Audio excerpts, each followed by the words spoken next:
Dreamscape presents She Won't Leave by James Caine. Narrated by Terry Clark Linden and Imani Jade Powers. Prologue. Dolores.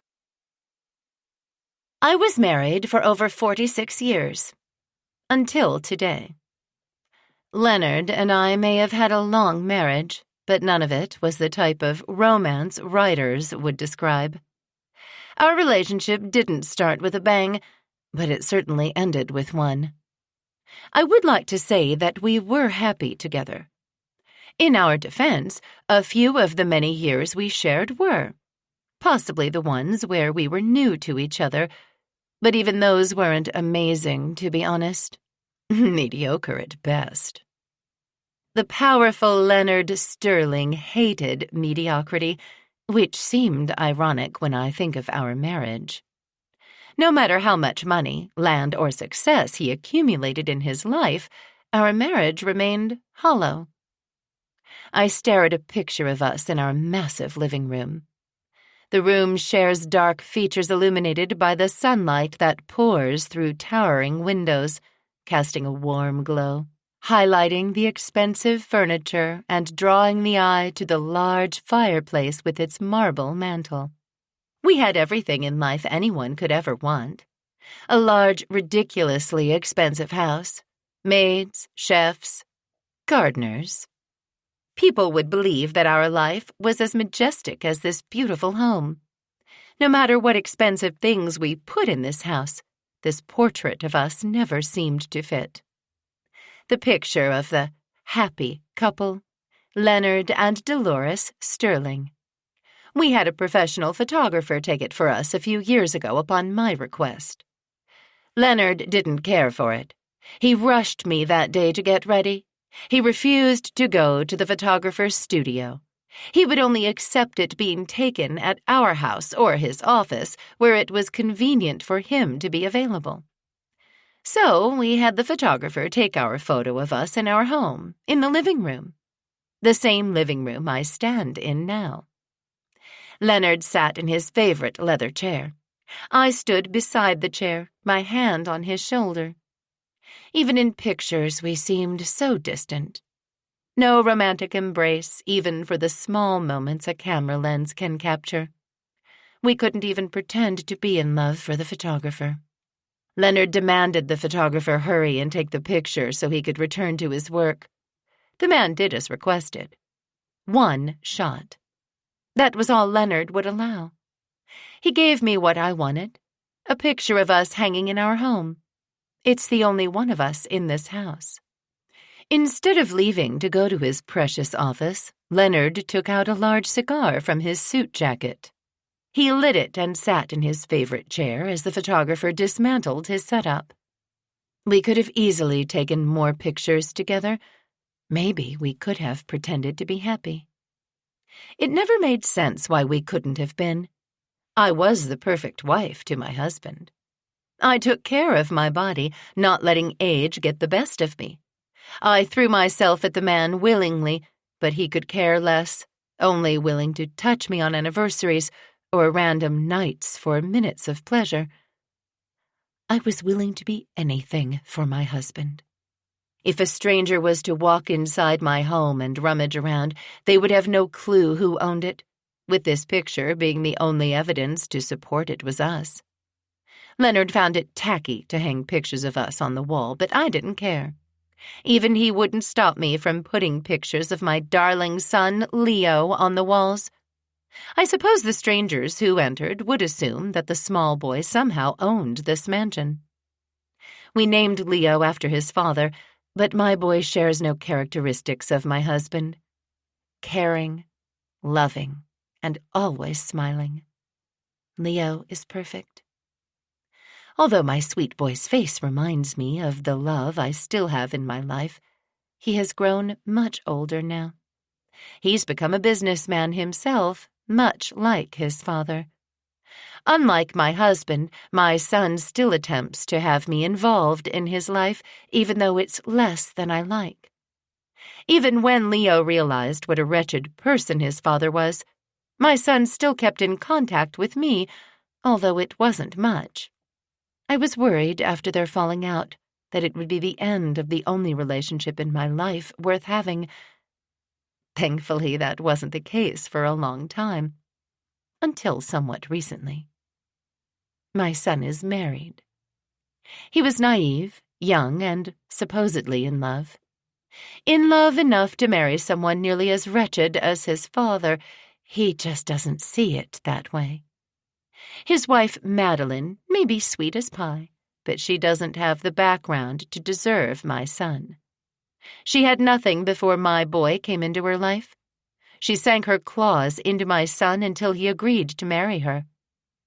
Just like his father, she keeps me away from my son, but I won't allow her to do that any longer.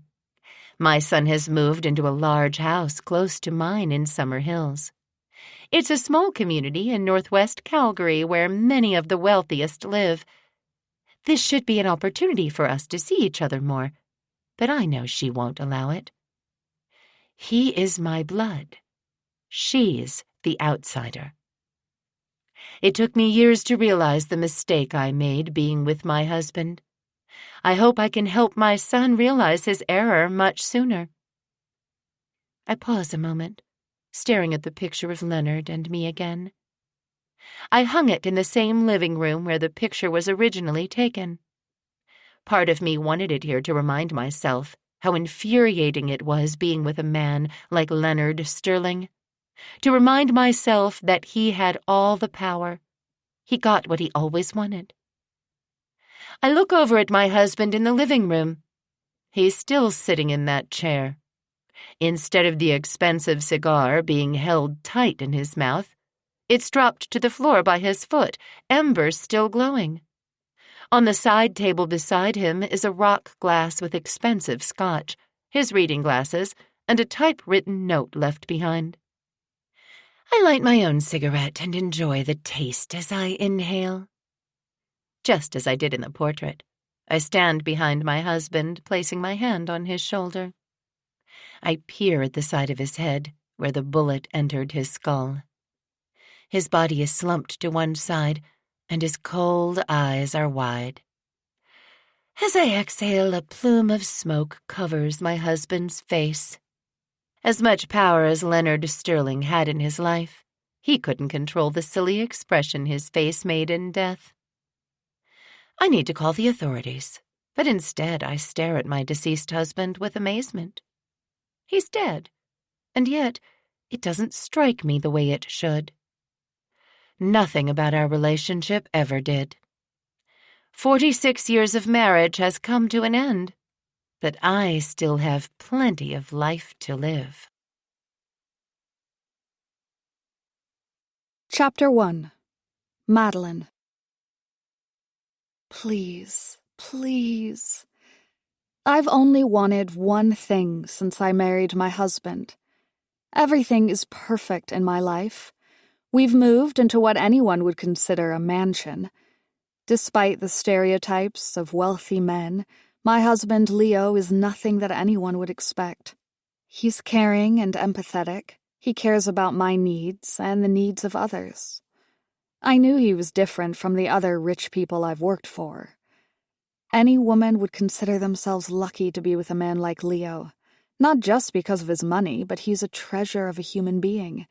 He's perfect. I never thought my life would be easy.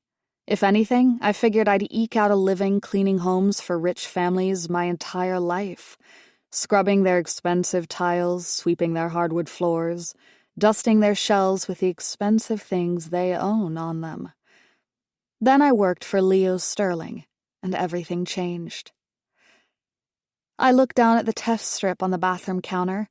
Waiting for the results kills me every month. I don't know why I do this to myself. It's almost a ritual of failure now. I think I enjoy tormenting myself with negative results. I breathe in deep and think of where I started. I think of the first time I met Leo. He seemed so awkward giving me instructions on what he would like cleaned. Leo owned a much smaller house 2 years ago, despite it being larger than anything I would ever live in. I remember how cute he appeared when he gave me that wry smile while apologizing for telling me what he wanted me to clean. I tried to tell him that it was okay. I was used to it after all. Usually, the instructions I received were much worse. Barely a hello from the wealthy homeowners I typically worked for. Those rich people would barely notice me in their presence. Unless I missed a spot, then of course I'd hear from them. Leo was different. He saw me. He spoke to me. He thanked me profusely after I finished.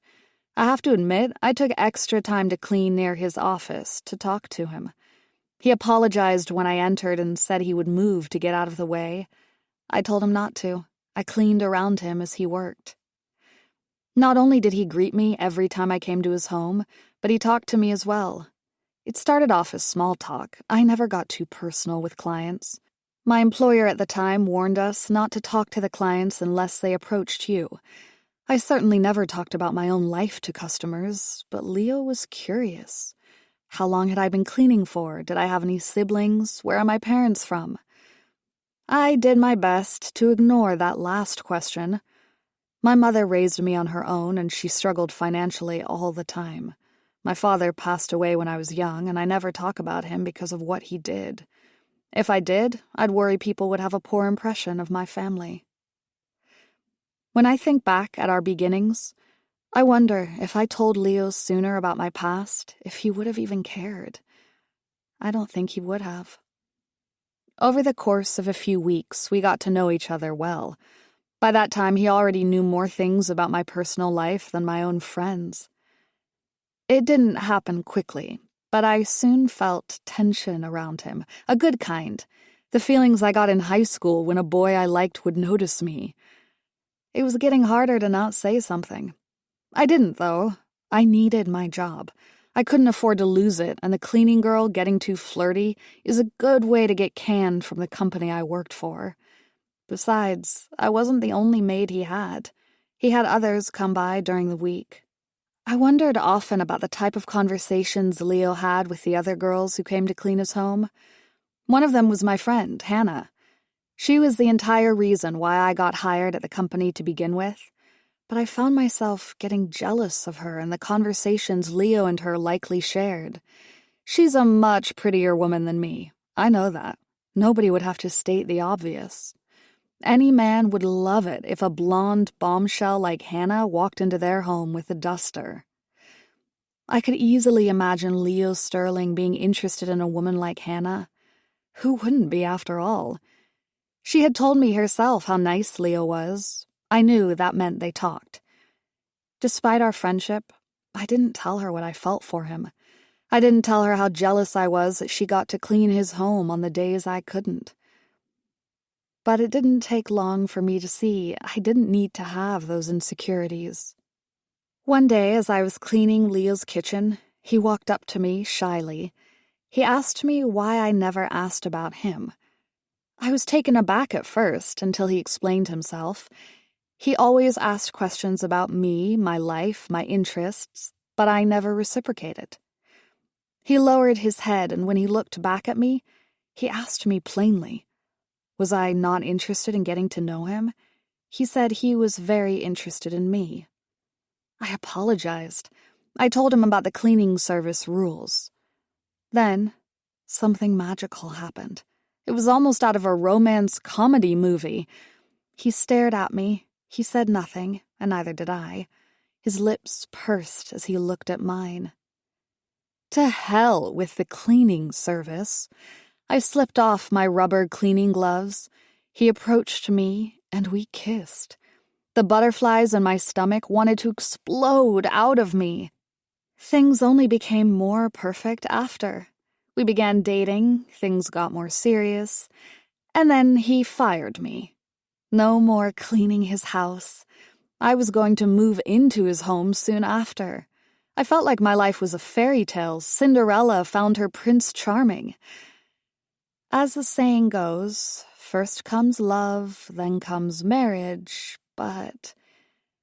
I look down at the negative pregnancy test on the counter. I breathe out and pound the counter, tossing the strip in the garbage can.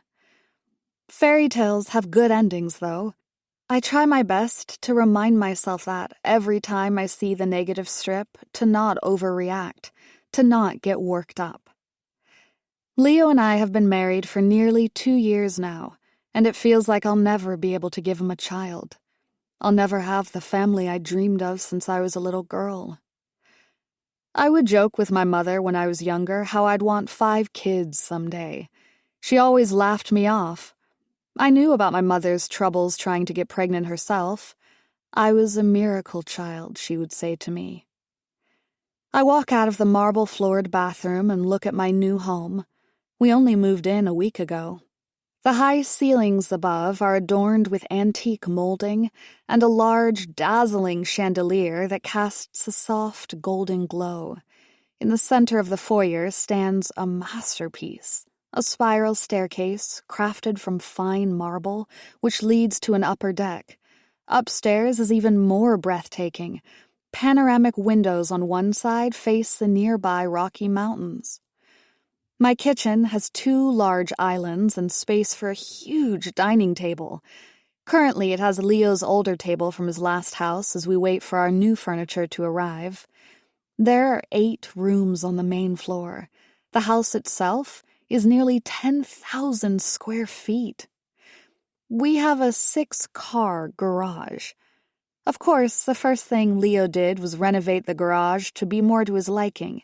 He said what the owner had was dated. We've been parking our vehicles outside for now. Leo owns a black Escalade and a neon green Lamborghini. He's told me once we've settled in, he wants to take me car shopping as well. Our home is beautiful, and I can't believe I get to live here.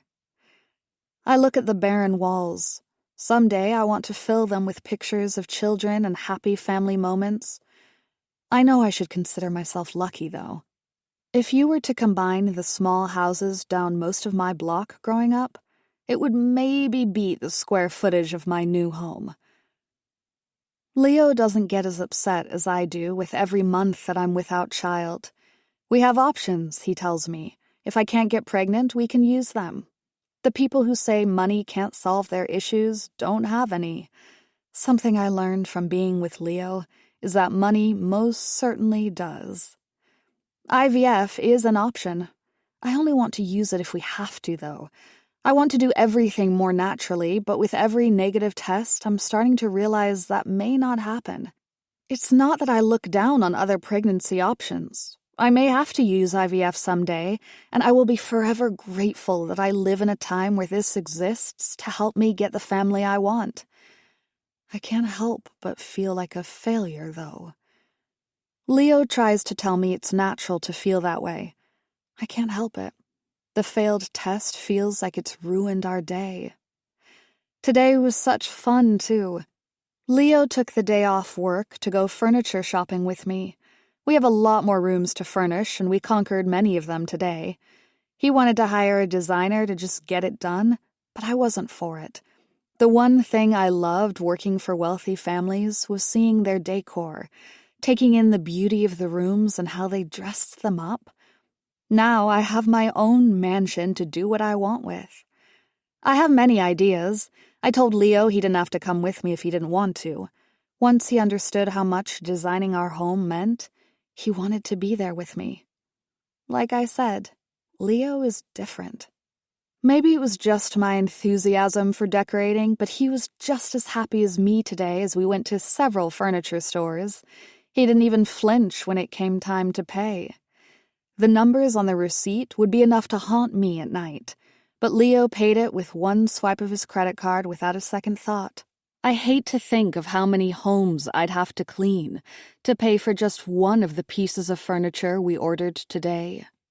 Leo enters the front door looking serious, his cell phone held tightly to his ear. For a change, he's not wearing a suit and tie, but jeans and a shirt. He doesn't have to wear fancy clothes to look handsome. "Hey," I whisper to him. He gives me a thin smile. "Sorry," he says. "I know I said I wouldn't work today, but Charles called. I had to take it. You understand, right?" I nod reluctantly. Charles Rayer is my husband's business partner. Together, they built Sterling and Rare, a property asset company. Not a very unique name for a business, but together they manage a portfolio of properties in Calgary, Alberta, and have big plans to expand their investments. I knew from the very beginning, after getting to know Leo, that I would not only be sharing my life with him, but with Charles, too. If he's not with me, he's with him. Best friends turned business partners. Leo walks past me into the empty living room, continuing to nod to whatever Charles is saying on the other end. I want to tell Leo about the negative test. I just want his comfort in the moment. I need him to remind me that everything will be okay. I get too worked up trying to get pregnant. I just want the perfect family to match my perfect life. I had nothing growing up, and now I have the opportunity to give my future children everything I could never have. The idea of it brings a tear to my eye as I wait for Leo to get off the phone. The stress is making things worse. My period was 2 days late. I thought maybe this time the outcome would be different.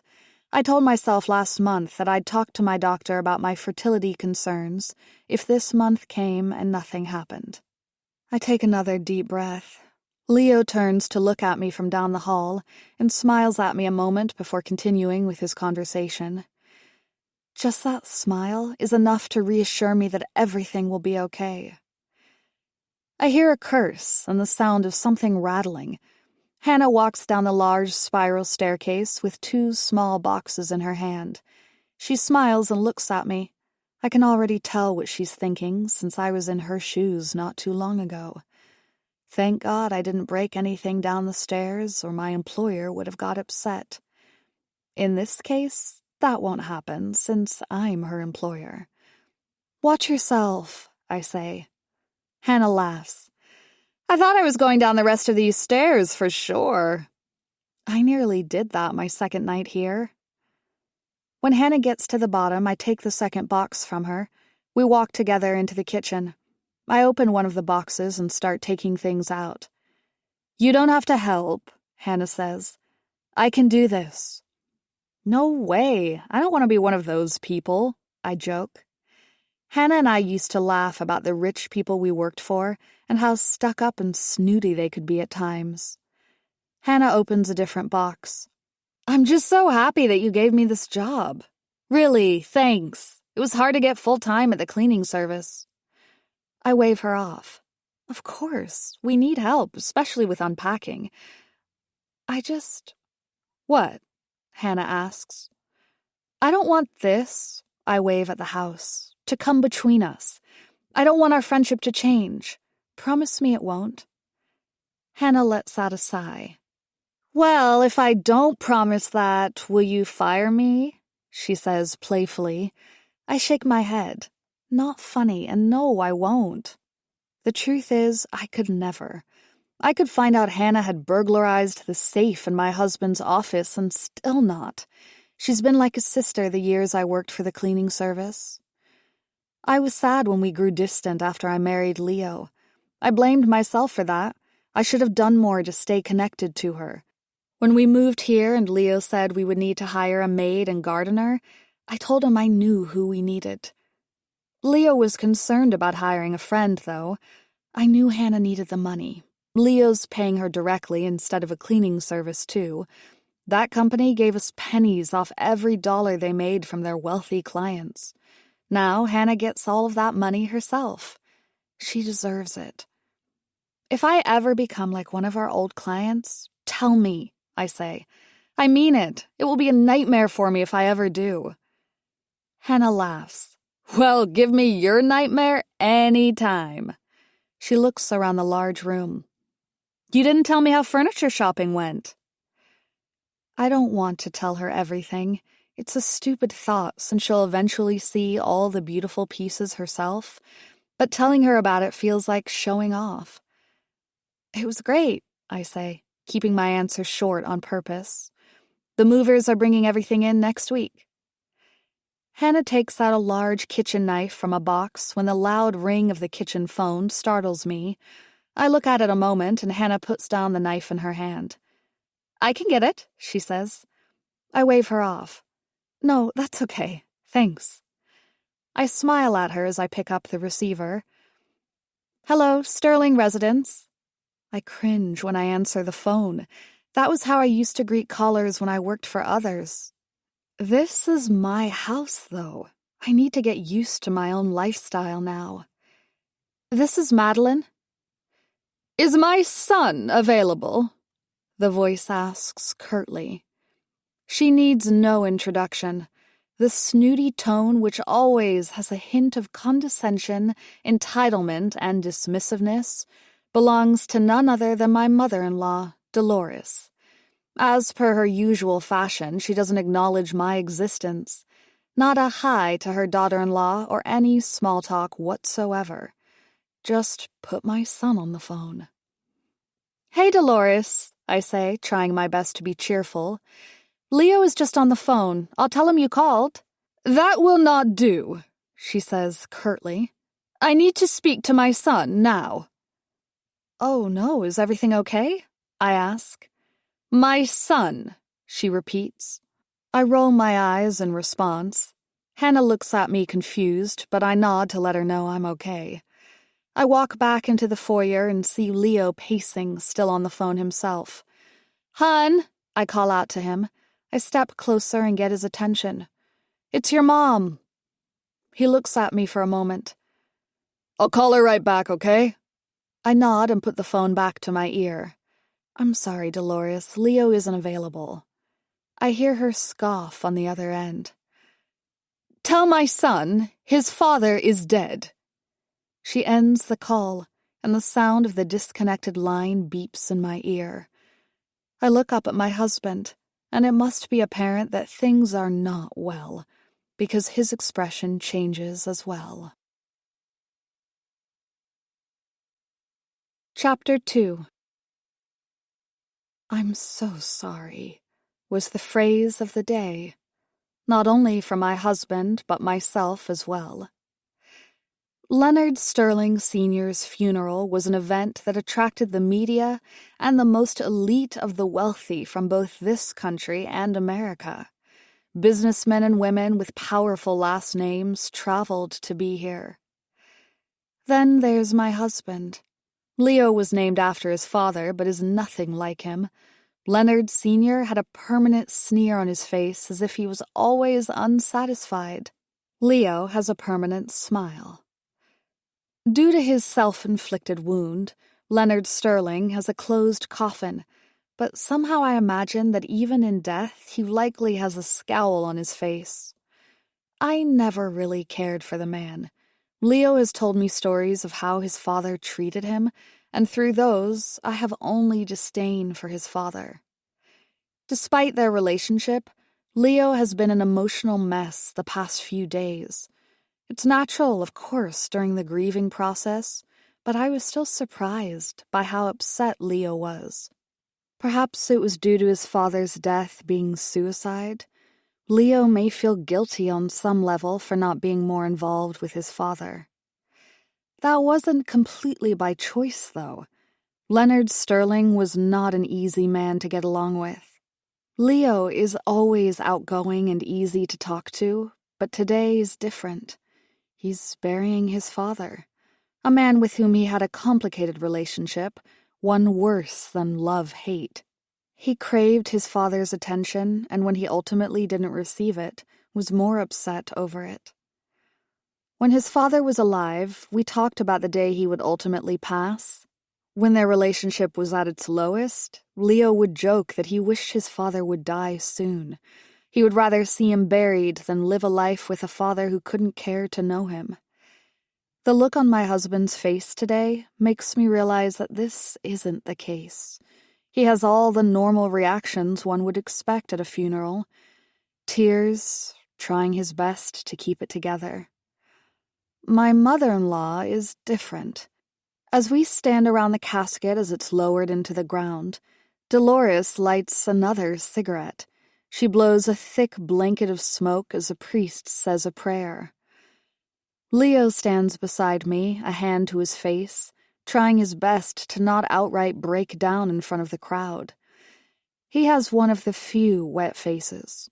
I wiped a few tears from my own today, but they were only in support of my husband and the complicated day of emotions he's having.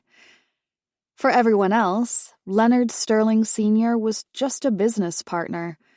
They might miss his expertise, his savvy, his influence and power. None of them miss the man himself. Even Dolores seems distracted. When the casket is finally lowered to his final resting place, the priest looks up from his Bible. "And now, close friends and family are invited to the hall for drinks and dining." The people surrounding us begin moving towards the nearby building. Leo stands over the hole and looks down at the casket. Not knowing what to say to him, I stand beside him and hold his hand tightly. He squeezes back and manages a smile.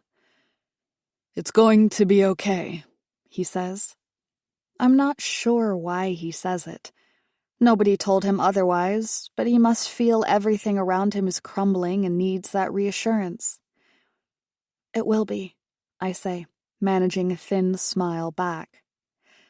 Dolores stands on the other side of Leo and holds his side. "Well, what a day, darling." She blows out smoke and I cough. Dolores grabs her son's other hand, removing mine from his. "He loved you, son." Leo scoffs. "He had a way of showing it." Dolores fully embraces him. "He did. He was a complicated man. We should get to the hall before the guests wonder where we are." "Who cares about them?" Leo says. "They don't care about us." He nods down at his father. "Not about him either. It's all just a show, isn't it?" "It's expected of us, son," Dolores says, blowing out more smoke. "Let's just get through the day, and everything will be okay." As we turn, Charles Rayer is behind us, his hands in his pockets. My husband's business partner looks awkward. He's always a timid, soft-spoken man, but in the moment he seems like a turtle that wants to escape by popping his head in his shell. "Leo," he says, hugging his friend. Instead of saying the phrase of the day, "I'm sorry for your loss," or offering apologies and condolences, Charles lowers his head. "I know what it's like." Leo nods. "Your parents?" Dolores grabs Charles's hand. "I'm so sorry, dear. Your mother was such a beautiful woman. Such a terrible accident took them both away from you." Charles smiles. "Losing a parent is hard. If you need to talk, Leo, I'm here." The two business partners embrace before Charles walks on his own towards the hall. Dolores, Leo, and I eventually make our way there too.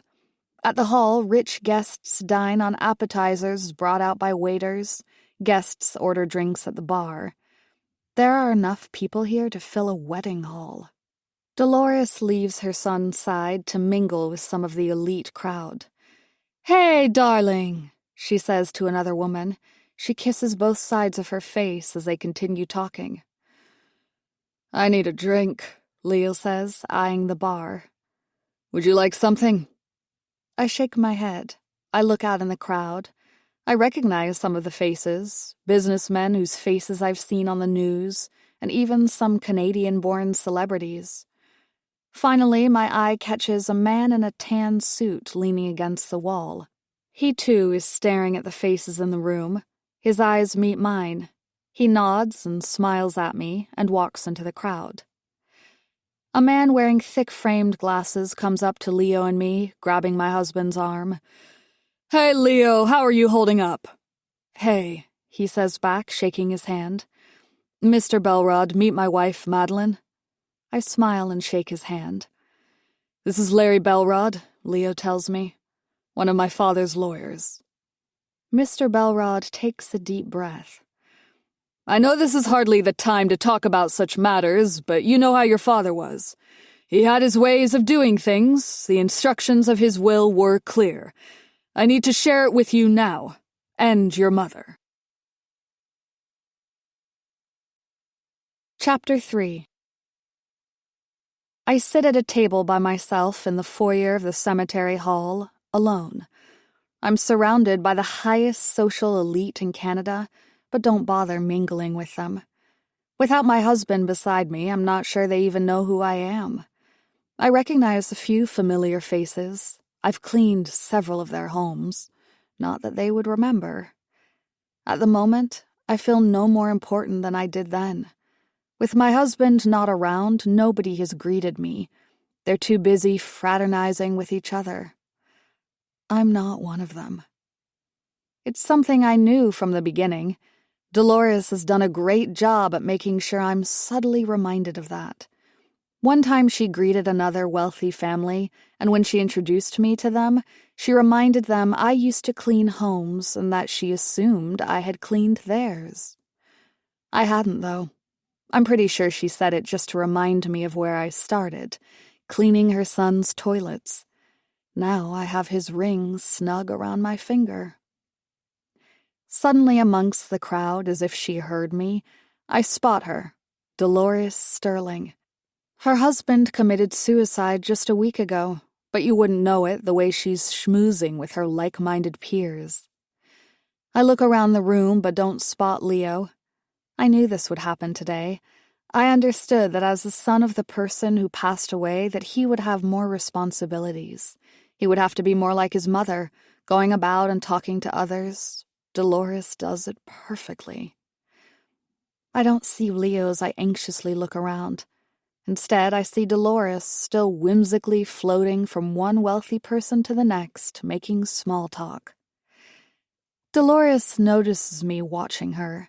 She gives a sly smile and nods at me. I put on a smile and wave awkwardly. Part of me wonders if that's her cue for me to come to her. After all, she's talking to an older couple, likely a pair who own a huge house of their own. Perhaps Dolores is again under the assumption that I cleaned it as well. Leo had the right idea. I need a drink. I look over at the near-empty bar and spot someone else who doesn't seem to belong amongst the group. Cerro Rivera, our gardener. Well, we hired him because he was also my father-in-law's gardener, and Leo always admired his father's landscaping. I expected to see many faces at the funeral today, but not the help, as Dolores would put it. Cerro is a younger man in his 20s with a physique many would notice. Even today, his bicep is revealing itself as he takes the shot glass and brings it to his lips, drinking it quickly. Shots at a funeral? Cerro is the only one doing that, but maybe he has the right idea. I could use the same right now. I haven't spoken much to Cerro. Not because he's the landscaper. He has a wandering eye, my mother would call it. He seems to notice women around him, and I've caught him looking at me several times. It's made me more uneasy and less wanting to get to know him. I've thought about telling Leo about it, but haven't. He's never committed anything worse than a longer-than-needed gaze. When I cleaned the homes of wealthy men and women, I too noticed their lifestyle and how different it was from my own, and likely gazed at them from time to time. Hannah suddenly joins him at the bar. The two talk and smile at each other. He motions for the bartender, and suddenly 2 more shots are arranged in front of them. I look over my shoulder and see Dolores has noticed the pair at the bar as well. I can already tell what she's thinking. What are they doing here? Why are they drinking at the bar? They don't belong here. I walk up to the bar and Hannah smiles at me. Hey. Mrs. Sterling, Cerro says with his Spanish accent. He wipes his face with his large fist. Tequila? I make a sour face and shake my head. No thanks. Hannah, can we chat for a moment? Hannah's expression quickly changes from friendly to concerned as she follows me away from the bar. Cerro watches us as we do, giving me another one of his gazes. What are you doing here? I ask. I find my own tone to be a little harsh, although it's probably better that I ask her instead of a woman like Dolores. I can imagine her tone. Sorry, that came off bad. No, she agrees. I wasn't expecting to come today. I was at the house and Cerro and I started chatting. He seemed emotional. I mean, it makes sense. He said he worked at his house for nearly 5 years. He said he wanted to come. It wasn't my idea to start drinking, though, I swear.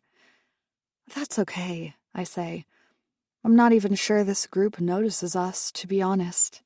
Except Dolores, of course. I quickly turn my head and she's staring right at me. It's as if I can feel her gaze. It makes me much more uncomfortable than the one Sarah gives. I mean, who has an open bar at a funeral? Hannah asks. Good question. I was just as surprised. When my father passed away, my mother could barely afford the wooden casket he was buried in. They served a 3-course meal, too, I say. Hannah scoffs. I'll be lucky if I can afford my body to be cremated into a jar when I die. I laugh, but Hannah's expression changes quickly again. It's okay, though. I'll ask Sarah to drive us back to your house. She looks over at him as he finishes another shot. Or maybe I'll drive. She glances around the room. I'm more than a little uncomfortable being here myself. I have a sick feeling in my gut that I made her feel that way. I didn't mean to make you feel uncomfortable. Before I can say another word, Leo comes up to me. Let's leave, he says in a hushed voice. He takes a moment to look at Hannah but doesn't say anything to her. A loud clunk at the bar catches all of our attention as Sarah finishes another shot. I'll get him to leave, Hannah says to me. Leo grabs my arm with a slight grip. I can't stay here. Let's just go, okay? Of course, I say and squeeze my husband's hand. I look at Hannah a moment before Leo guides me to the exit. As we pass by the well-dressed people in the crowd, Dolores is near the exit. It's as if she is guarding it against her son leaving. Dolores steps away from the couple she's chatting with to greet him. Dear, is everything okay? Yes, he says curtly. Meline isn't feeling well, though, so I'm taking her home. Dolores looks at me and back at her son. Well, it's your father's funeral. What will people think? Not now, Mother, he says, looking at the floor for a moment. Now, I'll come by later, okay? We have to go. Leo begins to walk past her and Dolores grabs my hand. Feel better, love. I nod back. We walk together into the parking lot in silence. Once in his car, the conversation doesn't get better. He's quiet. His father was buried today. It's expected that he will be off, but this is something else. I know it was the meeting with his father's lawyer. Whatever they talked about in the small room at the back of the hall upset him. He hasn't said why, and I can't help myself and try to pry a little. What did your father's lawyer want? I ask. To go over his will. Apparently my dad arranged it so that the lawyer would get it out of the way as quickly as possible at the funeral. He takes a moment to look at me quickly before his eyes go back to the road. He must have planned it this way, knowing what he was going to do to himself. Leo wasn't expecting to even be in his father's will whatsoever. I don't understand why he would be upset. His father leaving him money should be a good thing, especially for Leo. Everything's going to be okay, he says, patting my leg. I nod, but I'm even more confused. What did that mean? Was something not okay? What did the lawyer tell him in that room? Dolores came out of it her usual beaming self, but not my husband. Well, I say, stumbling over my words, are you... I don't want to talk about it, Leo says, clearing his throat as he drives. Chapter 4. The tension around my husband continues days after the funeral. It goes beyond more than just grieving for his father, but he won't tell me what's wrong. He's been distant, spending all his time with Charles and avoiding home like the plague. Our beautiful new house is filled only by me and Hannah. The upside of the past week is I've got to spend more time with my friend. I was worried about how I talked to her at the funeral. I came off too much like an employer. The past few days have helped alleviate my concerns. I haven't laughed as hard in a long time. Now that I'm married, I still love juicy gossip about others' love lives. Hannah especially. She always has something going, even if it's not steady. We unpack a box together in the living room. Hannah places a book on a shelf beside her and reads the title. The Art of War? It's Leo's. He's big into mindset and productivity books. I look up at her. So, the guy you went on a few dates with, you never told me who he was. Was it an old customer? I laugh. Hannah scoffs. I wish. I hope to get a house like this someday. I just need to bag a rich dude like you. Things with that guy ended before they ever got started. It's not even worth going into. I give a thin smile back. Well, someday Leo and I will have to do a double date with you if you ever keep them around long enough. Hannah nods. Before we can say another word, Sarah the landscaper walks by the large window. He peers inside at us before lugging the weed whacker on his back across the lawn. I smile. Let me guess, was it Sarah? That would be scandalous. Hannah rolls her eyes. Definitely not. The man can't remove his eyes from my ass any time I walk by him. I'm surprised he didn't gawk at me longer just now. He did ask me out, though. I raise my eyebrows. Hannah? Saying no to a free dinner? She looks at me annoyed. What I mean is, he seems okay. I guess. I don't like the way he looks at me, though. Something about it bothers me. It's like I'm just a piece of meat for him to dig into. I've seen him stare at you the same. There's something about him that just creeps me out. Well, how's Leo doing? Things must be tough. I nod. They are, but he's not opening up to me about it. I wish he would. Everybody grieves in different ways, Hannah says, placing another book on the shelf. Me, if it was one of my parents, I'd probably be less shy with a guy like Sarah and have him help me alleviate my suffering. I throw a bookmark that I found in the box towards her. Dog, you would. She laughs. Sometimes people serve their purpose. Sometimes you just need... Well, okay.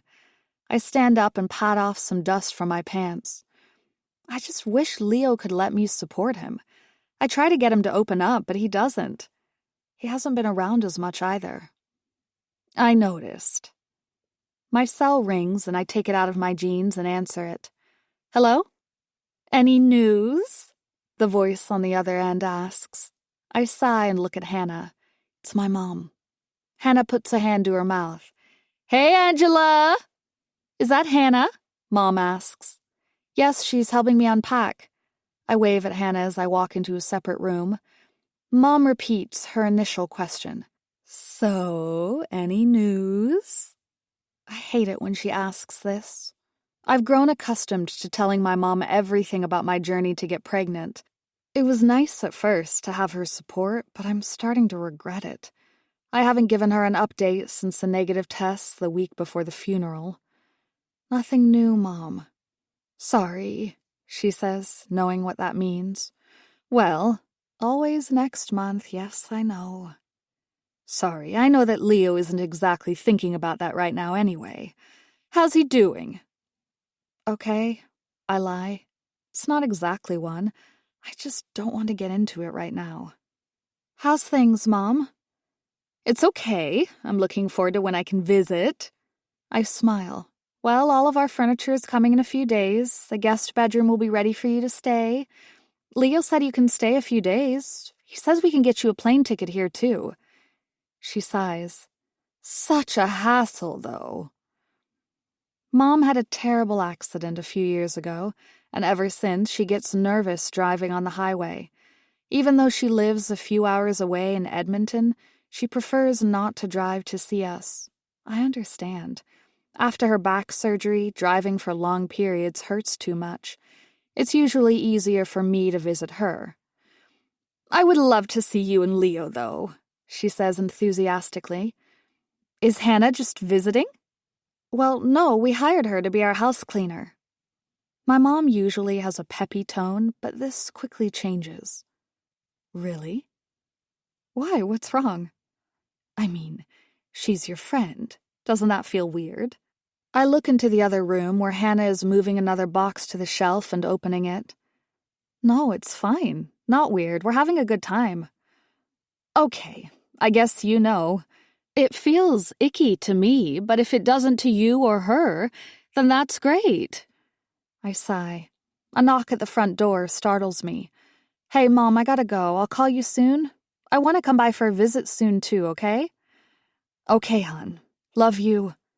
Love you, too. I end the call, and the person at the front door knocks again, harder. I open it, and Dolores stares blankly at me. A thick white puff of smoke escapes her lips as she dangles her cigarette in her hand. Oh, hey, Dolores. Morning. Leo isn't home right now. You can come in, though. She laughs, bits of smoke escaping her lips and finally through her nostrils. Hello, dear, she says. Leo told me he wouldn't be home, but that's okay. You can help me. Help you? I say, confused. Behind her, I see Sarah dragging a large suitcase from the trunk of Dolores's red Rolls-Royce. I was so shocked seeing my mother-in-law, I didn't notice him at first, or the multiple bags in the trunk. She puts the cigarette to her mouth, inhales and blows out the smoke through her nostrils. Which room should the young man bring my things to? Chapter 5. I watch as Sarah struggles down the hall with a heavy suitcase. I directed him to place the bags in the spare bedroom, or at least the future spare bedroom. There's no bed in there yet. That doesn't stop Sarah from placing the multiple bags of my mother-in-law in the empty room. I'm entirely confused. And Leo, of course, isn't answering his phone. He never disclosed to me that his mom would be stopping by for a visit with what feels like tons of bags with her. Dolores told me that Leo offered her to stay at our home while hers is in the process of being sold. I'm sure that I couldn't hide my initial disgust. Dolores laughed it off, saying that's just like her son to not share important details. Now she stands in my living room, puffing on a cigarette, stinking up my house with her aura. I watch her as she looks at one of the books on the bookshelf. Her white-gloved hand reaches out to it. The 48 Laws of Power. She smiles and blows smoke on the cover and places it back. I can feel my blood rising and wouldn't have to check my pulse to know that my heart's beating fast. How could Leo not tell me that he said his mother could live with us? That's something you tend to share with your partner. Sarah leaves the guest bedroom down the hall. I watch him as he takes another bag out of the Rolls-Royce. Just how many did Dolores bring with her? How long is she staying? Why didn't Leo bother to tell me any of this? It's because it's not truly my home, I hear a voice inside me say. I didn't do anything to justify buying this house. It's all Leo's money. He can do what he wants. I should be grateful to even live in a house like this compared to what I had growing up. I hate that part of me. The voice that continually tells me I'm not good enough. I don't deserve what I have. I don't deserve Leo or this beautiful home. Just because I married a wealthy man doesn't mean I should act like this isn't my house. This is my life now. Leo should have told me, though, about his mother. We're married. We're supposed to be a team. We're supposed to be equals, especially when it comes to what happens in our home, and this is my home. I take my cell from my pocket and try to call Leo again, but it goes straight to voicemail this time. I let out an audible sigh. Any luck getting a hold of my son, darling? I turn and see Dolores. She blows out a thick blanket of smoke towards me. I attempt to waft it away from my face. No, I haven't, I say. I really don't mean to intrude, she says playfully. My son told me to bring my things because, well, darling, I'll be honest, I'm a bit desperate. I don't mean to make things hard on you. My face lightens. This isn't her fault. If Leo offered our home to her, then this communication issue is on him. Should I ask the young man to put my bags back in the car? She asks. I shake my head immediately. No, of course not, I say. I do have so many questions. First off, why is she here?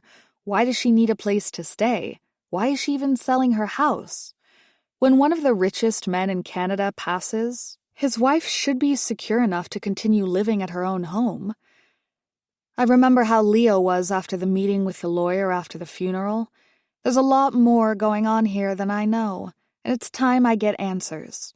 Until then, I need to be a hospitable wife. Leo never told me you were staying with us tonight, I say honestly. She gives a bit of a giggle when I say the word tonight. Besides, we don't have a bed for you to sleep in. The movers are bringing mine in about an hour, I've been told, Dolores says, smoke coming out of her nostrils. The stench of tobacco is wafting into my face.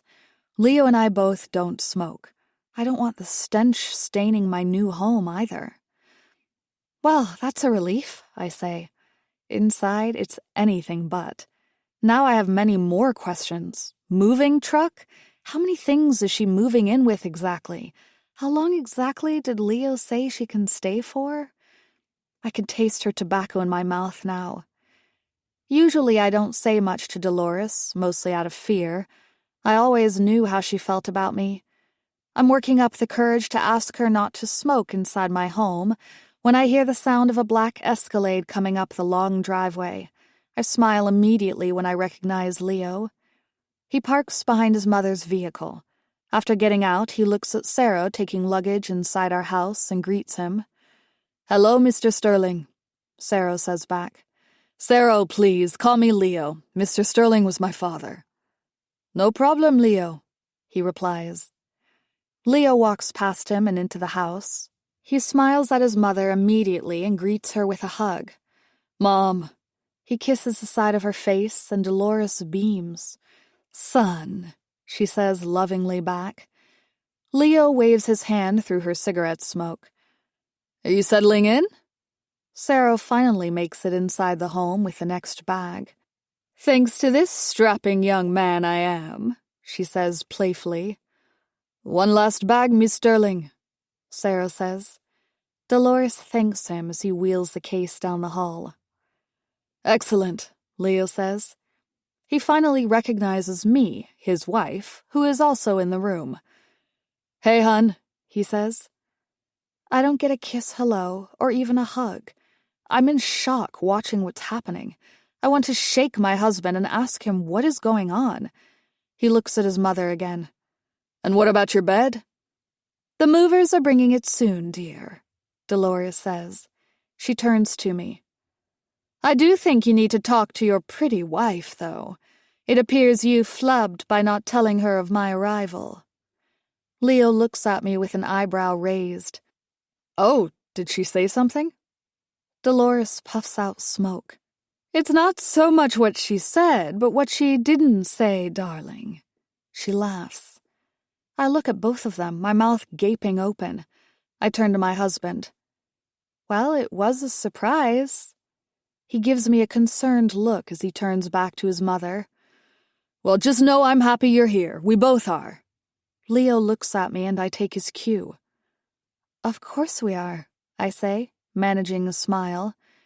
Leo brushes a small stain on his navy suit. "I'm going to change. I finished early today." "Wonderful, dear," his mother says.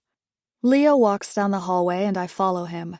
He doesn't turn to embrace me and waits until we're in our bedroom, the door shut, before he does. The first words out of his mouth bother me even more. "You didn't say anything bad to her, did you?" "No, of course not," I say. "You never told me about this." I look down and see my pointer fingers directed at my husband. I immediately put it at my side. "You should have said something." Leo nods, taking off his suit and tossing it onto the bed. "I'm sorry, everything has been messed up. Work has been intense, then my father, now Mom." "Why aren't you talking to me?" I ask. "You could have told me about your mom. You can tell me whatever else is going on." I stand beside him and grab his hand. "We're a team. You know that, right?" He lowers his head. "I do. I've been overwhelmed. He looks at me, his eyes wet. I kiss him to let him know it's okay. Just talk to me, I say. Well, she's broke. Your mother? I say, surprised. He nods. But your father didn't leave anything for her? He scoffs. Barely. He went out of his way to screw her after he passed. Does that mean he gave it all to you? I ask, confused. She has to sell the house at auction, he says, changing the subject. Even then, much of the proceeds will go towards paying the lenders back. My dad took out some very large loans near the end. He also made some large investments and gave it all to charity. Leo, what did your father give you? Why won't you tell me? Leo lowers his head. When he raises it to look at me, a tear is going down his face. It's hard to talk about. I wipe his tears. Try me. I'll listen. It's okay. Back when I first started the company with Charles, I asked Dad for some startup cash. Initially, $100,000. He looks at me. That's a lot of money for any ordinary person. My father was far from that, though. That was a low number I thought he would instantly say yes to. Charles and I needed every penny back then. Well, we still do. Despite what I thought was a low request, he refused.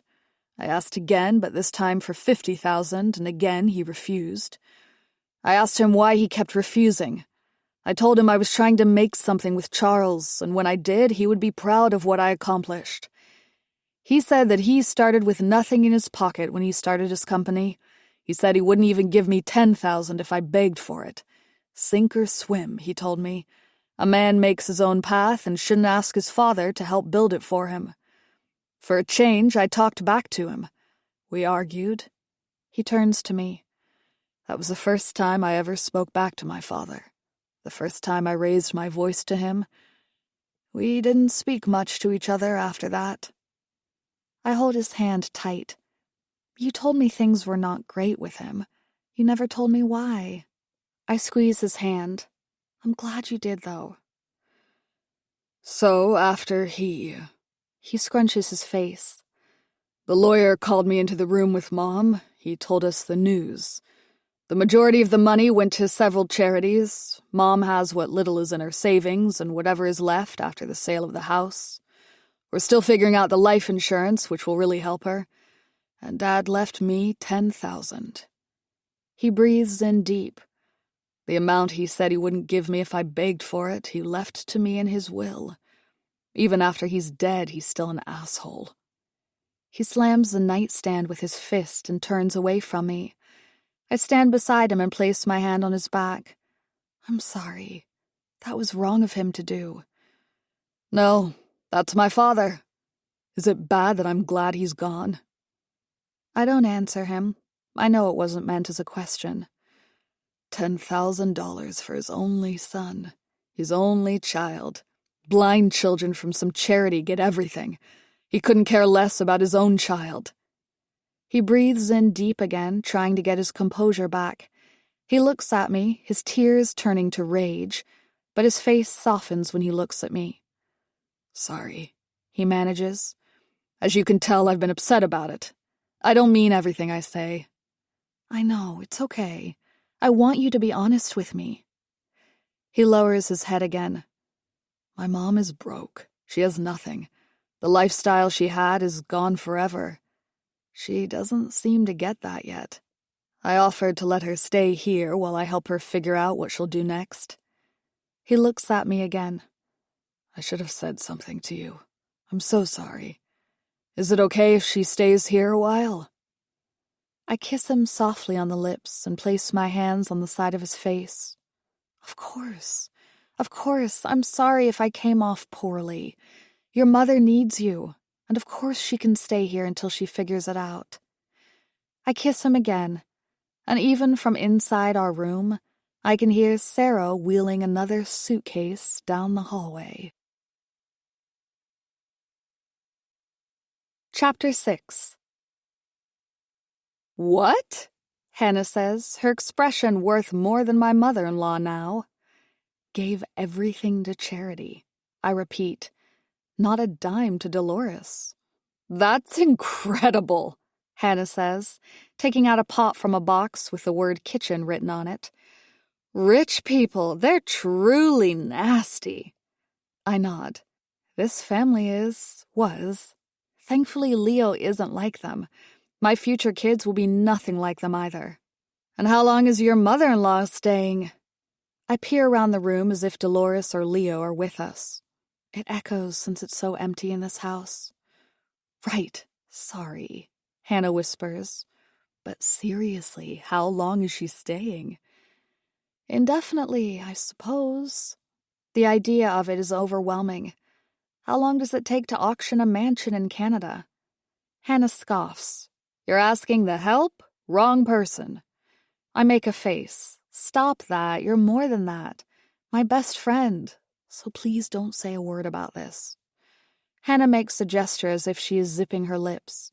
Not a word from me. I breathe out. I hope however long this takes, it flies by. You know, at my wedding, at the church before the ceremony, she told Leo right in front of me that he was making a mistake marrying someone who doesn't have money. You should have seen the shock on my face. Hannah puts a pan away. Rich people, she says again. Rich people, I repeat. That wedding was so much fun. I don't think I'll ever have an opportunity to go to a millionaire's wedding ever again. I hear a loud sound from outside and spot a moving truck. Your furniture? Hannah asks. I shake my head. More of Dolores's things. Ugh, really? How long is she staying? I don't answer and walk down the hall into the guest wing. I can hear Leo and his mother talking in the guest room. I'm about to interrupt them to let them know about the truck when I hear what they're saying. Your father loved you, Dolores says to Leo. I know, he says calmly. Try being married to the man. What about me? What happens to me now? I told you, Mother, you can stay here while we figure it out. And after here, where? Maybe a luxury condo, downtown Calgary. There's Canmore, too. You love the mountains. We can buy you a home there. You'll be in nature every day. You'll love it. More like I'll never see you again. What of my social club, darling? You told me you don't even like half of those ladies, Leo says. I could just stay here, dear. This house is large enough.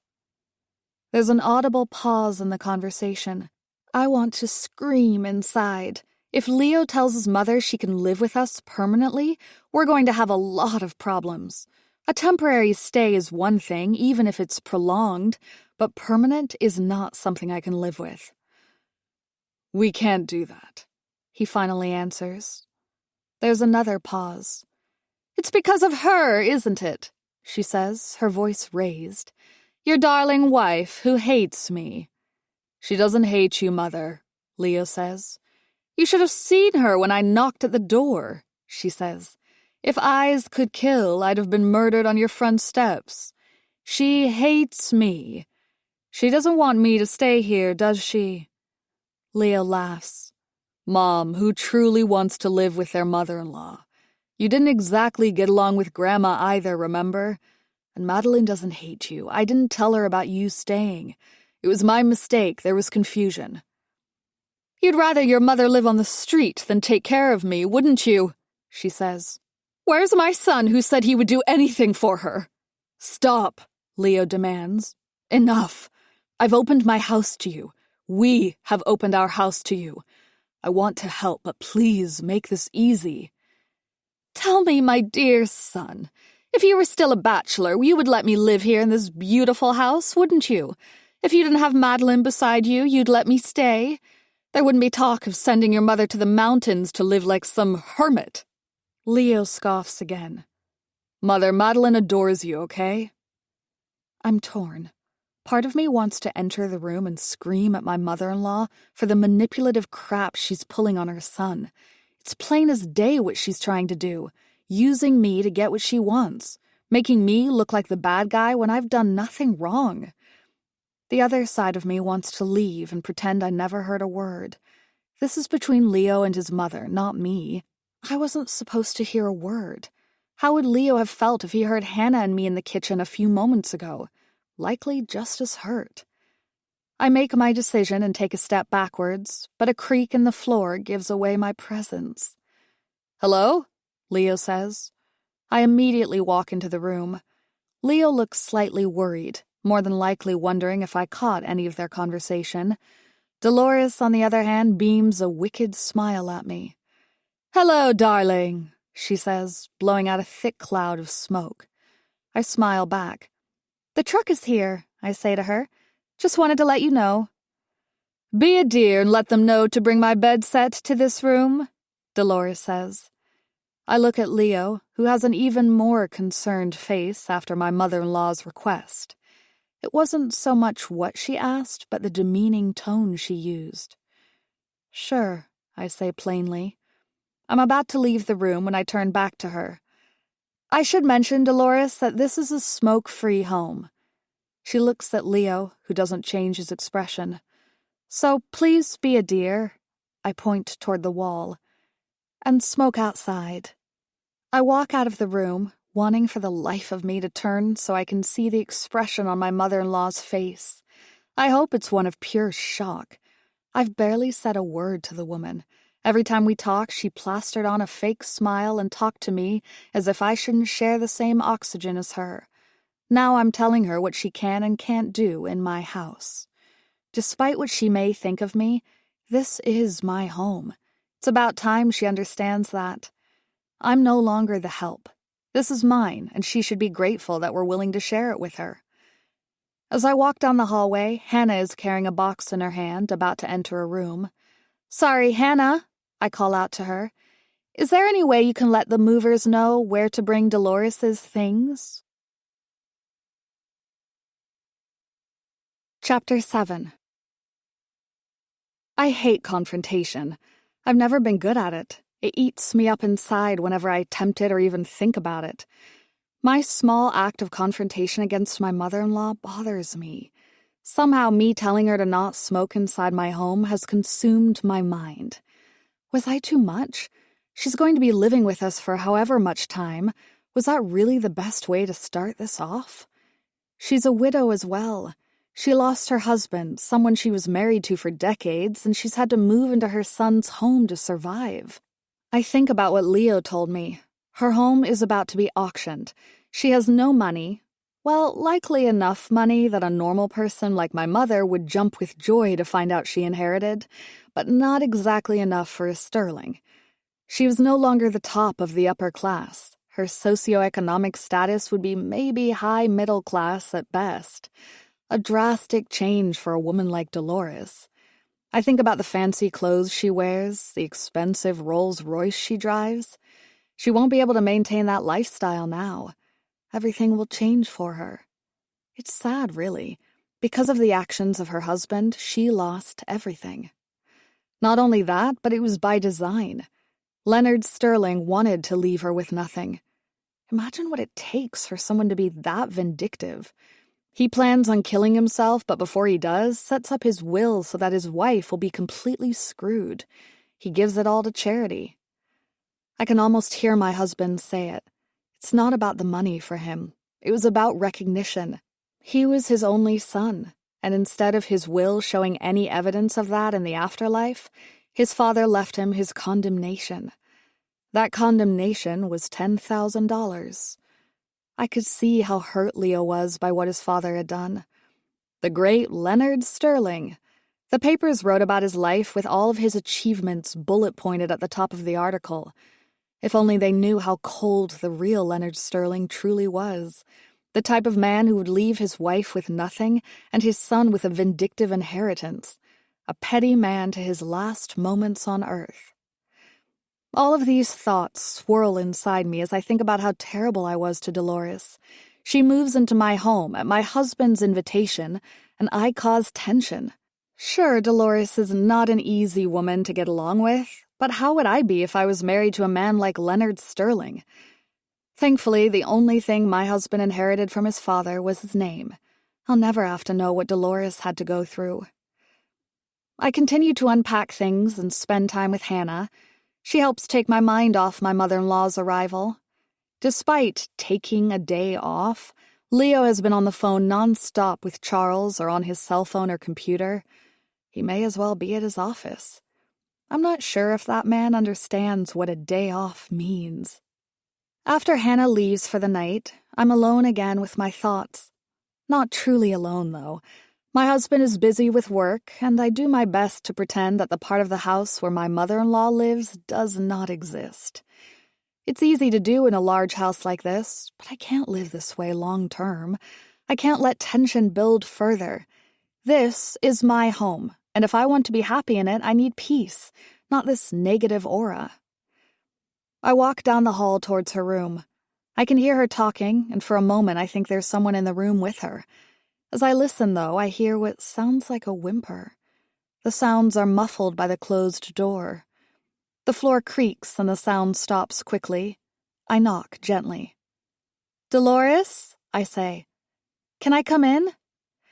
I hear rustling inside and steps towards the door. Dolores opens it slowly. "Yes, dear," she says calmly. "Is it okay that we talk for a moment?" "Of course. Is everything okay?" I nod. "Well, it is, but I have to be honest. I feel a bit rotten. I feel like I spoke harshly to you before and I wanted to apologize." I smile and she offers her own back. "Well, that's nice of you," she says. "I certainly don't want this to be harder on either of us, and it has to be." "I know this is hard for you after what happened to Leonard. I want you to know whatever you need, Leo and I are here for you." "I know my son will always be there for me," she says with a slight tone. "That's never the question. I may have gotten a lot wrong in life, but one thing I did do is raise that boy well." I nod. "You sure did. He treats me well because of that, so I guess I should thank you some more." "Not a problem, dear. You will have to pay me back with many grandchildren, though. It's my only request." I smile but don't say anything. I think about telling her that Leo and I are trying to get pregnant, but quickly brush that thought aside. I already feel a lot of pressure trying to have a baby. I don't need Dolores asking how it's going like my own mother does. Dolores takes a step forward towards me, her grin widening. "Speaking of children, you can tell me, dear." She places a hand on my stomach. Oh my God, she thinks I'm pregnant. I take a step back. "No, I'm not "Oh, dear," she says, her grin fading quickly. "I noticed the weight. I mean, you look different than the last time I saw you. I hoped it meant good news." I'm not sure if I'm more angry or sad about her assumption. Maybe it's just a shock since I don't know what to say. I know I've gained a little weight the past few months. I notice it in the mirror. I'm sure Leo does as well, but he never comments on it. "I'm so sorry, dear," she says, her grin slowly coming back. "You'll have to excuse an old lady. When the day comes, I'm sure you'll tell me when you're ready, and I'll be anxiously waiting." She grabs my hand. I want to remove it from her quickly, but I'm still in shock. "Hopefully soon, though. I remember when I was blessed with Leo. I worried it would never happen, but I became pregnant so quickly." "Yes, I hope so too," I say, finally managing to say words. "Leo and I want children, and I can't wait either. Unfortunately, I just have a food baby right now." I laugh off my anger. I suppose instead of making stupid jokes about my weight, I could get upset. I've already confronted her once today, though. I don't want to keep doing so. I just want this conversation to end so I can never think about it again. She thought I was pregnant. I smile at my mother-in-law. "Well, I'm going to unpack a little more before bed. Have a good night, Dolores." "Good night, dear," she says. I turn and walk down the hall towards my section of the house, regretting ever coming over to my mother-in-law's. I look back and see that she's watching as I leave. Chapter 8. I lie in bed wondering how my life could change so quickly because of just one woman. It was just a week ago we moved into our dream home and everything was coming together. Now my mother-in-law has moved in and my perfect life has a little rain cloud over it. I breathe in deep, and the sound of Leo beside me tapping away at his phone is bothering me more than it should. I hate it when he brings his work into the bedroom. Why not go to his office? Why pretend to be tired? I suppose I should be happy. Most husbands are likely aimlessly scrolling on their phones or looking at TikTok. My husband is making an income and doing a good job. As if he can read my thoughts, Leo glances at me and back at his phone. Sorry, something came up. Just talking Charles off a ledge. You have to do that often, I say, staring at the wall. I need my husband to talk me off a ledge right now. My mother-in-law thought I was pregnant. How freaking embarrassing is that? It could have been worse. I imagine her saying it in a room full of people instead of it being just her and me. I think about the smile on her face when I told her it was just my stomach she touched, with no baby inside. Ugh. Charles always has been the anxious one, Leo says, making a few more taps on his phone and putting the cell beside him. Me, on the other hand, I like to think I can keep my head about what we're doing. What are you doing? I still don't understand. We're trying to grow capital, making agreements with potential lenders and potential partners for equity. He yawns. Boring stuff, but it's going to make us a lot of money. Problem is, we need money too. That's what Charles is freaking out about. It's no big deal. Worst case, we take on another partner, lose some percentage in the company. Maybe I can talk some of my dad's friends into a loan. But that's a problem for tomorrow. How was your day? This house is huge, I confirm. I really don't know how we're going to fill it with stuff. I think about telling him about Dolores, but change my mind. I just want to forget about what she said. How has it been having Hannah work for you? He asks. It's great, I say. It truly has been, too. The only thing good about today was my talks with her. If I didn't have her to voice my frustrations over Dolores, I don't think I could have made it through the day. I imagine telling Hannah about Dolores thinking I'm pregnant. I can picture the face she'll make. Then again, I'm already self-conscious about my weight, and telling someone as pretty as Hannah feels weird. I wonder what Hannah would look like with an additional 15 pounds or so. She'd likely still be gorgeous. It's not weird, he asks. I mean, you two were friends. Are friends, I correct. I understand things change because I'm technically her customer. Boss, he says. I sigh. Boss, right. But still, it's nice having her here. She really is doing a great job around the home. We'll be unpacked within the week, and it's mostly because of her. Perfect, he says, turning off the nightlight on the stand beside him. What do you think of Sarah? The gardener? He nods in the dark. I feel bad for the guy. I'm thinking of hiring him full-time as well. I mean, he worked on my father's property for years, and he did a fantastic job there. With him gone, he's out a lot of money. I think he said he has a family, too. He's married? I'm shocked. The way he looks at Hannah and me, I assumed he was anything but taken. I never noticed a ring on his finger either. No, not married, like he comes from a large family. Pretty sure he said he's from Mexico originally. I think he's one of those guys that works his butt off here in Canada to send money to his family back in Mexico. Really? I say. Isn't he from Ontario, though? I thought that's what you told me before. Leo nods. He moved across the country some time ago. Well, our landscaping could use more work done on it. I'll hire him full-time for a few months at least. Maybe Charles could have him do some work for him after. He puts his head back. Oh, that's right. He picks up his phone and starts tapping away at a message. No doubt I know who he's talking to. Was I distracting you from your time with Charles? I say playfully. He lowers his hand and gives me a look. It's just busy, I know, I sigh. What? What's wrong? Is today a smiley face day? He lowers his phone at the hint of sex. Since I've become obsessed with getting pregnant, we've been using fertility strips. A smiley face result means you're most fertile. It's become an inside joke lately between us. I didn't realize, sorry. No smile day, I say. I just don't exactly want to share my bed with you and Charles. He lowers his shoulder with a look of defeat. Can you not put it that way? Can you get off your phone? He sighs this time. 1 more minute, I promise.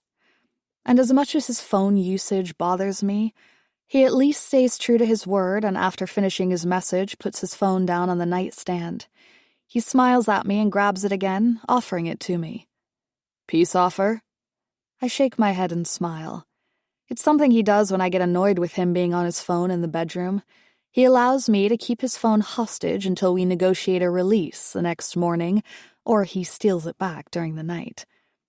Peace offer accepted, I say playfully. I take his cell and place it on my nightstand. Well, what should we do now? He asks coyly. I know it's not exactly a smile night, but I could use a smile. That was extremely corny. I laugh. But your charms are working on me. They always do, he says back. I learned early on that the worse the joke, the more you love it. You're just one walking and breathing bad joke. I kiss his lips and roll on top of him. We continue to kiss for a few moments until they turn more lustful. Wait, he says, pushing me off him. I have to message Charles. I roll my eyes in frustration when he starts to laugh. Not funny, I say, striking his chest. That's why you love me, he says, grabbing my lower back and pushing me closer to him. His hand roams down my side and stays around my midsection. He brushes against my stomach area and his hand cups my abdomen. I pull back instantly. What? He says, confused. I was just joking about Charles. I cover my face in discomfort. Your mother thought I was pregnant, I say in a whisper. What? Your mom thought I was pregnant. I raise my voice this time. No, I heard you, but why? Because of my weight. She thought I was with child instead of just being, Stop it, he says. You're beautiful and you know that. I roll over to my side. Sometimes I don't know what my husband sees in me. His mother sees me as some poor, overweight woman. How can my husband think differently? Is that what others think? I think of how slender Hannah looked in her black shirt today. You're beautiful, my husband repeats. I don't understand why my mom thought you were pregnant. Maybe it was just wishful thinking. No, Leo, she literally grabbed a chunk of my belly and asked if there was a baby inside it. I sigh. Like, who just assumes that? Leo makes a face. I made that mistake once, years ago when I worked for my father. There was a young woman at work and I noticed she looked a little larger. I asked if she was expecting. She wouldn't talk to me after that for at least a month. It's just a stupid mistake. I turn back to my husband. So, stupid assumptions run in your family? He laughs. You know my family, right? They can all be vindictive in their ways. My mom, she's just wanting to be a grandma. I mean, she doesn't have my dad anymore. What is she going to do to fill her time now? How long will she be here for? I ask. I need an answer. He makes a face as if trying to figure out how many days of hell I have left. It's truly hard to say. I'm not sure. I don't want to give you an answer if I don't know. Let's just take it day by day for now.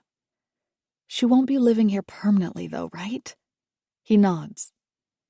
You heard us today, didn't you? In her bedroom. The guest room, I say. I did. I heard her trying to get you to let her stay. I thought so. I hoped you hadn't. Well, if you heard my mom say that, you must have heard what I told her as an answer. And what was it?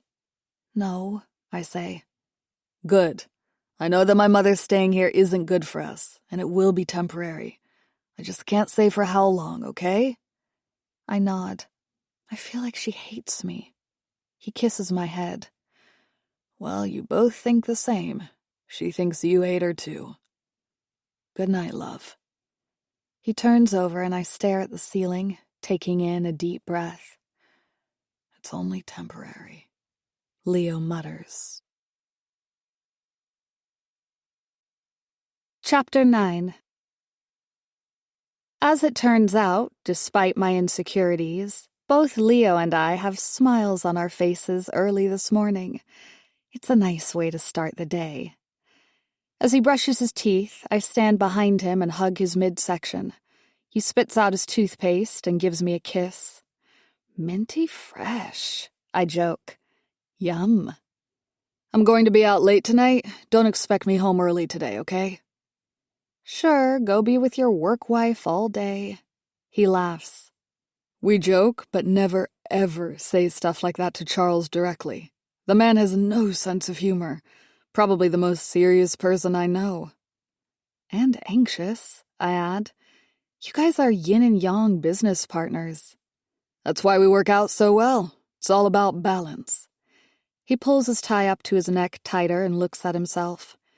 You're still handsome, I confirm for him. I dust off a piece of white fluff from the back of his suit. And you're always beautiful, he says. No matter how many nice things he says to me, I still don't feel like he means it. What do I do with your mom for dinner? Order in. Have Hannah whip something up, maybe? She may not even be here. She's going back to her house today to get some things in order. Paperwork to be filled out. Although, while you were getting your prolonged beauty sleep after our wonderful early morning workout, I saw her in the dining area. We talked for a little bit, and she actually wanted to take you out. A girls' shopping trip, she called it. She asked what I thought. And what did you say? I ask, hoping, praying that he didn't give an answer for me. I told her to ask you. He smiles. Peace offer. My mom is quirky, but she can be fun sometimes. Go out, go shopping. Spend a bunch of money and go out for lunch. Isn't that what all women want? He jokes. I'd prefer to just spend the day with you. I kiss him again. This would mean a lot for you, wouldn't it? Of course, he confirms. Nobody wants their in-laws staying with them, but I hope that you two can get along. My two favorite women in my life. Okay, I'll go. Good, he says with another smile. Now you can go tell her that. I'm not some emissary between you two. I sigh. Well, if we go to the mall and she takes me to a maternity store, I'll freak out on her. He laughs. Can you let that go? I will. I wave him off. Eventually. Gotta go now. He kisses me again and is about to leave the bathroom. Tell Charles I say hello, I say playfully. He shakes his head. I will, but do me a favor too. You girls play nice today. I wave at him and he blows a kiss at me before leaving. I get ready myself and after some time head into the kitchen. I spot Hannah in the dining area pouring coffee for Dolores. Thank you, dear, my mother-in-law says to her. Will there be anything else, Miss Sterling? She asks. No, darling, not right this instant, thank you. Hannah walks past me, rolling her eyes playfully at me as she does. I can imagine what she's thinking, and I have the same thoughts. How long will my mother-in-law be here for?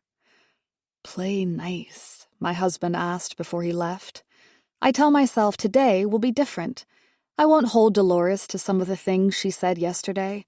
I'll pretend she didn't think I was pregnant and attempt to forget about it. If only she knew how much I wish I was. Not just to excuse the few pounds I put on recently, but because all I want in life right now is to start a family of my own. Morning, Dolores, I say as I sit at the table with her. Good morning, dear, she says with a grin. She takes a sip of her coffee. She's wearing an oversized cashmere sweater with fitted dark jeans today. An orange scarf is twisted around her neckline. Leo mentioned you have to meet with a lawyer. Yes, all the things that comes with your whole life being uprooted. She smiles again. I clear my throat, not knowing how to even respond to such a cynical comment. Smiling back or laughing hardly seems appropriate. Instead, I change the subject. How was your first night in the guest room? I ask. My bedroom was perfect, dear. Thanks for asking. I can't wait for the truck to bring more of my things, but I'll be arranging that later. More things? Why? Shouldn't they stay in storage until she moves to her new home? How long is she planning on staying in my house? Wonderful, I manage to say, struggling with the words. Remember, play nice, I remind myself. Are you doing anything else today? I wait for her to ask me to go shopping. Nothing really, she answers. Well, I thought I heard something about a shopping trip, I say. Leo, my son always has such nice ideas, she says. A shopping trip, just the two of us. This was her idea, right? Did I misunderstand Leo's words this morning? That would be wonderful. Which mall should we go to? I ask. She scoffs. Mall? Darling, no. We don't shop there. That's for people who spend money they don't have. Put everything on credit. She laughs. Boutiques are how we shop. Nothing has a price tag because if it had, it would likely shock you. I say that since you're not used to it yet. You will be, though. I give a thin smile. I've never been to a boutique before. I can tell, dear, she says, taking a sip of coffee. Play nice, play nice, play nice. Maybe if I make these words a mantra, I will actually feel better about what I'm doing to myself. Oh, I didn't mean that in a rude way, dear, she says once I don't reply. I just mean, well, you're not used to money yet. You will be, though, being in this house, being in the circles that you'll join soon. Leo didn't really take you to events much after the wedding. Now that you live in Summer Hill's community, you'll see. Yesterday she assumed I was pregnant. Today, she's reminding me how poor I was. I take a deep breath. Well, technically today she's telling me I'm not a part of that world anymore. She almost wants to show me a new one, a world she lives in that many will never experience in their lifetime. I'd love for you to show me around Summer Hills, I say. It's true. I don't know anyone around here. Dolores is likely one of the best-known members of the community. Of course, dear. Wouldn't be a good mother-in-law if I didn't show you around. I'm almost finished and we can leave soon. I just need some coffee, I say. I'll need several to keep myself calm today. I stand up from the table. Why are you getting up, dear? She asks. This is what I mean. You don't know what you have. She turns towards the kitchen. Oh, dear, can you bring Meline a cup of coffee? She turns to me. How do you take it? I can grab it, I say, embarrassed. She waves me off and turns toward the kitchen. Bring some sugar and cream, please, as well, darling. Hannah soon comes into the room, and on a silver tray is a cup of coffee with a bowl of sugar cubes and silver creamer. Thanks, Hannah, I say. You didn't have to. Not a problem, Mrs. Sterling, she says with an almost robotic tone. Cream or sugar? You can just leave the tray here, thank you. Hannah drops the tray on the table and leaves the room. If I could see her face, I would bet money on her rolling her eyes, but this time because of me. Hannah, Dolores says. Pretty girl. I have to remember her name, but I do struggle with them. I used to have a bell with the girls in my old home. Ring it once, and one of them would come. You only have one girl, so I'll try to remember her name. Hannah. Well, are you ready to leave? She smiles at me and takes another sip of coffee. Chapter 10. Dolores offers to drive. We get into her vehicle. The inside is even more luxurious than I imagined. The interior is made of a supple leather with cherry wood finishes on the dashboard, door panels, and center console. How much have you ventured around your new area, darling? She asks. Have you seen the tennis court yet? No, I haven't really left the house, I admit. I've been so busy unpacking. She laughs. That's why you hired help, dear. Let Sarah deal with that. Hannah, I correct her. Right, Hannah. I look outside the window. We used to work together. When you were my son's maid, right? She asks, emphasizing the word maid. There's something about her tone that bothers me when she does. That's right. She's great. Dolores points out the window. There are the courts. I'll have to take you with the girls sometime. There's a prominent golf course nearby, too. We like to get drinks there afterwards. I'm sure my son's a member there, but if not, I can bring you in as a guest. For a change, her tone is actually more welcoming when she says it. It's almost as if she's excited for me to be a part of her world more. Thanks, I'd love that. The rec center is exclusive to people of Summer Hills as well. A beautiful pool, sauna, you can schedule a massage. Wonderful place. The girls and I go often. You'll have to come with us. A woman walking on the sidewalk with a black tennis bag strapped over her shoulder waves at us. Dolores slows her vehicle and rolls her window down. Hello, lovely, she says. Dolores, the older woman says. We need to get the girls together again soon, when you're ready, of course. Dolores smiles at her. I'd love that, Lillian. May I introduce you to my daughter-in-law, Meline? The woman named Lillian looks at me and waves. Hello, dear, she says, sounding exactly like Dolores. Is this how all rich women talk? In a year from now, I imagine myself walking around calling everyone dear or love. The thought makes me smile as I wave back at Lillian. Nice to meet you, I say. We have to go, dear, Dolores says to her friend. Girls' shopping trip. Lillian waves. See you soon. Dolores begins to drive away and turns to me. Lovely woman. Her gleeful expression changes in an instant. Poor thing. She had a terrible eating disorder that she's finally starting to manage. She was sickly skinny not too long ago, like a talking skeleton. She laughs at her own joke as she continues down the road. I nod, not sure what to say. It seems like such a personal matter to share to others about a friend. After a few minutes, Dolores glances at me again. Have you ever tried skeet shooting? I raise my eyebrows. I don't even know what that means, I laugh. Dolores joins my laughter, overpowering mine. Well, dear, you'll have to try it with me sometime. The girls and I go often. It's like a shooting range, only outside, and you fire at clay pots. So much fun. I nod. Sounds great. I've never fired a gun before. I never exactly wanted to. You must, Dolores says, and she pats my leg. Dolores continues to drive. As we do, the lots of land turn into cookie-cutter large homes spaced closely to each other. Then the buildings get larger as we drive by apartment buildings and into downtown Calgary. Dolores parks on the road in front of a storefront, Eva Lear Clothing Boutique. This boutique is by far the best in the city, she says. Vanessa, the owner, is just fantastic. She lowers her head and looks around.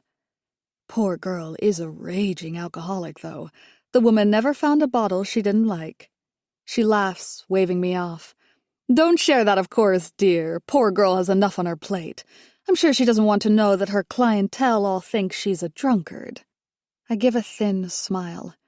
I wonder why all of her clientele think that. Is it because Dolores has likely shared her opinion about her with the entire city?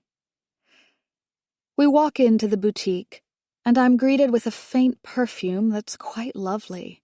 Small bronze racks are arranged against the wall with scenic paintings hung above. The walls are off-white with antique moldings, adding to the luxury of the store. Beautiful garments are proudly hung on the racks. The lighting gives a warm glow to the room. A woman greets us with a smile and puts out her hands. Miss Sterling, she cries out and gives her a hug. Vanessa, dear, Dolores says. So wonderful to see you. It's been too long. I wish you would have called ahead of time, Vanessa says. I could have put together some outfits for you to look at. I have a few items that are new since your last visit. I'm not here for me today, dear, she says. Dolores points to me. This is Meline Sterling, my son's wife. Pleasure to meet you, Mrs. Sterling, she says, shaking my hand. Meline, I say to her. Please call me Meline. Wonderful to meet you, Meline. Well, I'd love to help you shop today. Do you have some kind of fashion you like right now? Anything in particular that you want to try? I can order in anything you'd like. I look around the boutique, unsure what to even say. So many designer outfits surround me. A year ago, I would have stopped and stared at the clothing, admired the materials before walking on. But now I could easily afford anything here. It's overwhelming. She just needs you to help today, Dolores says to her with a smile. She covers half her mouth. New money, she whispers and laughs. The poor girl needs you to make some selections for her. I laugh uncomfortably. It's true I don't know what to say, but I'm not lost when it comes to wearing clothes. The way Dolores called me a poor girl also bothers me. Is she literally poking fun at the fact that I was poor?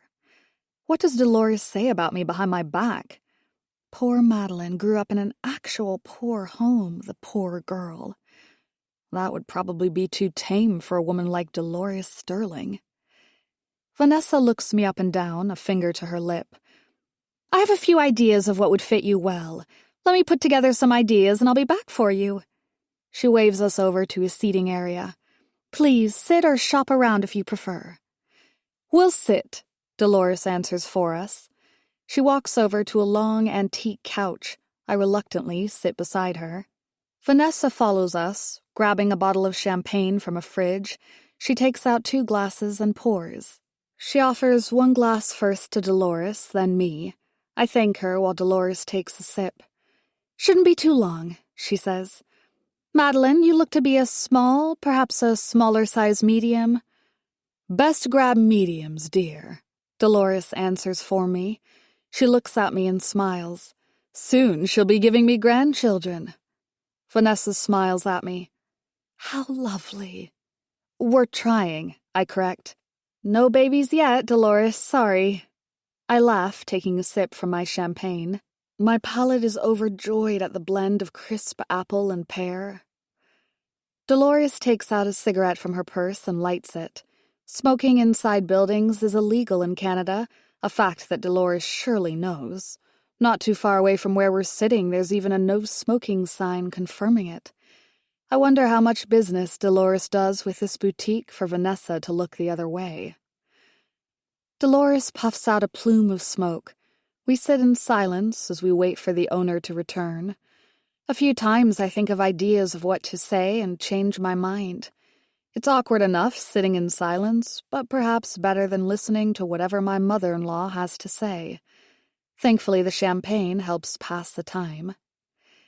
Vanessa comes back into the seating area with a large smile. I have a few things for you in the fitting room, Meline. Follow me. Go on, dear, Dolores says.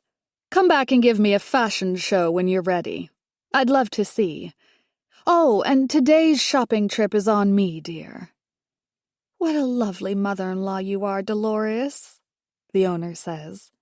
She looks at me as if wanting me to agree. I remember what Leo told me last night. Dolores doesn't have the type of money she's used to living off. I know if Leo was here, he wouldn't approve, but the last thing I want to do is spit in her face for her graciousness. Thanks, I say to her. Truly a lovely gift. She blows out more smoke. Least I could do for what you and my son are doing for me. Get a few outfits, dear, don't be shy. I thank her again and follow Vanessa to the fitting room. I'm used to attempting to fit into small closets to try on clothes. This fitting room is large enough for someone to live in. Clothes hang on several hooks near the mirror, which takes up half the wall. One of them is a cashmere sweater, similar to the one Dolores is wearing, but off-white. I touch the fabric and it's beyond soft. I can only imagine what it will feel like when I put it on. Vanessa also gathered for me a beautiful gown and a dark turtleneck sweater. As I try on each, I'm taken aback by how rich I look. I try on the first outfit again just so I can see how I look once more.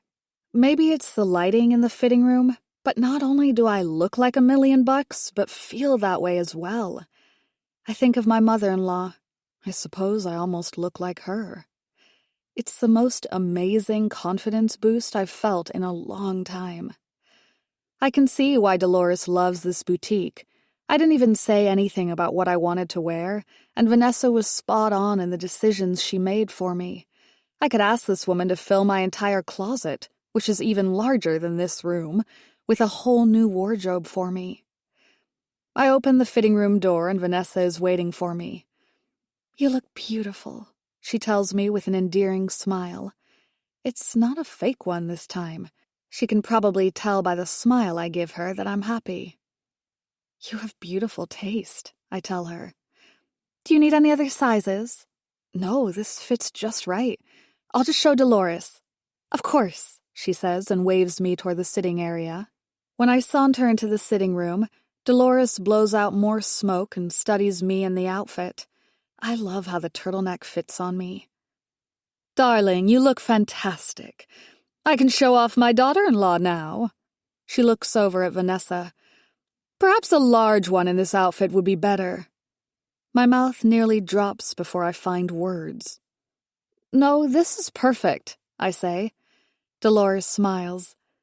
"Of course, dear. It shows off your curves well." I give a thin smile again, not sure if I should say something back to my mother-in-law. Is she trying to be mean or just making a compliment? I can never tell.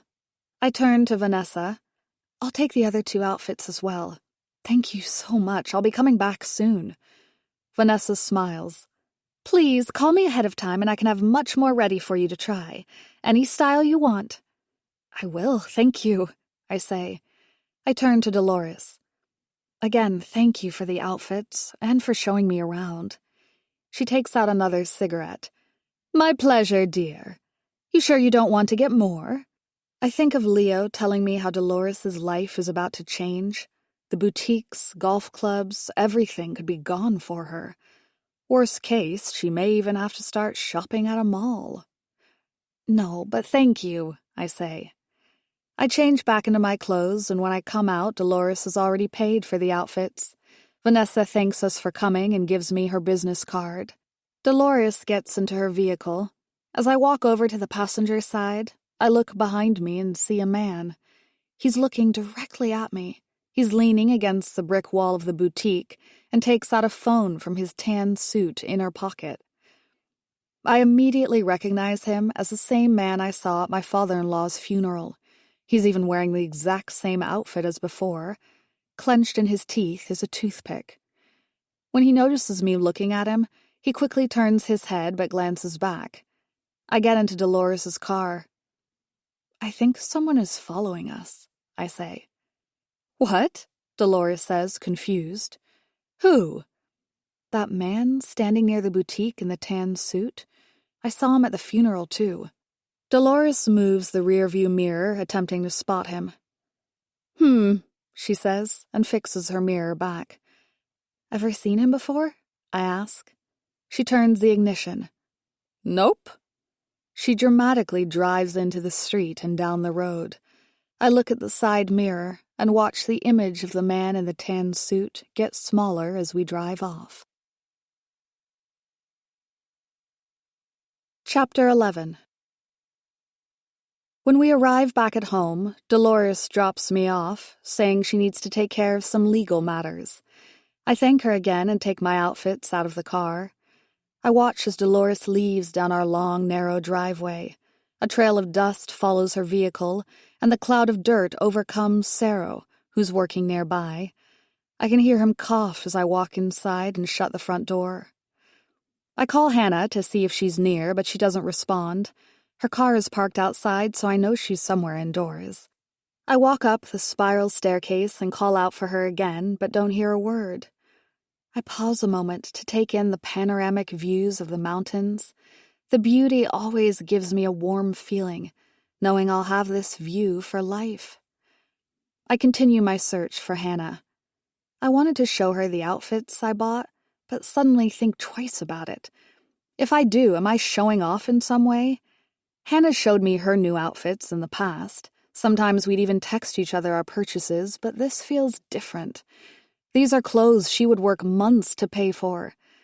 I give up the search and head to my closet. When I'm in my room, I have my own fashion show trying on each outfit. I take photos in the bathroom, attempting but failing to match the lighting in the fitting room at Evalier Boutique. Despite that, the outfits still look beautiful on me.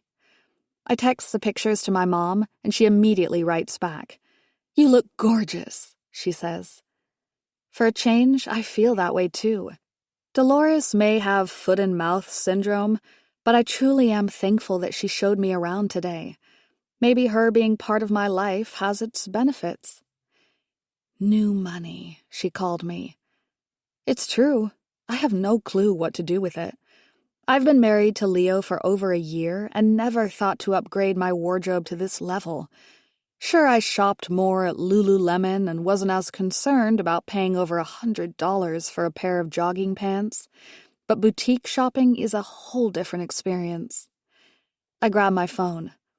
"Mom, when you visit, I'll have to take you to this boutique we shopped at today with my mother-in-law. You'll love it. It will be on me, too." I smile as I look at myself in the mirror. The cashmere sweater I'm wearing is the most comfortable, luxurious piece of clothing I own. I think I'll even wear it around the house today. Why not? The feeling these clothes gives me is one I want to have all the time. My phone buzzes. I look at the message from Mom. "I'm okay. It's too much money. I don't go anywhere that fancy. So, when can I visit?" I take a deep breath, realizing Dolores is in the guest bedroom. This house is big enough, with the many other rooms, and we can certainly have more than one guest room, but do I really want my mother and my mother-in-law staying at my house at the same time? Sure, I can handle Dolores and her comments when they're directed towards me. I can brush those off, but not if she says something even slightly demeaning at my mom. That would be a recipe for disaster. "Soon, Mom," I type back. "Dolores is staying with us for a little bit. After she leaves, you can come for a longer visit." If I was expected to live with Dolores indefinitely, Leo would have to be okay with me allowing my mother to come for a longer stay. My mother would be different, though. She would be uncomfortable with the idea of overstaying her welcome. Meanwhile, Dolores apparently has another truck of her things coming soon. I look in the mirror at the new, expensive-looking woman staring back at me. I feel so much more confident just because of the clothes I'm wearing. I feel like I fit into the world that my husband was raised in. For once, I feel like I deserve to be in this house and all that comes with it. I leave my bedroom and go down the hall. I see Dolores' bedroom door open as I do. When I walk by, though, she's not there. Instead, I find Hannah taking clothes out of a large suitcase. "Oh, hey," I say to her. "I thought you were Dolores." Hannah gives a thin smile. "Whoa, love your outfit." "Right?" I say enthusiastically. I turn around to show it. Dolores actually bought it for me. "And you thought having your mother-in-law around would be hell? Wish she was my in-law." She hangs up an expensive, glittery-looking outfit in the walk-in closet. "Have you been unpacking Dolores' stuff?" "All day," Hannah says with no expression. "I think she's planning on staying for a while. I've unpacked winter, summer, and spring clothes. I'm working on autumn now. And yes, she organizes them by season. Before she left with you this morning, she made sure to tell me to unpack it the same way it was packed. Organized." I sigh. "Sorry, I didn't know she was going to get you to do this." "It's the job," Hannah says, grabbing another outfit and hanging it. I walk around the room and notice Dolores already has pictures on the hanging shelves. I don't have any of Leo and me in the house yet, but Dolores already has several. I see a photo of Leo when he was a baby. Dolores is proudly holding him in the picture. Leo has a blue soother in his mouth and looks calm in his mother's arms. My heart nearly melts until I notice a picture beside it. Dolores is wearing a flannel shirt with a leather vest. A large shotgun is in her hands, facing downwards. She looks nearly as proud with the shotgun in her hand as she did with her son. "You never told me that your mother-in-law was a badass," Hannah says, standing behind me. She told me about this firing range she goes to for skeet shooting, I say, looking at the smile on Dolores' face in the picture. What shooting? They shoot clay discs that get launched into the sky. Hannah raises her eyes. Well, a shotgun-wielding mother-in-law. I feel slightly more concerned for you now. She laughs, and I can't help but join. Oh, you have to look at this, too, she says enthusiastically. She goes into the closet and comes out with a small bronze statue of 2 adults and a small child. I immediately recognize the man and woman, Leo's parents. The boy is Leo himself. Someday I hope to have a statue made of me like this, Hannah jokes. I take the statue and look at the boy. Even as a child, Leo's large smile looks nearly identical to his as an adult. I place the statue on a nightstand beside the bed. A glass picture frame of Leo and Dolores is also there. She showed me around town a little bit today. I look back at the picture of Leo and her. On the other shelf are 2 more. I notice none of the pictures show her husband. And how is that? Hannah asks. I don't know, I say honestly. She can drive me crazy, but I also like how she showed me around. I feel almost like, you're one of them, she says. I turn my head to the side. Well, yeah, I guess. It's hard for me to fit in. I still feel like I should be cleaning their homes and not be married to one of them. Hannah doesn't say anything, and I turn to her. Sorry, I didn't mean anything by that. It's okay, she says. I'd feel the same in your shoes. I nod. Then again, Dolores has this way of giving you a compliment while putting you down at the same time. She talks trash about everyone behind their back. She tells me people's past history and the negative stuff. Makes me wonder what she says about me. Not to mention she called me fat. What? Hannah says, confused. She said that? Not in those exact words. She literally patted my tummy and asked if I was pregnant. Oh, hell no, Hannah says, grabbing another outfit and hanging it. I would not be able to keep myself composed. I didn't think I was going to be able to either, but I managed.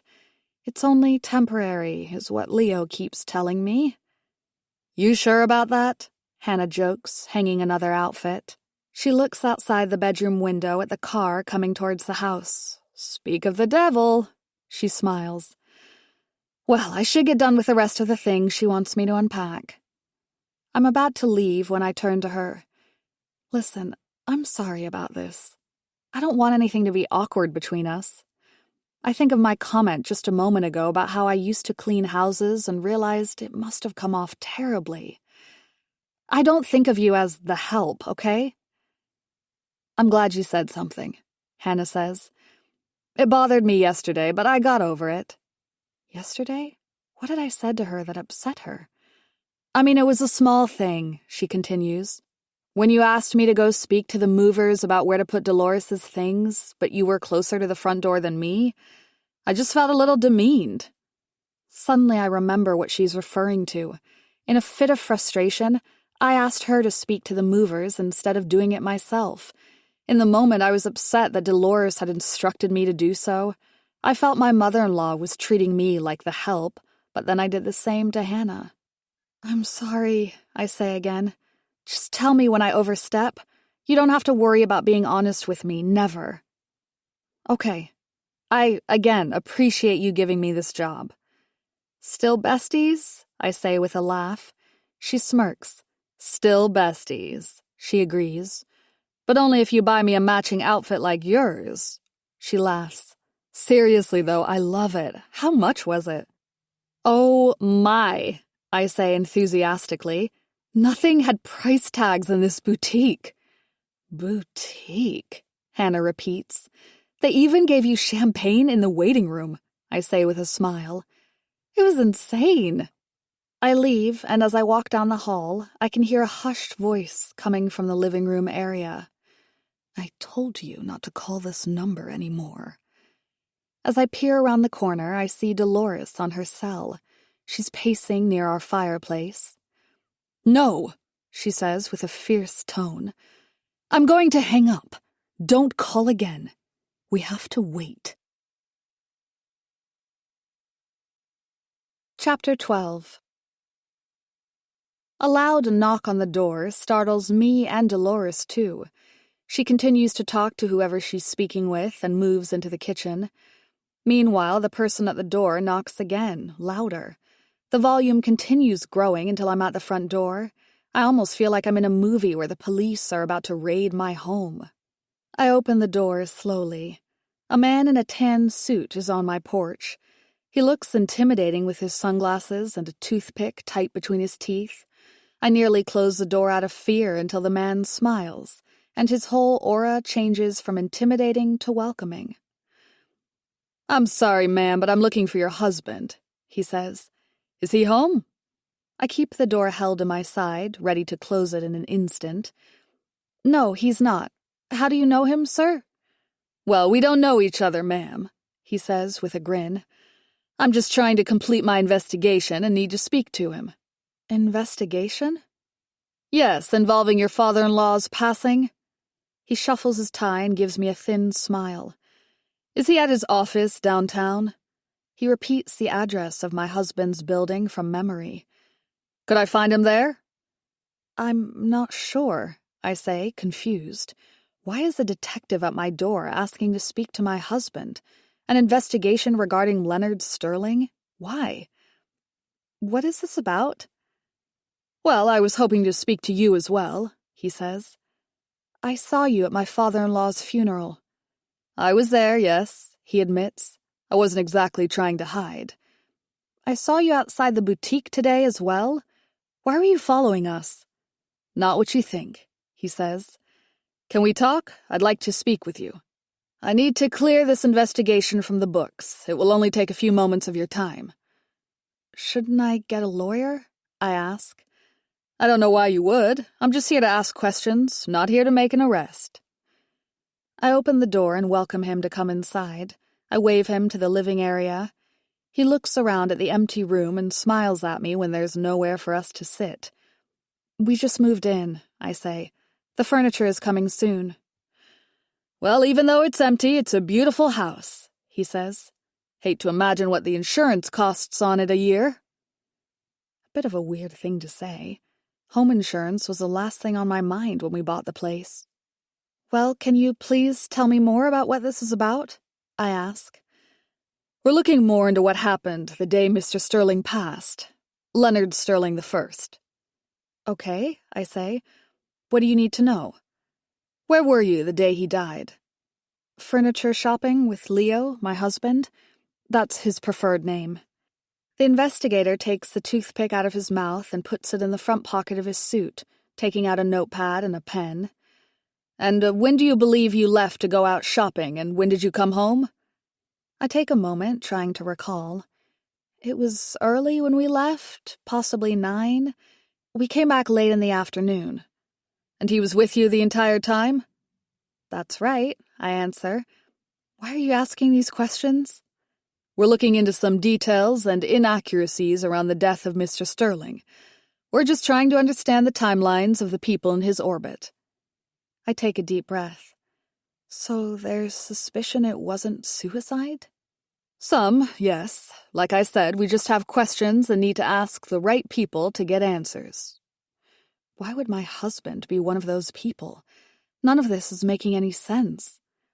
"What kind of relationship did your husband have with his father?" he asks. The question shakes me out of my spell. Well, pretty complicated." He makes a few notes on his pad. "Why complicated?" I remember what Leo told me last night. Of course it was about money. I feel uncomfortable telling this detective this, though.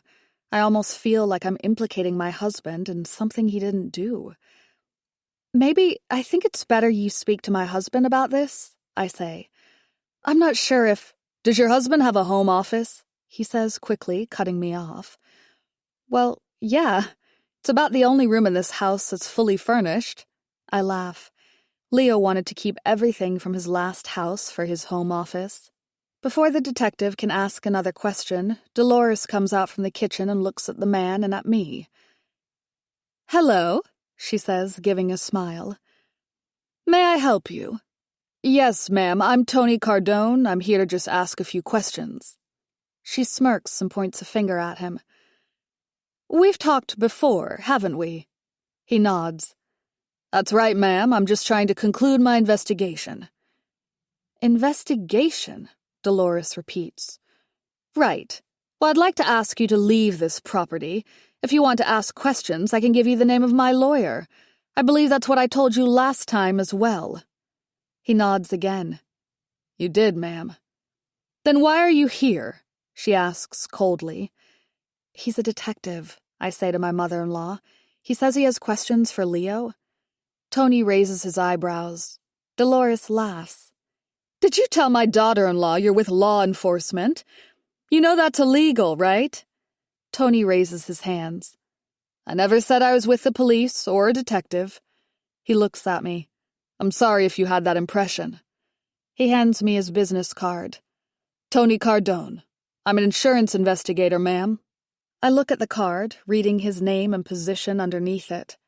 Insurance investigator, I say out loud.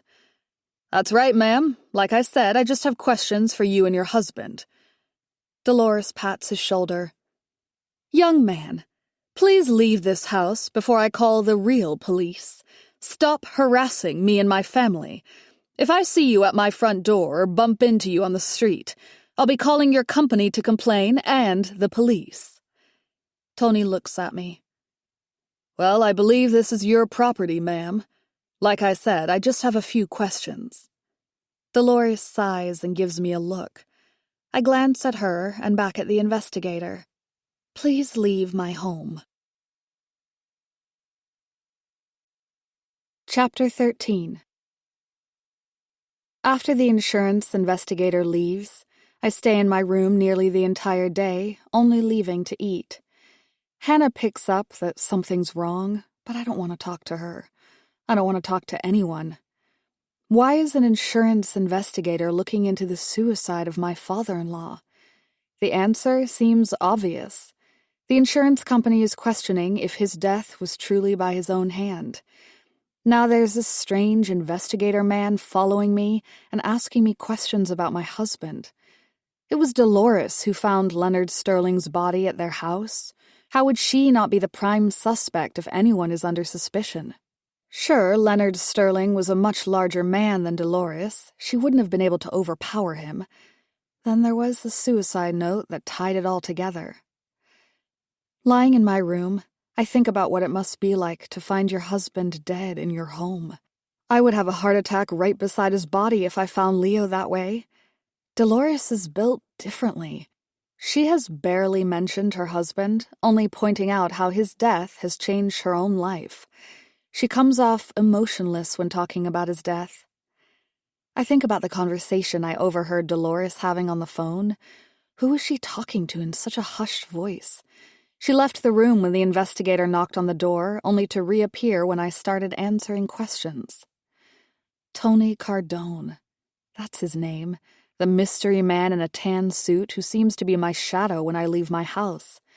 I've looked at his card several times since he left. I've considered calling him just to understand why he was knocking on my front door to begin with. Why was he following me? Or was he following Dolores? I have so many questions and no answers. All I have is my expensive new outfit. Does your husband have a home office? That was the question the investigator asked before swiftly being kicked out. What kind of a question was that? Nothing's adding up. The idea that Leonard Sterling didn't commit suicide scares me. The fact that this investigator was asking questions about my husband scares me.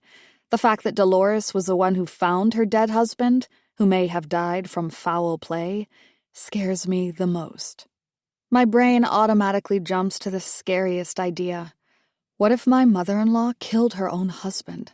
Now she's living under my roof. All day she'll be wandering this large house alone with me. Not entirely alone, at least I have Hannah. I can't calm the uneasy feeling in the pit of my stomach. What if I'm living with a murderer? I look outside the bedroom window. The sun is beginning to set, and yet Leo hasn't come home. He hasn't answered his phone either. I've tried calling him at his office as well. No answer or reply. I think about leaving and going straight to his office. Why wouldn't he call back? The answer, again, is obvious. He's busy. He has a lot going on right now. It's not unlike him to come home late, but after the visit from Tony Cardone, I'm worried. What would happen if I left home and drove straight to Leo's office? I imagine my husband dead, sitting behind his desk, much like his father would have been found. I just want to know he's okay. I just need to talk to him. I try my best to calm my nerves and instead read a book. Unfortunately, my love for true crime books is making it harder not to continue to jump to worst-case scenarios about what's happening in my own life. Soon I hear footsteps coming down the hallway. I worry it's Dolores. After the thoughts I had about her, she's the last person I want to be alone with right now. I don't really want to speak to Hannah either. I'm jumping to conclusions again. Why do I think my mother-in-law is the villain? I need to stop reading true crime and go back to romance. The books I've read have rotted my brain into believing the worst about other humans. The police haven't knocked on my door. Real detectives haven't questioned me after my father-in-law's death. If foul play was considered, they would have. The only person bothering me about my father-in-law's death is some strange insurance guy who always wears the same clothes. A knock on the bedroom door breaks my thoughts. "You locked the door," Leo says. "Hey," I say, jumping out of bed. I open it and embrace him tightly. He laughs. "I wish you would greet me like this every time I come home." "Why didn't you call back?" I say in a harsh tone. "Okay, maybe I don't wish you'd greet me like this every time I come home." "I was worried," I say. "I was going to go to your office." "Why? Did that insurance guy get to you?" I take a step back. "How'd you know about him?" "Mom called me," he says. "So your mother can get a hold of you, but I can't?" "My phone died," he says. "I got caught up with work, sorry." "I called your office phone," I say, confused. "Right, I'm not always there. I told you I've got meetings all over the place. I can barely remember who and when I'm meeting with someone. I've been having meetings all day." He puts his hand on my shoulder. "You need to relax. Everything's okay. You also shouldn't talk to insurance investigators," he says with a laugh. "Why not?" I ask. "We don't have anything to hide, right?" "Of course not. The insurance company is trying to find ways to weasel out of the life insurance policy my father had. They're holding up the whole process of releasing the money to Mom. Talking to them complicates things. I've got lawyers on it, just don't worry." "You didn't tell me about this," I say. "Well, it's not a big deal. Insurance companies are, by nature, criminals themselves. They're trying to avoid paying what my mom's owed. So do everyone a favor and don't talk to them. In fact, the general rule of thumb, never talk to anyone, police, insurance companies. If it has legal consequences, don't get involved. Tell them to talk to your lawyer." "I don't have one." "That's just a phone call away," he says confidently. "Look, it's not about withholding information. It's all optics. Police, insurance companies, they have their agendas, their ideas, and want to corroborate them to confirm what they think. Having a lawyer there helps to ensure we can say the truth without implicating us into their narrative. So never answer questions without representation. That's why rich people rarely get in trouble." He laughs. "The investigator thinks your dad didn't kill himself. He asked me questions about you and where you were, what type of relationship you had with him. He even asked if you have a home office." "A home office?" my husband asks, just as confused as I was by the question. "Listen, none of that matters. They have their ideas, trying their best to screw my mom out of what they owe her." "I always thought that if someone kills themselves, you wouldn't be able to collect life insurance." Leo shakes his head. "That's just the movies. Most insurance contracts have a 2-year clause. If you..." He pretends to slice his neck. "After 2 years, the insurance companies can't keep the money. It was the first thing I had my lawyer look into after Dad killed himself." After he says the words, he pauses. "This whole thing is weird. I never thought I'd have to call lawyers to check into these things. I want this investigation to end. I want this Tony Cardone guy to stop bothering me, I say. If he comes around again, let me know right away. I'll make sure he doesn't bother you or my mom. She told me when you guys were out, she saw him near the boutique. He was there, following us, or your mom, I don't know. It's scary, Leo agrees. I'll make sure he doesn't do that again, okay? He kisses my forehead. By the way, how was shopping with my mom? Well, I got this outfit, I say. Like it? Love it. Now take it off immediately. He gives me a lustful stare. I smile at him. Leo, I say playfully. Come on, he says.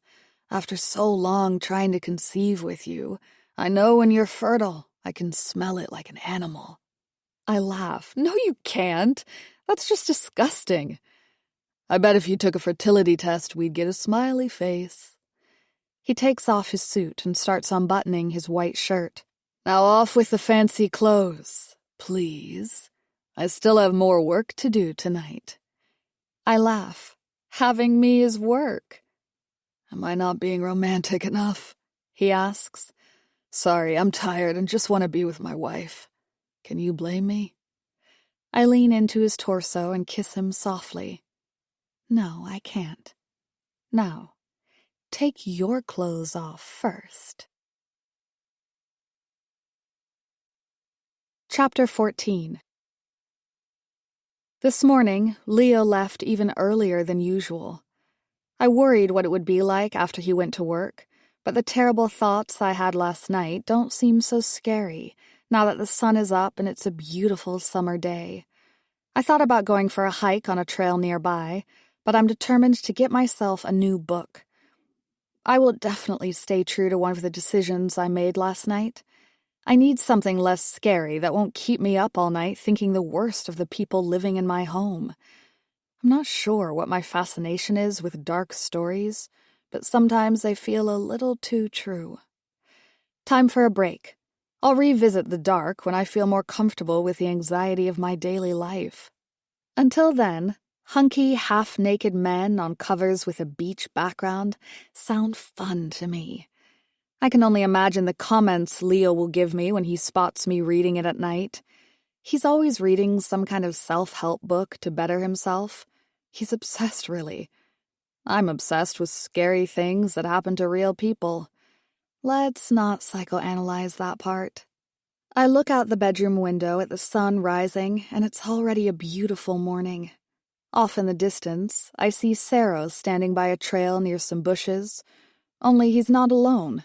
Hannah is with him. The two are talking very closely. When I asked her what she thought of our gardener, she didn't have too many positive things to say. Something must have changed on that front. Perhaps the two are getting closer. I'll have to bug her for details. I walk into the kitchen and start a pot of coffee. I yawn and spread my hands out when the sound of a metal ting scares me. I look behind me and Charles Rayer is staring at me, just as startled. He quickly grabs the box he hit before it falls off the counter. Sorry, he says. Your doorbell isn't working. I knocked a few times, but nobody came and the door was unlocked. I cover my chest, trying to catch my breath. You scared the crap out of me, Charles. I take a moment before saying another word. Well, Leo has already left for work. He wasn't at the office? Charles shakes his head. No, we had a breakfast meeting. I figured I'd catch him at home. He didn't pick up or call me back either. We really need to hire an assistant. We barely know where each other is half the time. That makes two of us, I think. At least Leo is just as bad at getting back to his work wife as he is with his real one. Charles smiles at me. If he calls the house or drops by, let him know I was trying to reach him. No problem, I say. I try to come up with some small talk, but I always feel awkward around Charles. He looks so rigid and tense in his posture and is quiet in general. Thanks again, Meline, he says. Have a good morning. You as well, I say and wave. Before Charles leaves, Dolores comes into the kitchen. Charles, she says enthusiastically. How are you, my dear? Hey, Miss Sterling. I'm well, thanks. The girls and I were talking about you. You're still a bachelor, right? Charles takes a deep breath. Still available, yes. Perfect, Dolores says. I was talking with my girlfriends, and we all just adore you and what you're doing with my son. I don't think the company would do anywhere near as well with just my boy running it. He needs a man like you to help. Dolores grabs his hand firmly, and I can almost see Charles blushing. Well, the girls have some women they think may be a good match for a man like you. Would you meet one for a date? Well... Charles tries to look away, but Dolores holds his gaze. I mean it, Charles. You're such a catch. You should meet one of these women they want to set you up with. Plus, some of them are quite gorgeous. I'll set those dates up first. He laughs awkwardly. That sounds great. Thanks. Maybe not now, though. Things are very busy at the moment. Dolores finally lets go of the man's hand. Do take care, Charles. Tell my boy I love him when you see him next. The curse of bad small talk doesn't seem to impact my mother-in-law with Charles.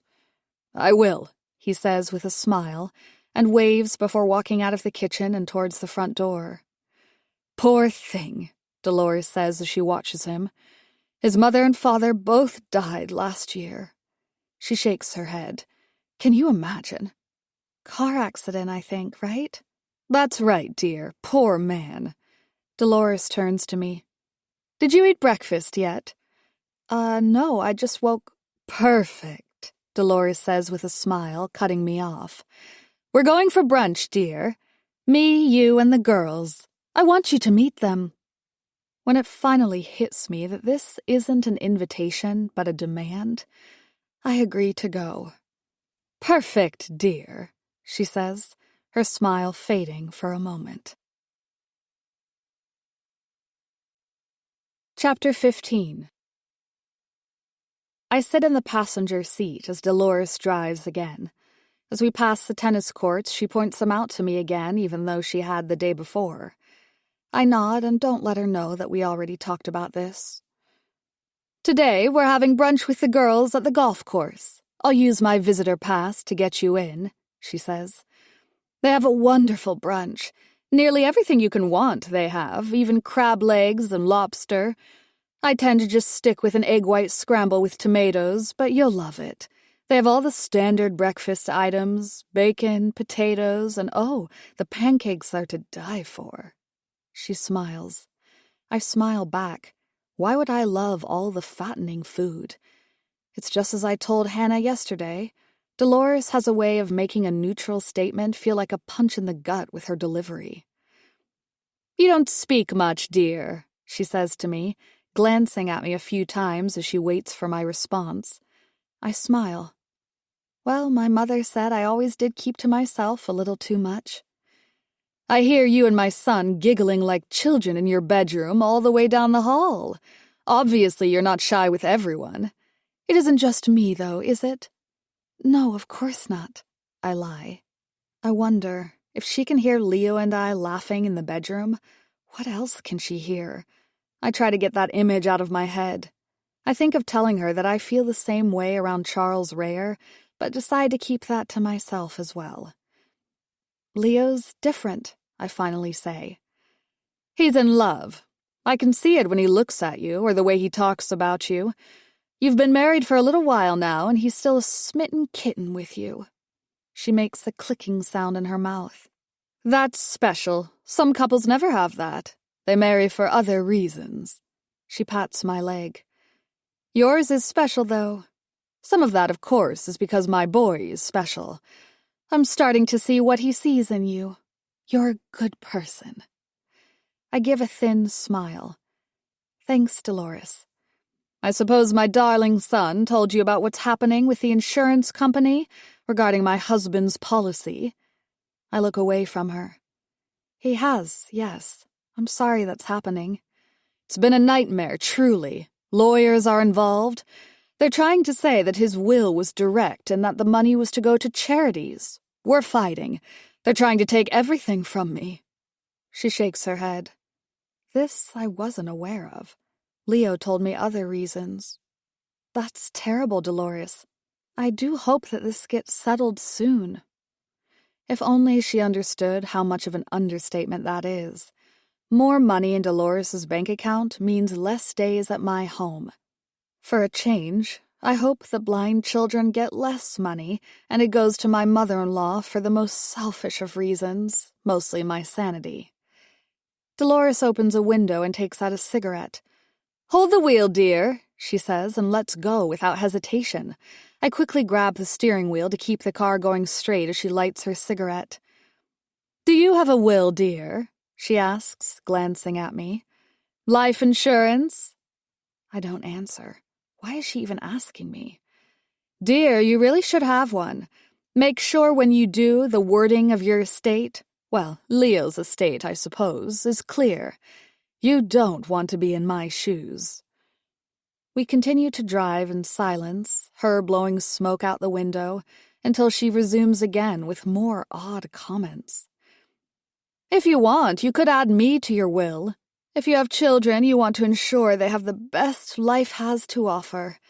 Fingers crossed, if something terrible happens to both you and my son, who would look after your future children? I hope you know I'd take that responsibility in a heartbeat, dear.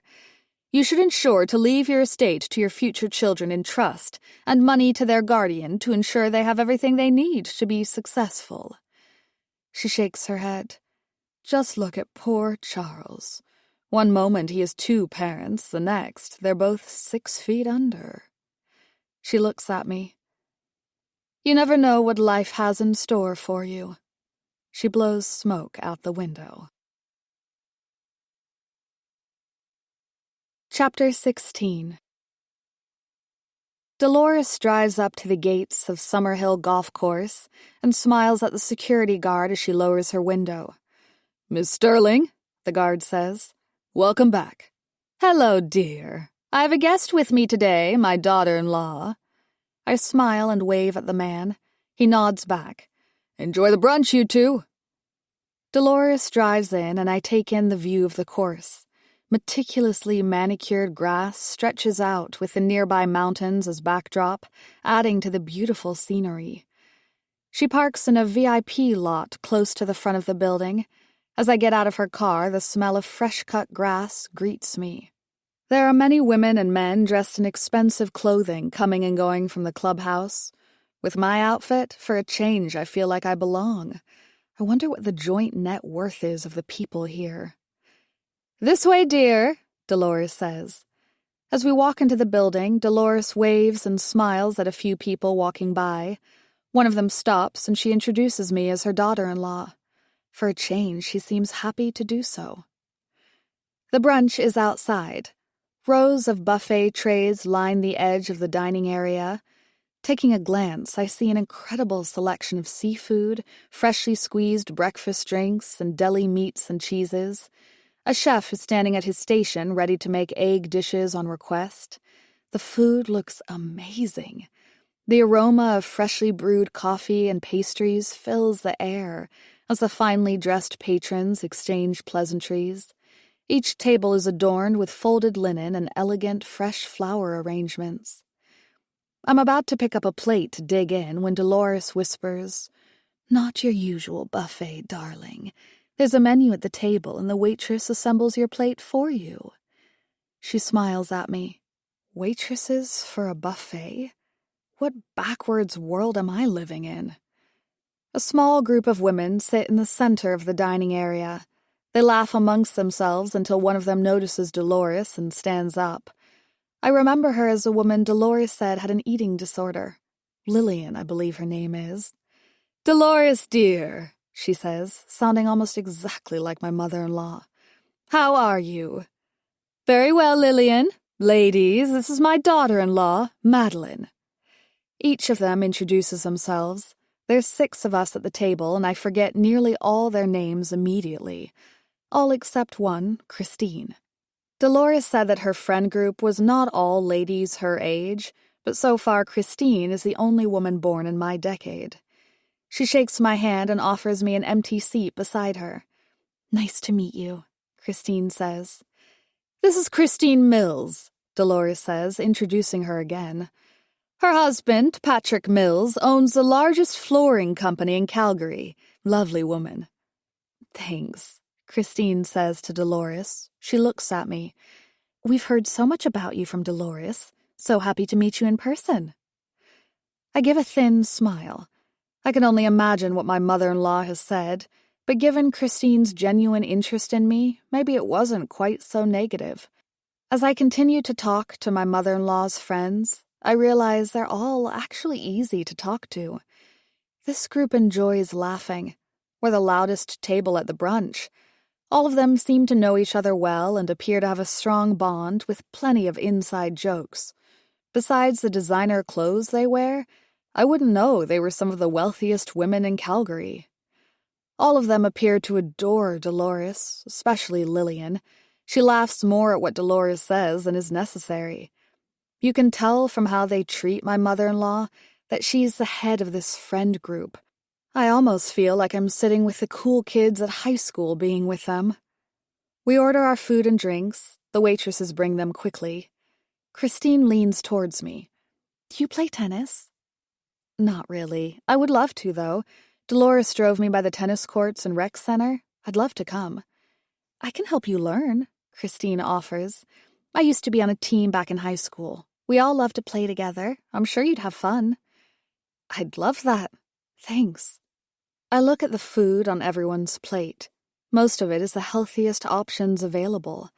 Their plates are half empty. Compare that to mine, which is filled to the brim. Some of my food is layered on top of each other even. Isn't that what you do at buffets? The group continues to laugh as Dolores's friends talk more about the community. Have you girls met the new girl that lives on Mountain View? Lillian asks. Dolores nods. Where Sandra Daunting used to live, right? That's the house. Well, you should see the new woman who lives there. Every time I pass by and she's outside, she's wearing some eccentric outfit full of colors. It's like she shops at a clown store or something. The table erupts with laughter, even though the comment was quite mean. Other tables can easily hear us. I can only imagine if one of the other people know this woman, what they must think. I'm taken aback by how mean-spirited Lillian's comment was, until another woman makes a similar mean one. Some other woman apparently gained 20 pounds. The girls laugh again in unison about how this person's diet is not going so well. There's suspicions that another woman's husband is having an affair, and for some, that's hilarious as well. I realize this group of women may not be as nice as I first thought. I'd hate to know if they were talking about me this way. Knowing Dolores, I wonder if they have in the past. As the girls continue to laugh at others' expense, I'm happy to notice that Christine doesn't join in. She appears to be the only woman at this table with some decency. Dolores is at the other end of the spectrum, however, dishing out as much gossip as she can. Lillian continues to laugh the hardest in the group, but I wonder what she would think if she knew what Dolores said about her behind her back. How did you and your husband meet? Christine asks. I smile. Well, it's a fun story, I say, worried what this group of women will think. Dolores takes a nibble of her egg whites. She was Leo's house cleaner. No way! Lillian laughs, thankfully not as loud this time, but still her chuckles are starting to bother me to my core. I smile back at her. Yeah, I worked for him and he was just the nicest man. I don't usually talk to customers at their home, but he was so intrigued by me. We started talking and soon, well, I raise my finger and show the ring. What a wonderful story, Christine says. Like a fairy tale. Dolores laughs. A real Cinderella, my daughter-in-law is. Are you from Calgary? Christine asks me.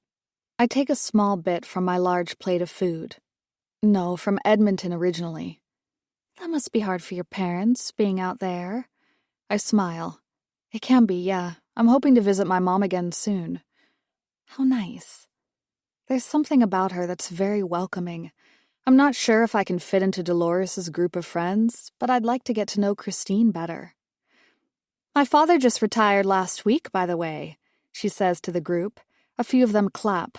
My mother isn't so happy now that he's home more. Lillian laughs, but not as hard as she would have if Dolores made the joke. Christine looks at me. Is your father still working? Well, Dolores answers for me. He's passed away. Christine puts her fork down. I'm so sorry, I didn't know. I shake my head. It's okay, it was a long time ago. Dolores takes another bite of her food and covers her mouth. Her father was actually famous. No way, Lillian says with a wide grin. What did he do? Rob people. Dolores laughs. He was in the papers some time ago. I have the headlines, dear. I'll have to show you. Lillian puts a hand over her mouth, covering her smile. Oh, well. Dolores continues to dig into my past. Unfortunately, he passed away in prison, Leo told me. She looks at me. Poor girl had no father growing up. An audible "aw" comes from the group of ladies. I feel so awkward and want to leave, but manage a thin smile back. My mother raised me by herself. Good for her, Lillian says. I have such respect for single mothers. They have to do so much on their own. If I didn't have my husband or nanny, it would have been unbearable to have my 3 children. She laughs. I nod back, but don't say a word. How could these people even function without their wealth? Dolores sighs. I have to admit how pleasantly surprised I was at how well put together my daughter-in-law is. A father in jail, a girl raised in a rough community in Edmonton. When I found out about her past and how she grew up, I half expected her to have too many daddy issues to marry a man like Leo. The group of girls laugh. Dolores smiles before she continues. I worried my son would drag home some girl I'd have to watch carefully to make sure didn't steal the silverware, or worse, some crackhead. The table erupts with laughter, with Lillian the loudest of the group. My mouth drops at the comment and I lower my head, but their laughing feels like it's going on forever.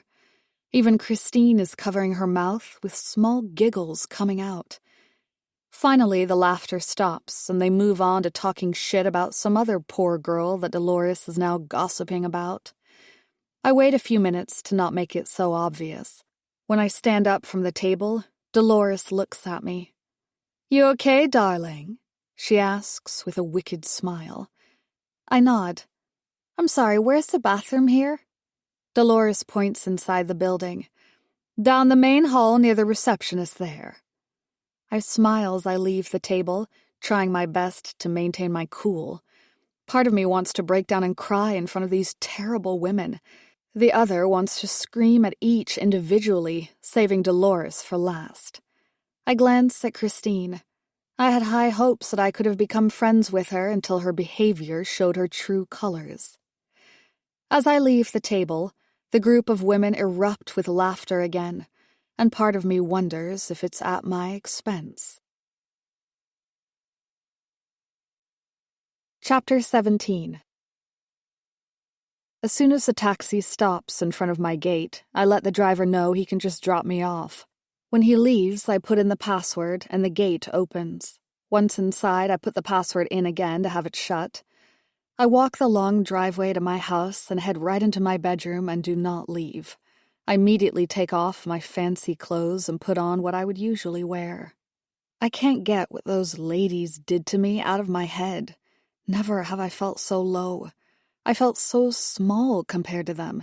It's as if they summed up all the worst highlights of my life. Poor Meline, a father who died in jail. I must have daddy issues.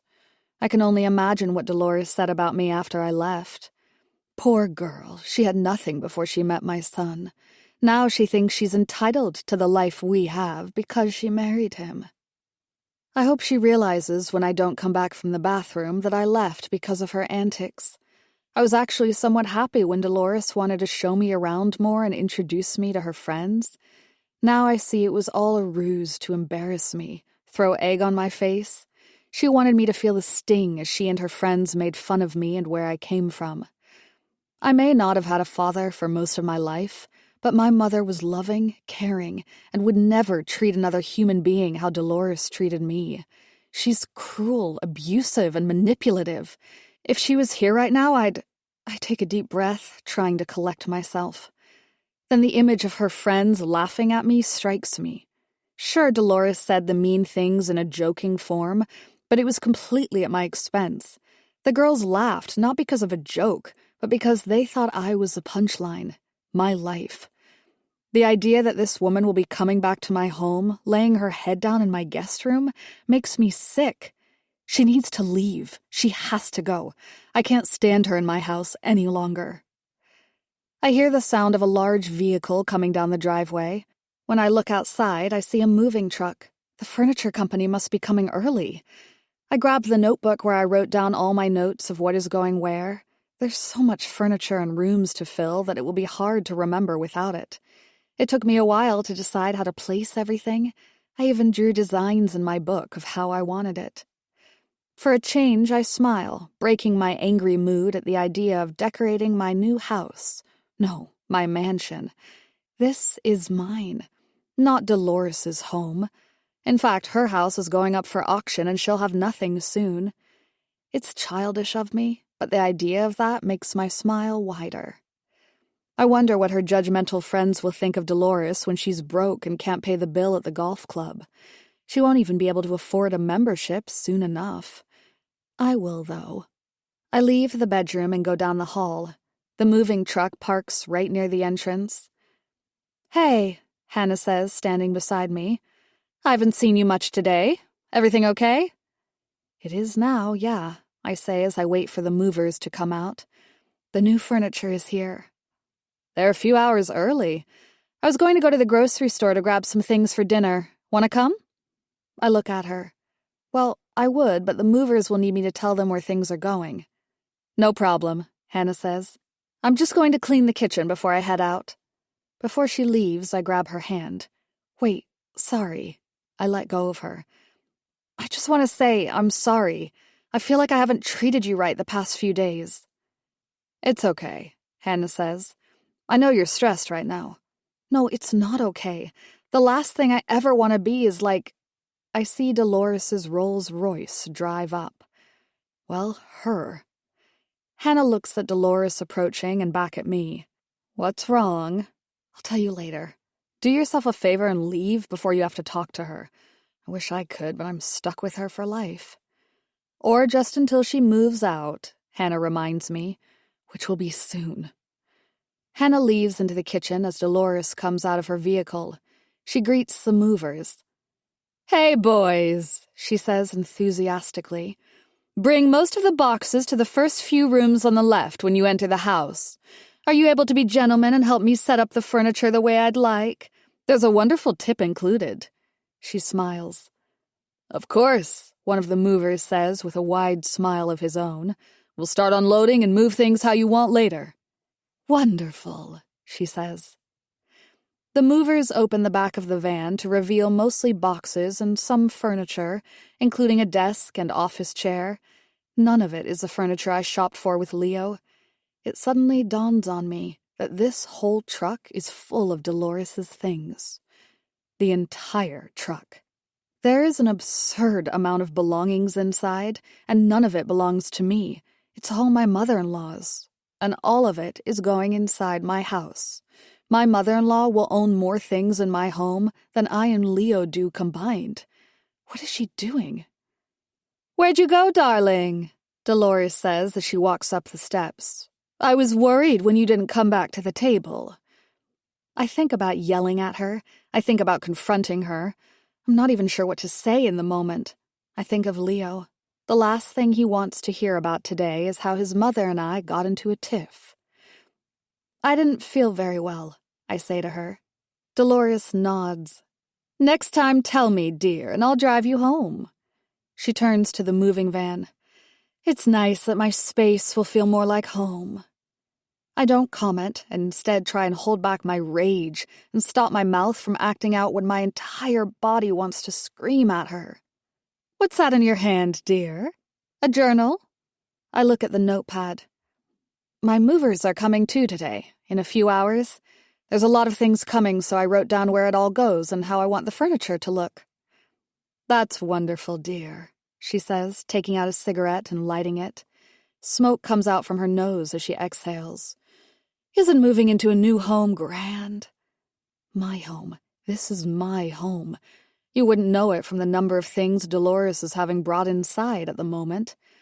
"Be careful of that, young man," she says as a mover walks inside with a box. "Valuable chinaware." "No problem, Miss Sterling," he says. Chinaware? She brought her plates to my house. Why? I'm not using her chinaware. I have my own. I don't want to eat off anything she owns. I don't want any of her stuff in my kitchen. I don't even want her in my home. Dolores walks inside, her cigarette loose in her hands. She blows out smoke in my foyer as she supervises the movers. Just a few nights ago, I asked her to not smoke inside either. The woman has no boundaries, or she just doesn't care what mine are. It's like she's a virus that's grown, duplicated itself in days, and has completely taken over half my house. Soon the entire place will belong to her. "Dolores," I say, feigning a smile of my own, "can you please smoke outside?" "Oh, right, dear," she says as if she's confused. Instead of walking back outside, she goes to the nearest window and opens it, blowing more smoke through the mesh screen. "Can you bring that box to the second room on the left?" she directs the mover. "And when you get to the desk, that will go into the third room down this hallway." "No problem," the mover says back. "Fantastic," she says to herself, blowing more smoke out of her nose. Most of it stays indoors and not out the window. Did I not make myself clear, I wonder? I didn't ask her to open a window and smoke. I asked her to leave my home and do it. Dolores treats me the same as Vanessa from the boutique. She thinks she can do whatever she wants in my house, despite what I say. I could put a no smoking sign and nail it on her, and she'll still puff away on her cancer stick. Then I see two of the movers start to move a large desk.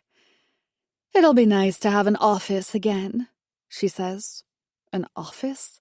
Why does a woman who doesn't work need one? Why does she need an office in her temporary home that doesn't belong to her? Did she tell the mover to put it into a third room down her side of the hallway? She'll be occupying 3 rooms in my house. I only take up one myself. Hannah walks past us, car keys in her hand. "I'll be back in a while," she says. "Text me if you need anything from the store." "Thanks, Sarah," Dolores says to her. Hannah doesn't respond. "Her name is Hannah," I say, articulating each syllable in her name. "Hannah," I repeat. "And smoke outside? I didn't ask you to crack open a window." Dolores opens her mouth in disgust. "Such a tone, young woman. Why would you talk to your mother-in-law this way? Do you speak to your own mother with such an attitude? I hope no, pray not. Out of frustration, I turn and place my notebook on the bookshelf nearby. "I'm leaving," I say to her. I quickly run after Hannah, who's getting into her vehicle. Chapter 18. It doesn't take long for Hannah and me to get everything on the shopping list. What's slowing us down, however, is me telling her how miserable I've been since Dolores moved into my house. Hannah can't believe how they treated me at lunch. As we leave the grocery store, I spot a McDonald's across the street. "Are you hungry?" I ask her. "On me." She laughs. "Didn't you just have brunch? You're still hungry." "Starving!" I exclaim. "You should have seen how much food they had at the golf club brunch, and yet none of it was on their plates. It's like those people don't know how to properly eat at a buffet." "Those people. Aren't they your people now?" she says playfully. I shake my head. I want nothing to do with them. What I do want is a Big Mac, though. Large fries. "Okay, you sold me." Hannah laughs. We dine inside. Hannah asks if I needed to go back home soon for the furniture movers, but I let her know that I have a few hours before they arrive. Besides, if I see Dolores directing her movers any longer, I'll have a complete meltdown. I still can't get over how terrible that brunch was, I say as I take a large bite of my burger. The taste of my economically priced meat may be much cheaper than the cuts chosen for those at the golf course, but I'll take this burger any day of the week over theirs. They're like a bunch of school children, Hannah says while eating a single fry. Worse than high school. I didn't want to say anything with Dolores there, but why does she need to have an entire moving truck full of her things come to your home? Has a woman never heard of a storage facility? Too low class for her, I joke. She needs to house her items in someone else's mansion.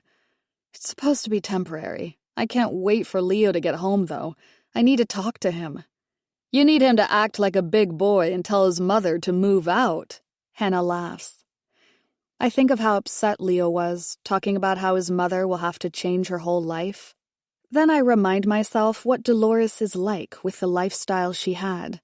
She doesn't deserve it. She uses it to put other people down.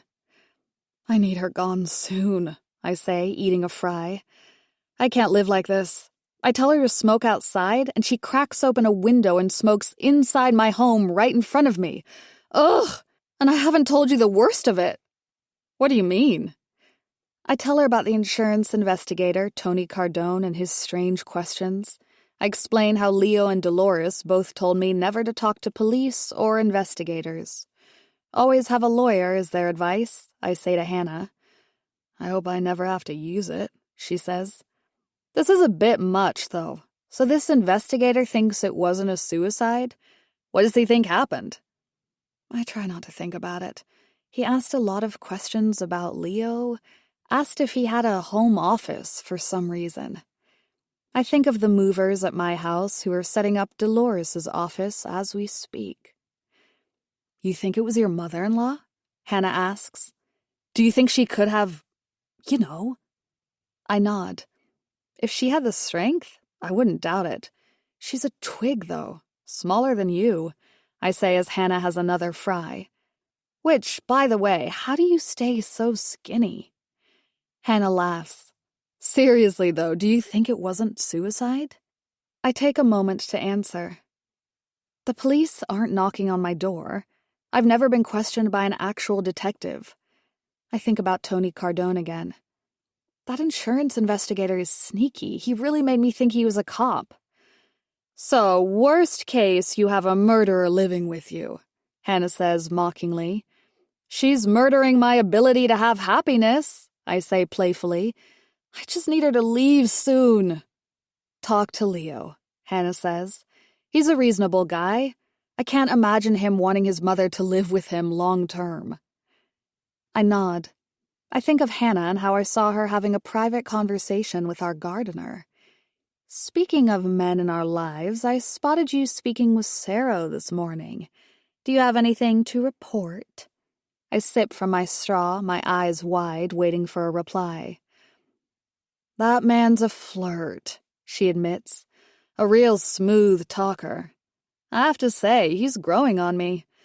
Maybe at some point I'll take him up on his offer for drinks. So he's already asked you out? She laughs. Several times. Each time I shoot him down. I have to work at your house every day. If things don't go well, I have to see him every day. I don't like that idea. Fair enough, I say, finishing my burger. Should we go back to your house? Hannah asks. I shake my head. Let's take our time. I'm enjoying myself too much to go home. As Hannah turns into my long driveway, we drive past Sarah, who's trimming a large bush. He stares into the car as we drive by. I think he's going to ask you out again today based on that look he just gave you, I joke. And going to be shot down once again. Hannah laughs. She parks near the front of the home, and to my surprise, a new moving truck is now parked where the old one once was. My movers are here, I say. Really early, too. I look at the time on Hannah's car clock. We get out and walk inside. In the living room, Dolores is instructing the movers where to place a large sectional. The entire living room is already arranged. The truck is already nearly empty. Just right there, boys, Dolores says, blowing out smoke in the middle of the room. The men listen and Dolores takes a step back. Perfect! Looks beautiful there. Beautiful? No, the furniture may look nice, but that's because I picked it out. How it's placed in the room is nowhere near how I wanted it to be. I look at Dolores, stunned. The movers are nearly done, she says. Dolores, why didn't you call me to let me know the movers were here? I ask. Well, dear, I knew you were out with your friend Hannah, she says, smiling at her. She looks back at me. I was hoping time away would help you cool off. Cool off? I hadn't even noticed the other mover on a ladder in the living room until he starts sticking a nail into the wall. He goes down the ladder and back up, hanging a large picture prominently in my living room. It's a picture of my husband and his mother. Love how this room looks now, Dolores says with a grin. Has a nice feng shui to it, doesn't it? Chapter 19. After my exchange with my mother-in-law, I spend most of my time with Hannah waiting for my husband to come home. I can't wait for him to come through the doors so we can talk about what's been happening. I've had enough. But I know I'll have to wait to tell him. He'll be coming home late as usual. I've already texted him saying we have to chat when he gets in. Seems ominous enough. I don't want to text it all out to him. I won't call him to complain about his mother either. This has to be a conversation we have alone and in person. To my surprise, Leo walks through the door much earlier than expected. It's not even 5 p.m. and he's home. I can't help but smile when I see him. Good luck, Hannah whispers to me. I give her a nod before going to my husband. You're home early, I say. Good. Whoa, he says, looking around. Our house actually looks like a home now. Love how you set it up, too. Great work. Are you going to show me the rooms? I breathe in deep. Not yet. Not until I get it how I want it. He looks at me, confused. Dolores suddenly materializes in the room and hugs her son. Leo, darling, she says enthusiastically. Isn't your home wonderful? Yes, Mother. And the movers came for you, too? They have, son. Thanks for helping me get that organized. Of course, he says. I look at him, my eyes extinct of any love at the moment. How many more trucks coming to our home has my husband organized for his mother? How long must I stay in this house with her? Can we talk? I ask. I glance at Dolores. In private. Leo looks at his mother and at me. Is everything okay? Can we talk? I repeat. She's upset with me again, dear, Dolores says. I don't understand why. Leo looks at me. Okay, well, let's go to our bedroom. When we're inside, I peer down the hallway to ensure his mother isn't following us before closing the door. That was really awkward, he says. I came home early. I got a message from both you and my mom, and you are both saying you want to talk to me. I mean, I knew that meant something happened. I actually had this nice idea that I'd come home early just so the 3 of us could break bread together, share a meal. Maybe with me there we could, I don't know, get rid of this tension. His words hit me for a moment. My rage escapes me until I remember everything Dolores has done since moving in. I'm having a hard time with this, Leo, I say. Understatement of the century. Why? He says. I don't understand. I mean, first, there's this huge truck full of her things. She had 4 movers moving her belongings into 3 of our rooms. 3! I didn't realize she was setting up her own home within our home. Well, I knew she had some things to bring. I didn't realize it would be that much. I said I'd organize a storage locker for her, but she said she would take care of it. Well, she did. Our house is her storage locker. He lowers his head and sighs. Okay, well, it's just her things. It's not like we don't have the room or anything. This house is huge for the 2 of us. Her things won't stay here. If her new place can't keep all her crap in it, I'll organize a storage locker myself. Okay?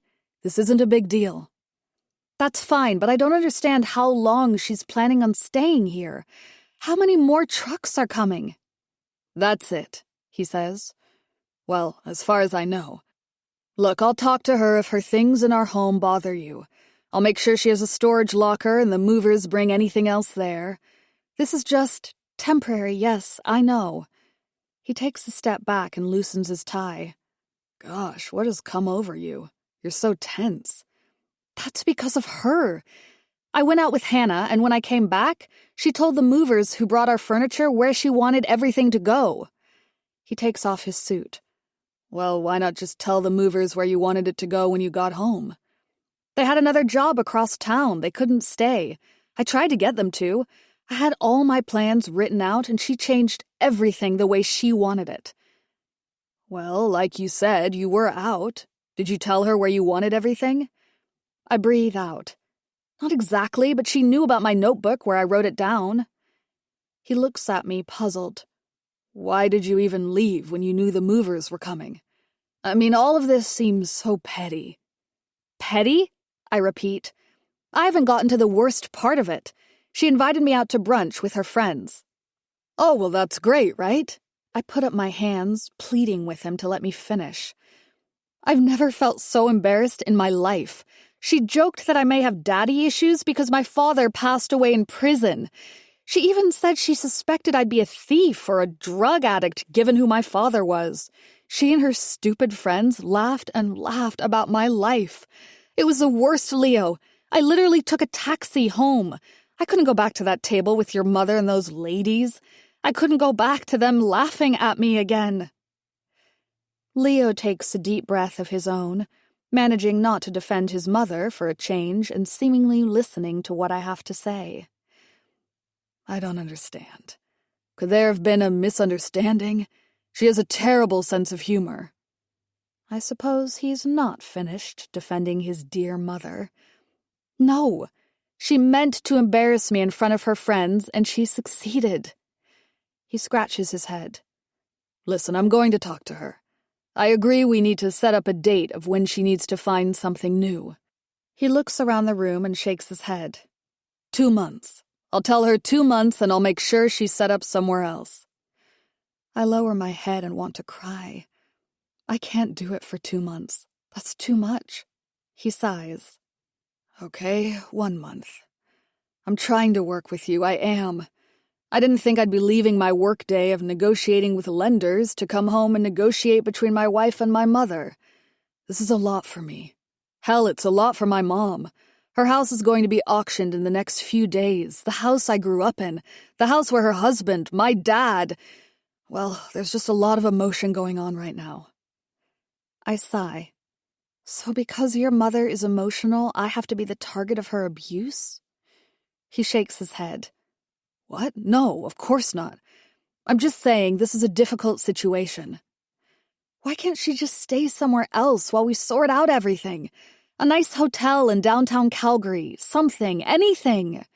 He sighs again. She's my mother, okay? She needs me right now. She needs us right now. I came home because I wanted to spend time with my wife and my mother. Have dinner, break bread.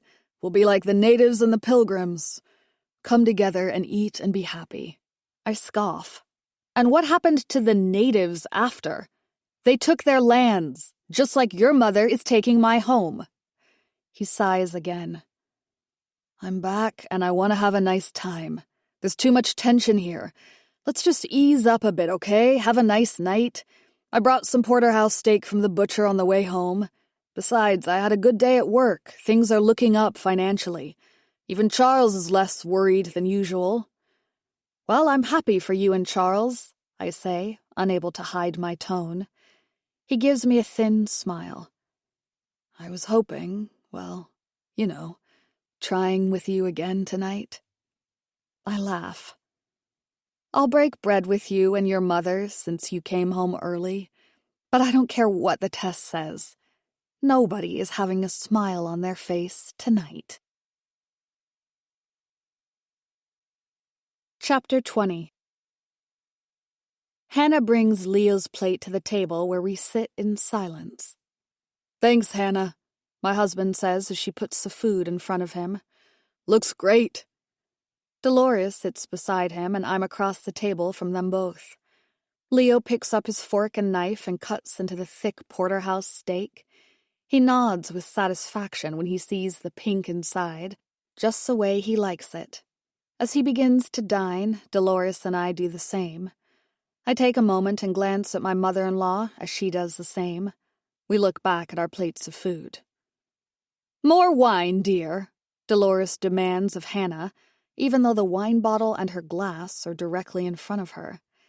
Hannah does as asked until Dolores gives her a cue to stop pouring. "How is work?" Dolores asks her son.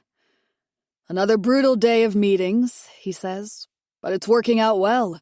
We're getting more backers, Charles is drinking less coffee and has less anxiety for a change." He laughs. "That's great, dear," Dolores says, taking a small bite of her steak. She makes a sour face. "Too rare for my liking." "Mine is just perfect," Leo says. "Hannah makes a great steak. Even back when she worked with me at the old bachelor pad, she did great." He looks at me and smiles. I grin back. Dolores sighs. "Elephant in the room, isn't it? Are we not going to bother addressing it?" Leo nods. "I'm fine with just eating my steak, Mom. Let's just enjoy each other's company." "I'm not really enjoying this," Dolores says. I nearly laugh. For once, I agree with my mother-in-law. Today shouldn't have gone down the way it did. She looks at me. "I didn't realize I hurt your feelings." For a moment, I feel like an actual apology is going to come out of her mouth until her next few words spill out. "You're just a little too sensitive, dear. I wasn't trying to hurt your feelings." She takes another bite of her steak and makes another face as she swallows. I roll my eyes, unable to stop myself. "Too sensitive? You made fun of the fact that my father's dead." "I was making a jest, darling," she says, defending herself. Leo pats his mother's leg. "That seemed a bit too harsh, Mom. Let's just try and get along better, okay?" Dolores nearly throws her knife and fork at her plate. "You always take her side. You seriously think I'd treat my daughter-in-law in such a crude way? I would never. I've only been nice to you," she says, pointing a finger towards me. "And you've treated me rotten since I stepped inside your home." "What are you talking about?" I shout back. In what world have I been anywhere near as terrible as she has been to me? Leo raises his hand to try and plead with me to stop, but it's too late. His mother opened this can of worms. Dolores looks back at her son. "Do you see the tone she has? How she talks to me? She's been like this nearly the entire time. She has so much resentment toward me, and for what? I'm sorry I want grandkids. I'm sorry I went out of my way to show her around the community, meet some possible new friends, and take her to my favorite boutique." She looks at me with rage. "I've treated you well, and you rub my face in dirt in return. Try and turn my only son against his mother." "Oh my God!" I bite my lip, but it doesn't help as more words escape my lips. "I'm not trying to do any of that. I just want you to be nice to me. You know, even if you say mean things as a joke, it's still mean, right?" She sighs. "Did your parents not teach you to speak to others with respect? Oh, I guess your father wouldn't have been able to, would he?" I stand up, ready to walk away. "I can't believe her!" "Mom!" Leo shouts. "That's her father you're talking about. Stop! Don't talk about her parents like that. What's wrong with you?" "Taking her side, even though you can see how terrible she's been. I've listed all the nice things I've done for her, and she makes it abundantly clear I'm not welcome here. You will never take my side, will you? What have I done to you for you to not trust me when I tell you what happened?" Leo lowers his head. "Stop gaslighting your son!" I shout. "Gaslighting?" Dolores repeats, in a tone that suggests she's never heard of the word. "That's exactly what you're doing. Making him side with a reality that's made up in your head. Gaslighting!" "Huh," she laughs. I can't believe you're letting your wife talk to your mother this way. Dolores reaches for her purse and takes out a cigarette. Before she can light it, I point at her. Don't you dare light that cigarette, Dolores! I yell. Smoke-free house! How many times have... Leo strikes the table with his fist. I immediately sit down and Dolores jumps in fright. Enough! He shouts. He takes several deep breaths before cutting into his steak and taking another bite. Before I can say a word, he turns his head toward the kitchen. Hannah? She comes out reluctantly, taking small steps towards the table. Is there something you need, sir? Something wrong? He wipes his mouth with a linen napkin. This steak was cooked to perfection, he says in a tense voice. Thank you for dinner. How about you leave early tonight? She nods. Maybe take a day off tomorrow, a paid day off. You deserve it for all the extra work you've been doing. She glances at me a moment and back at my husband. Thanks, Mr. Sterling. Leo, I mean, thanks.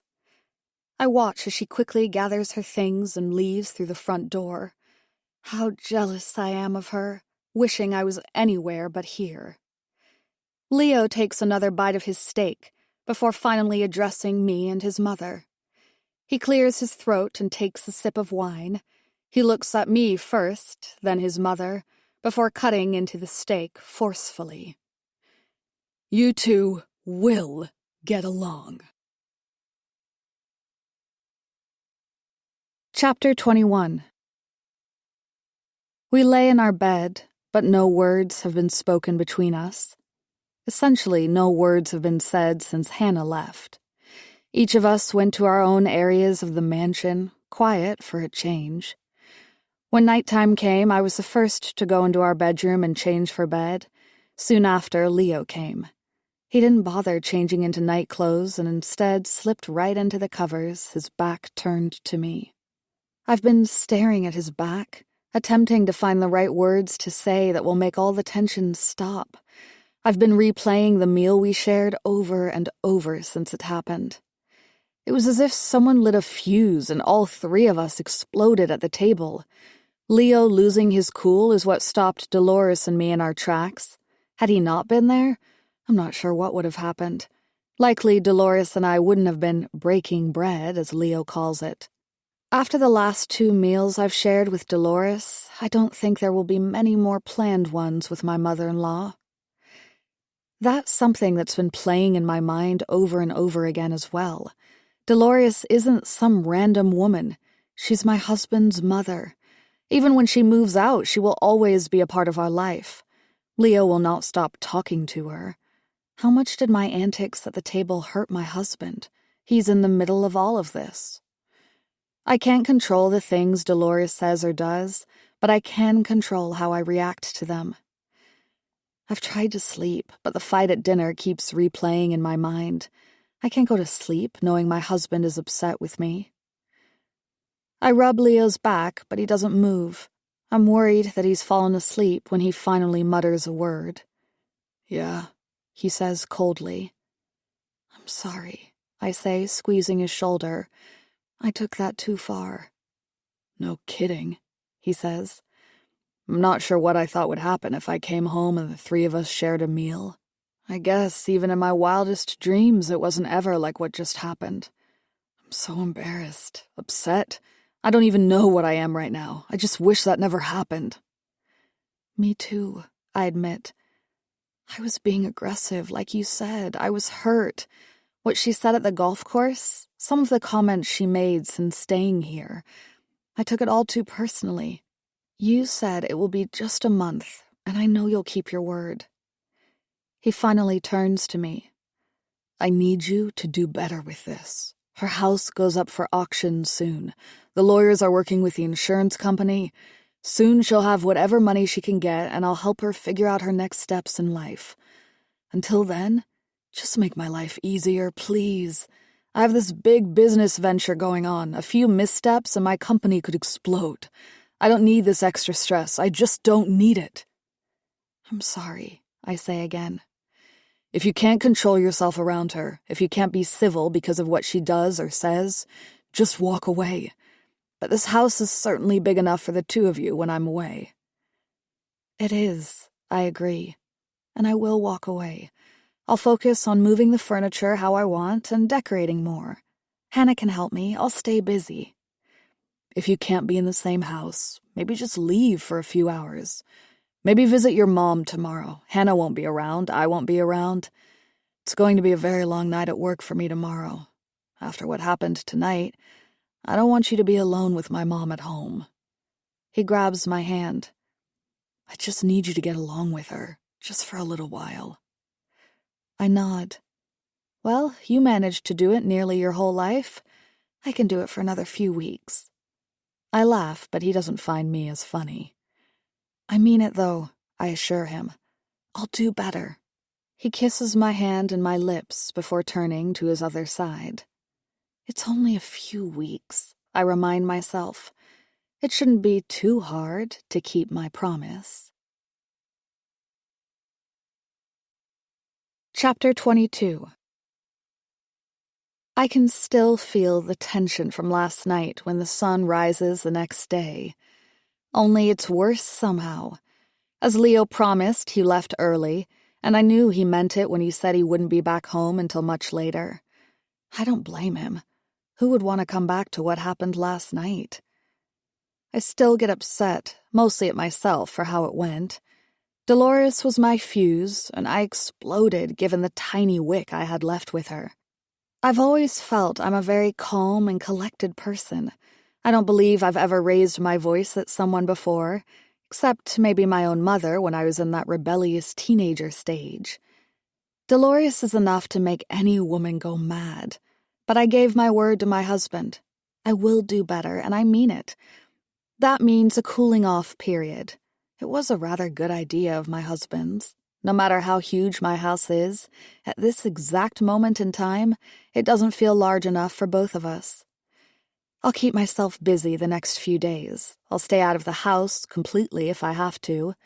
With her home being auctioned, I suppose Dolores will be busy herself. Maybe she'll leave as well and will do me the favor of not having to myself. Eventually, when things calm down, we can attempt to share words again without them being with raised voices. It is true what they say. Time heals all. At least I hope so. As little as I make a month sound to myself, it's still 30 days. Within that time frame, we'll still be in the same house and see each other. Today, I won't worry about that, though. I have a mission.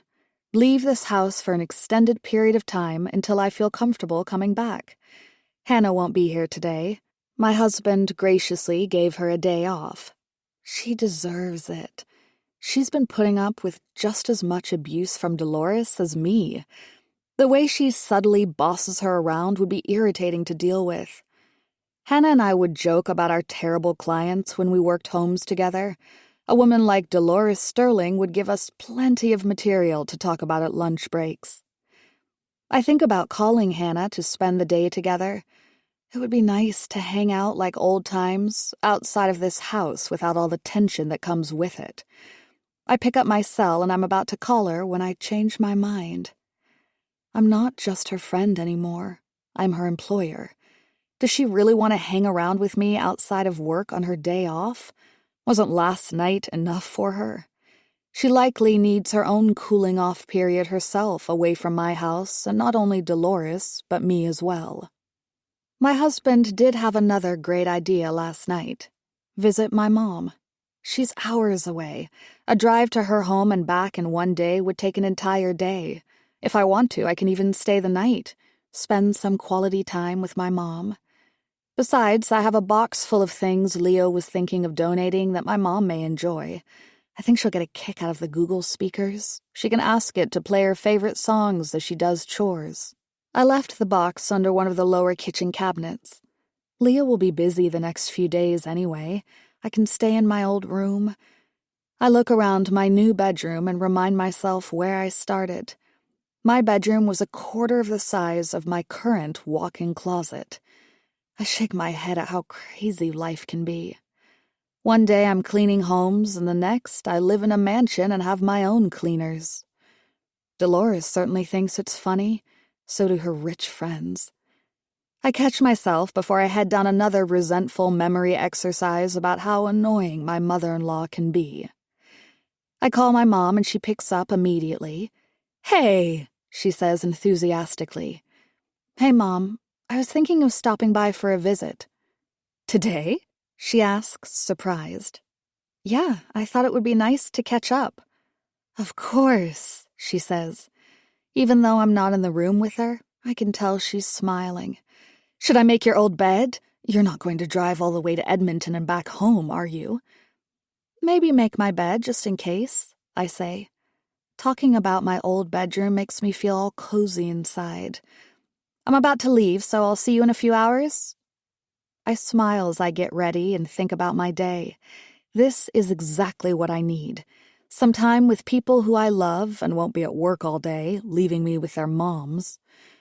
I take another deep breath, again catching myself before I let my mind run through all the reasons I should be pissed off at the other woman living in my house right now. As I walk down the hall, I hear her voice in the kitchen. Dolores must be on the phone again. I quickly walk past and into the foyer, leaving through the front door. I get into my vehicle and turn the ignition fast, like I'm breaking out of prison when it's actually my own home. As I drive down toward the main road, I see Sarah planting flowers in a small garden near the entrance to our property. I slow as I near the gate, and Sarah looks into my car. He always has such an intense gaze on him, and it creeps me out at times. The more I think of the man, the more I hope Hannah continues to stay away from him. I hit the button on my dashboard to open the gate. I wait for what feels like forever for it to open wide enough to drive through. I wave at Sarah before I leave, and he nods in return. I stop at a Starbucks for a venti mocha that's needed for the long road before hitting the highway.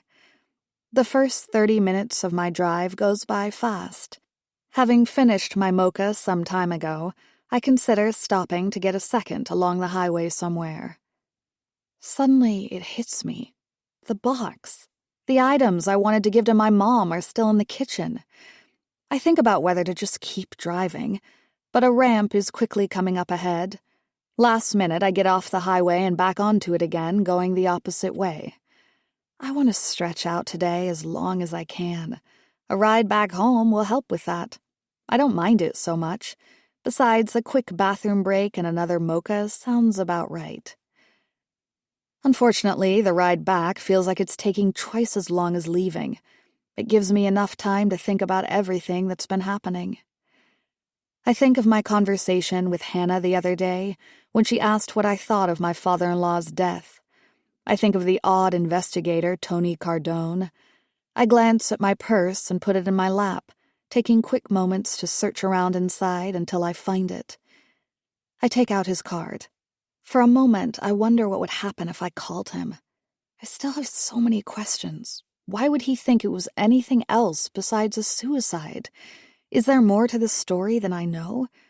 There has to be something for this man to have been following us and finally knocking at my door with questions.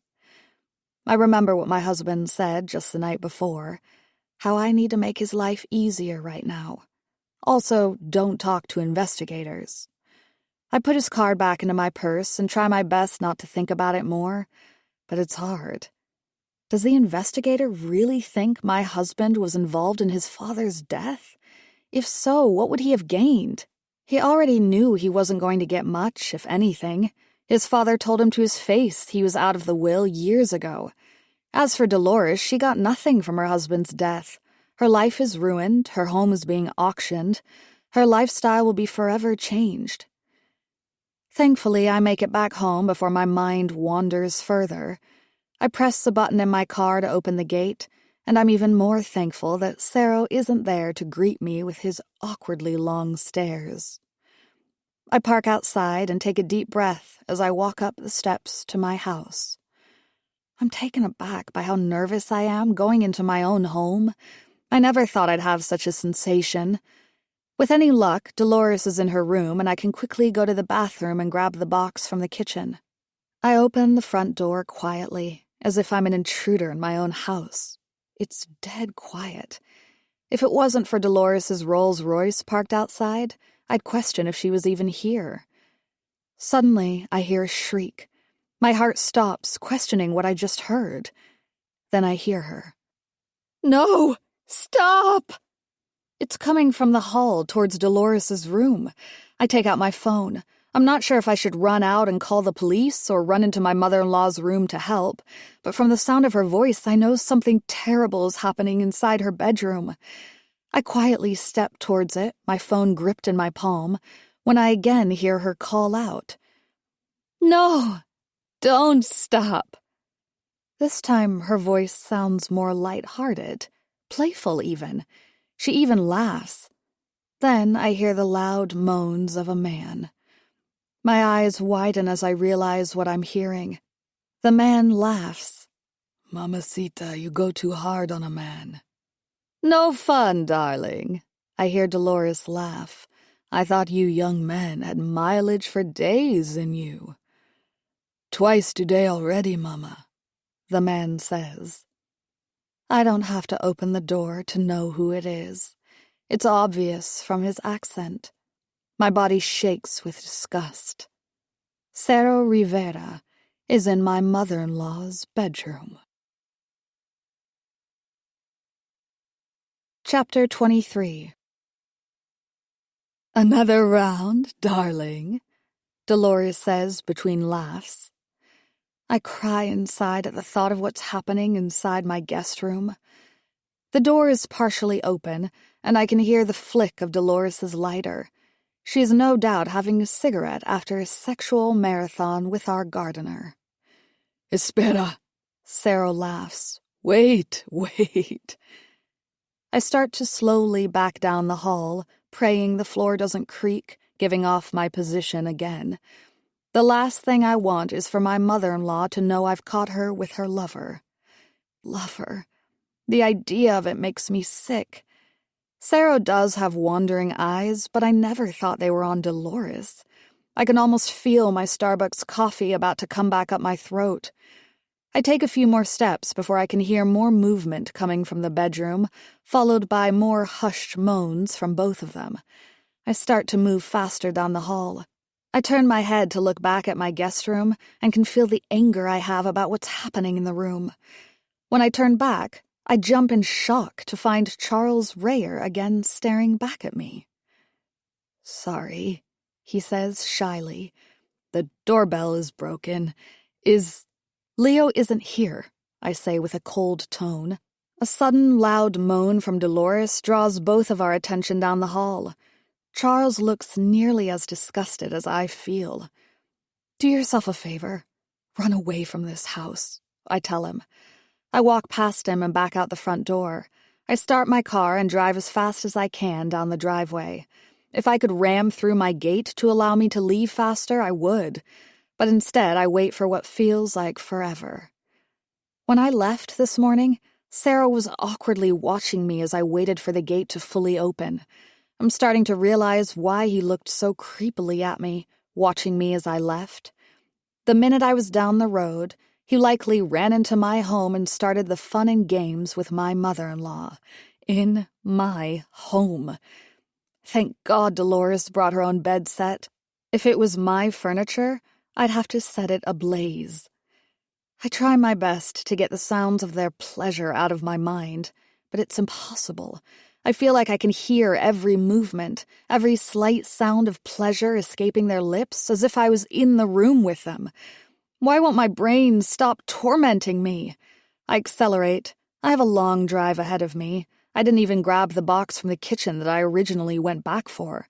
I don't even go back to Starbucks, and I still have to go to the bathroom. Ugh, why did I have to go back? I feel like I can never go back to my home ever again now. Poor Charles. I left him in the hallway. I didn't even look back to see if he ran from the house as I had. I couldn't stay a moment more in my own home. I'm certain I'm staying the night at my mother's now. I can't go back there, not after what I heard. Hearing it almost feels worse than seeing it, as my brain is coming up with all sorts of ideas and positions of what they were doing inside the bedroom. My body shakes at the thought of it. How long have the two of them been having their fun together? I pray it was the first time, but somehow I know better. Sarah was Dolores' gardener for years. They had plenty of opportunities for round after round of sex while Leonard Sterling wasn't home. My father-in-law worked his entire life. He lived at his office. Dolores could have been having an affair for years. I remember how Dolores was talking to someone on the phone and asked them to not call right now. It seems obvious who she was talking to now. Her lover, Sarah. I did it again. I said lover, and my brain instantly torments me with the moans from my mother-in-law that will forever be stuck in my brain. Dolores did not want Sarah to call her after everything that happened with her husband. Who would want their affair to become public after their husband killed himself? As I drive to my mom's home, I continue to go over everything that I witnessed. I question why Tony Cardone thought my husband could be behind his father's death. I didn't understand how he could have a motive. He hadn't gotten along with his father for years. That was nothing new. I thought the same when it came to Dolores as well. What motive could she have to kill her own husband and stage it as a suicide? It didn't make sense. She received no money after Leonard's death. With Sarah dramatically entering the picture, it suddenly does. A motive has now come to the forefront. I glance at my purse. Buried somewhere inside it is Tony's card. I take a deep breath and look outside. First, I have to go to the bathroom. Chapter 24. I sit in the small cafeteria of a highway rest stop. I'm nearly halfway to my mom's house. Instead of finishing my drive, I've sat at this table for nearly 30 minutes now. I'm starting to get worried that one of the workers will ask me to leave and not loiter here. I'm frozen. All I can do is stare at my cell phone in the center of the table, with Tony Cardone's card below it.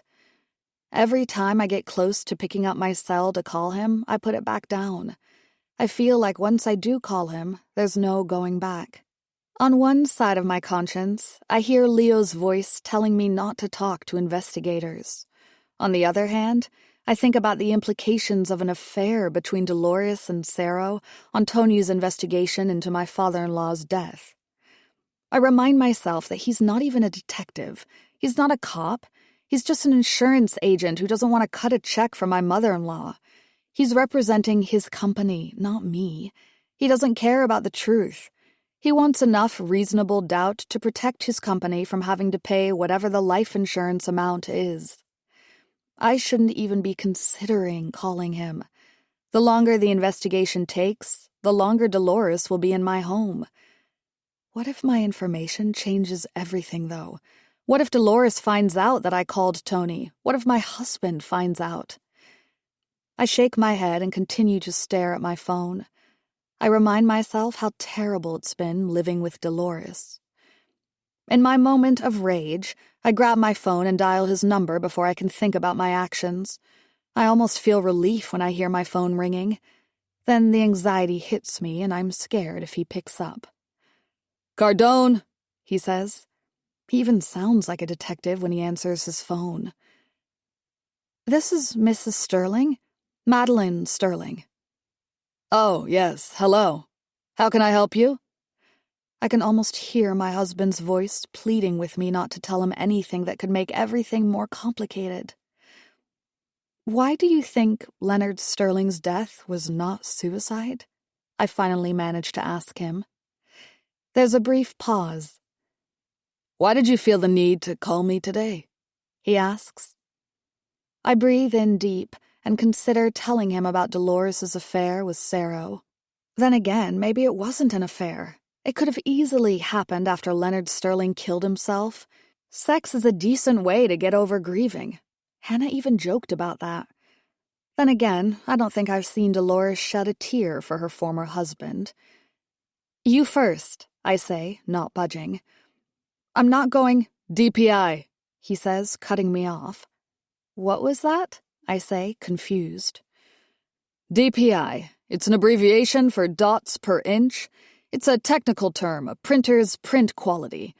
The higher the DPI, the better the quality." I take a deep breath. I don't understand. Leonard Sterling left a suicide note. It was printed, not a handwritten note. He actually printed his supposed last words.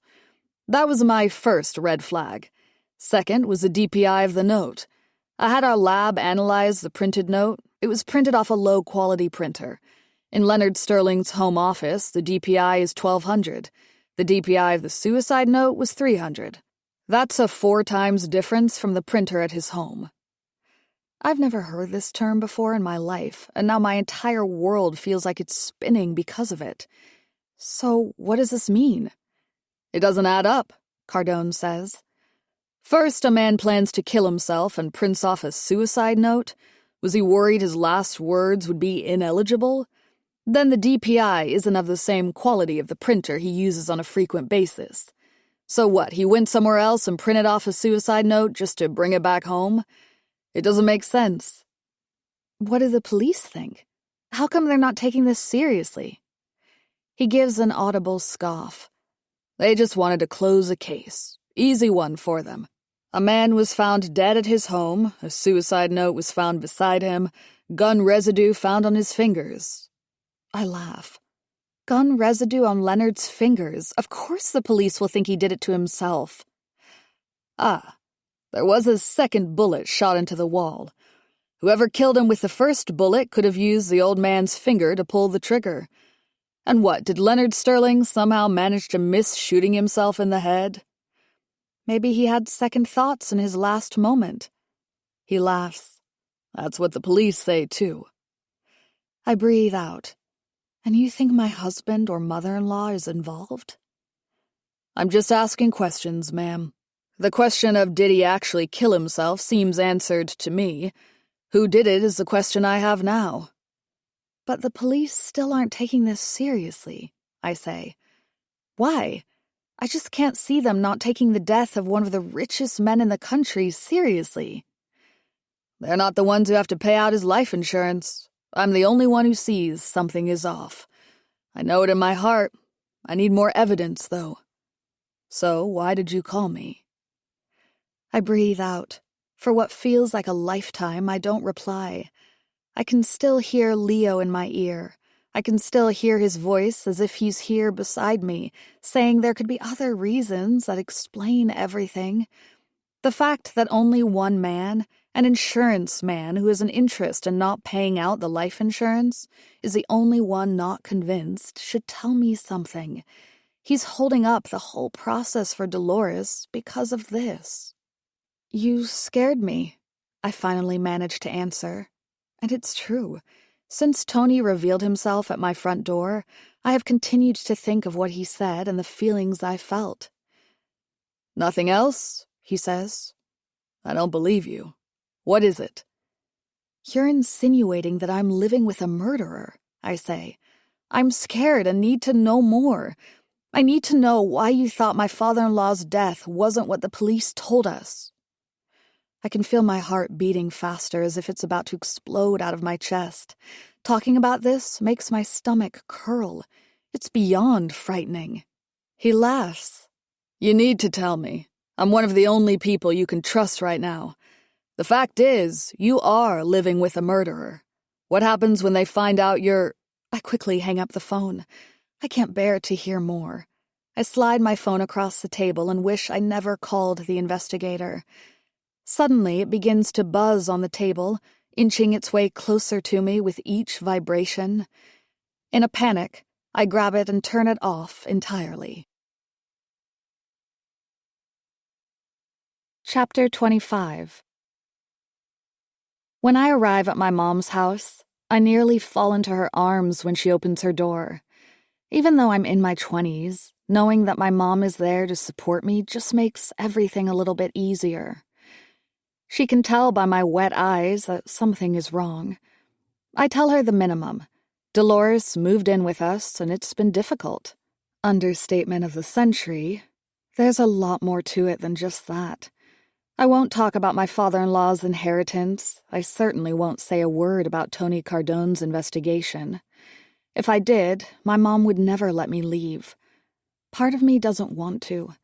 The heavy feeling in my chest that I've had the past several days in my own home lifted as soon as I stepped into my mom's. Staying in my old bedroom that I had as a child makes it even more comforting. The world is scary out there, but here I feel safe. We sit at my mom's small dining table having tea. I don't even have to ask. Mom makes it for me out of routine. We used to sit at this table for hours talking to one another. Today is the same. We sit and chat about nothing, and I love it. Given how I was when I arrived, though, Mom has many questions, many of which I skirt around. I don't want her to know how messed up things are in my life. I don't want her to know any of the troubles I'm having. I honestly just want to be around her, and doing so makes me feel so much better. "Things with Leo okay?" she says. I knew she would eventually ask how much of my current situation was down to Leo. It's been a little tough, yeah, I admit. It's more my mother-in-law, though. Dolores. She shakes her head. I remember how it was when your father passed away. I had a really hard time with it. I didn't think I'd make it on my own without help. Somehow I managed to scrounge up enough money to keep paying for this house and raise you in it. I had to work several jobs to make it work, but I did. She smiles. It's nothing like what you have now. You won't have to worry about money like I did. I sigh. That's true. It's something I've been thinking a lot about ever since I moved into my new home and since Dolores became my new roommate. You know, Mom, I know we didn't have much, but I want you to know how much love I felt in this house. We had barely enough to make it, but we had each other. She smiles, but part of me remembers feeling different as a child. I remember not having nice clothes, some even with holes in them. I remember being made fun of at grade school because my shoes were worn out and dirty. It felt like we really had nothing. We would get groceries from food drives. I knew the schedule for where we could get charitable donations better than my mom. I recall mid-March one year when I told Mom that there was a spring/summer clothing giveaway for struggling families. I knew the clothes would be brand new instead of used, and for a change I wanted to be the first person to wear my new shoes or sweater or anything that was mine. We went to the event, and I remember how upset I was at not finding much that might fit me except an oversized pair of pants. Thankfully, it was at a time where loose clothes were popular and most kids didn't notice. I think about my husband. Despite his family having enough money to do whatever they desired, Leo would tell me how depressed he was growing up. His father wasn't around. Where my father was behind bars for making money illegally, his was never home, making much more money legally. Leo had only his mother with him. Knowing what I know of her, I can only imagine what that was like. What I'm trying to say, my mom says, breaking me out of my thoughts, is Dolores is going through a lot. She lost her husband. She was married to him much longer than I was with your father. I can only imagine what that would be like. You told me that it was her who found him as well? I nod and my mother takes a deep breath. How terrible. That woman must be going through a lot right now. For a moment, I want to tell her not to worry for a woman like Dolores Sterling. She appears to have moved on to her former landscaper for some extra attention right now. I don't, though. I grab Mom's hand and squeeze it. I loved living in this house with you. Maybe I didn't think that when I was growing up, but we had a lot of love here. I think about my life now and that beautiful home I live in, and right this second, I couldn't care less. Give me a house like this with Leo and a few kids, and I'd be just as happy. My mom gives a thin smile. You won't have nearly the same struggles I had raising you with Leo, though. He's a smart businessman, and with him providing for you and my future grandchildren, you will have a beautiful family who never have to worry. My phone buzzes. I notice it's Leo. I also notice the time. It's nearly 9 at night. I hadn't called or texted to let him know where I was. I pick up the phone immediately. Hey, Leo says with a soft tone. I was worried about you. I stand up from the table and move to the living room area. The small house has an open concept design, but it's tiny. Even though my mom is staring right at me and can hear every word I say, I feel like I have more privacy here. Hey, I say back. Sorry, it's been a day. Leo sounds off, not as upbeat as he usually is. It can't just be because I'm not home. Did Charles tell my husband about Dolores and Sarah? This day has been difficult enough that I don't want to go there right now. Where are you? He asks. I took your advice. I'm spending the night with my mom. Take a little break from my own home. He sighs. Did my mom do something again? Oh, she did something, I think. I bite my lip. I realize that Leo must not know about his mother and Sarah.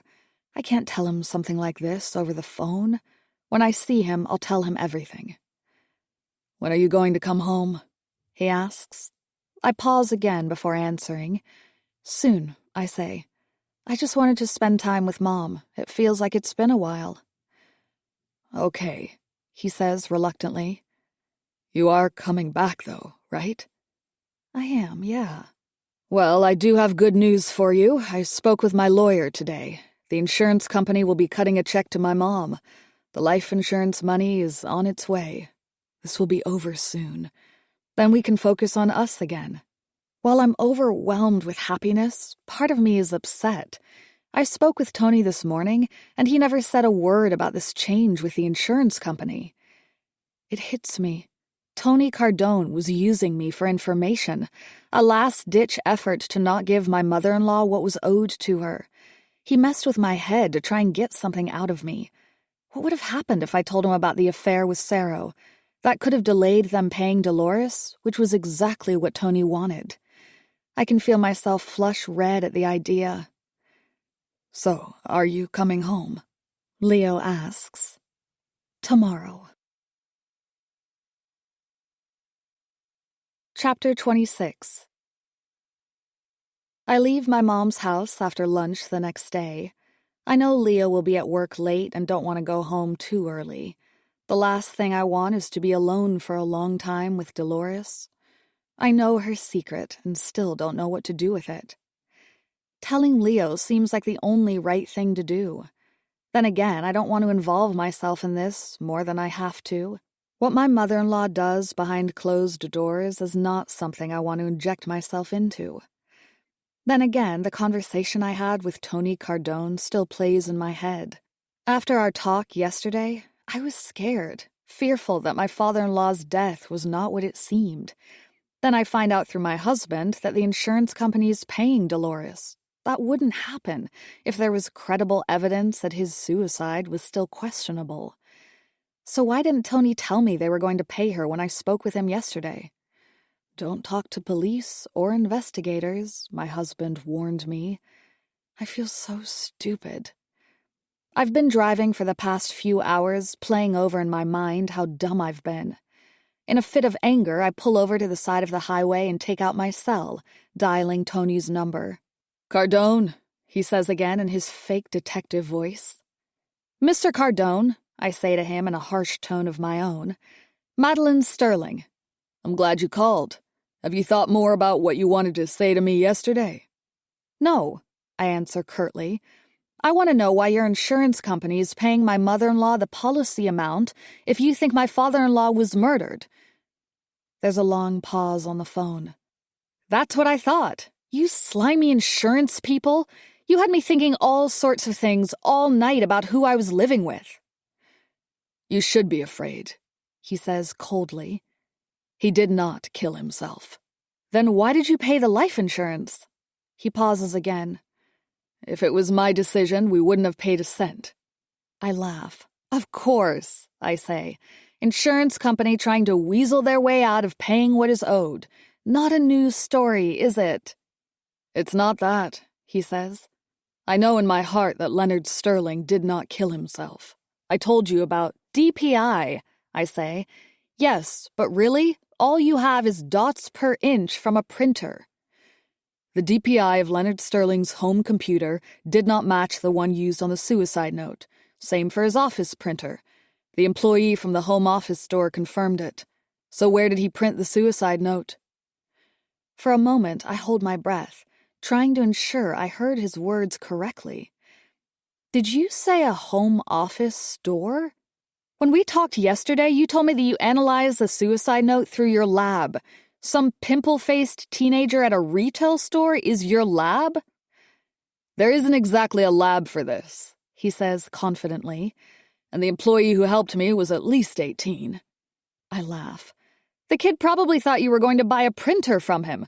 You lied to him as well. You lied to me. I can't trust anything you say. So why did you call me? He asks. There's something more here and you know it. Otherwise, you wouldn't be on the phone with me at all, would you? What are you not telling me? I shake my head and bang on my steering wheel, causing my horn to beep. I'm calling to let you know that I know you're full of it. I should have listened to my husband and never talked to you. I made a mistake by listening to your lies. You want to talk to me again? Call my lawyer. I hang up my cell and bang on my steering wheel again. Chapter 27. When I get to the gates of my property, I quickly look around and thankfully don't see Sarah anywhere. I don't think I could look him in the eye right now, knowing what I do. I head down the drive, and as I do, I see him. Sarah's trimming a bush nearby. He glances in my direction, but quickly looks away. I park and notice Dolores' Rolls-Royce isn't there. My lucky day so far. No awkward looks from Sarah, and my mother-in-law is nowhere in sight. The fact that he's still cutting our bushes is a good indicator Leo doesn't know what Sarah and his mother have been up to. I wonder what he'll do when he finds out. Another sign of my lucky day, Hannah's car is here. I get inside quickly, not looking back out of fear of catching Sarah's attention. I look around, but can't find Hannah. I look in the kitchen for her, but she's not there either, nor on Dolores' side of the house. Hannah? I call out. Are you here? Talking to her will make me feel better. I need to decompress to someone, and since she already knows most of everything that's going on, I may as well disclose the rest. I didn't feel comfortable talking to my mom. She would get too concerned for me. Hannah will be more objective. I hear some sounds coming from upstairs. Hannah walks slowly down the spiral staircase. Hey, I called out. There you are.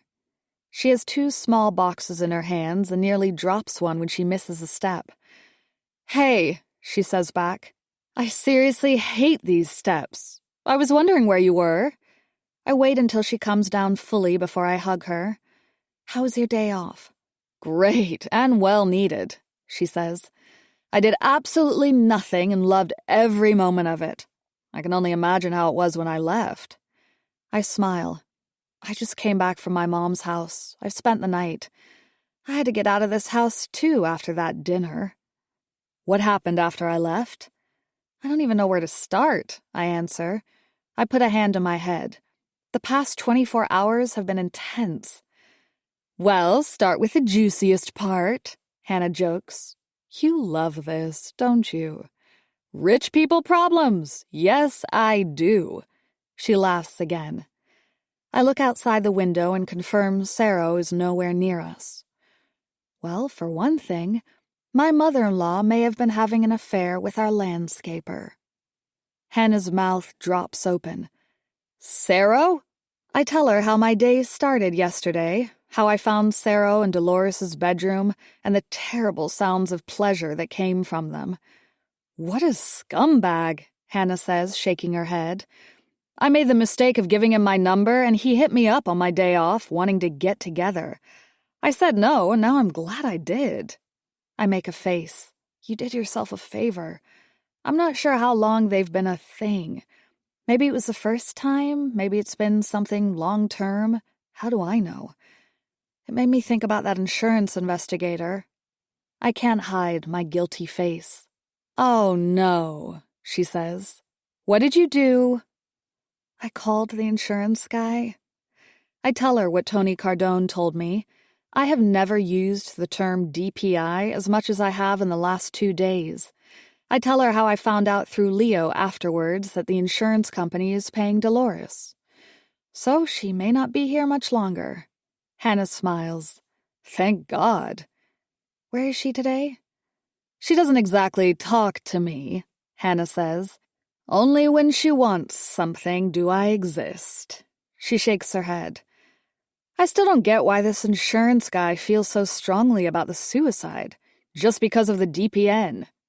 DPI, I correct her. Whatever, DPI. His whole idea is that he wouldn't have planned his own suicide by printing out a note somewhere else? That's it? I mean, I knew a guy from high school who, and before he did it, he threw a party. He called his friends, gave some of his things away to people. He planned his death for weeks. He even tried to call me. He called you? Hannah nods. I didn't pick up. I'm so happy I did not know what he intended to do.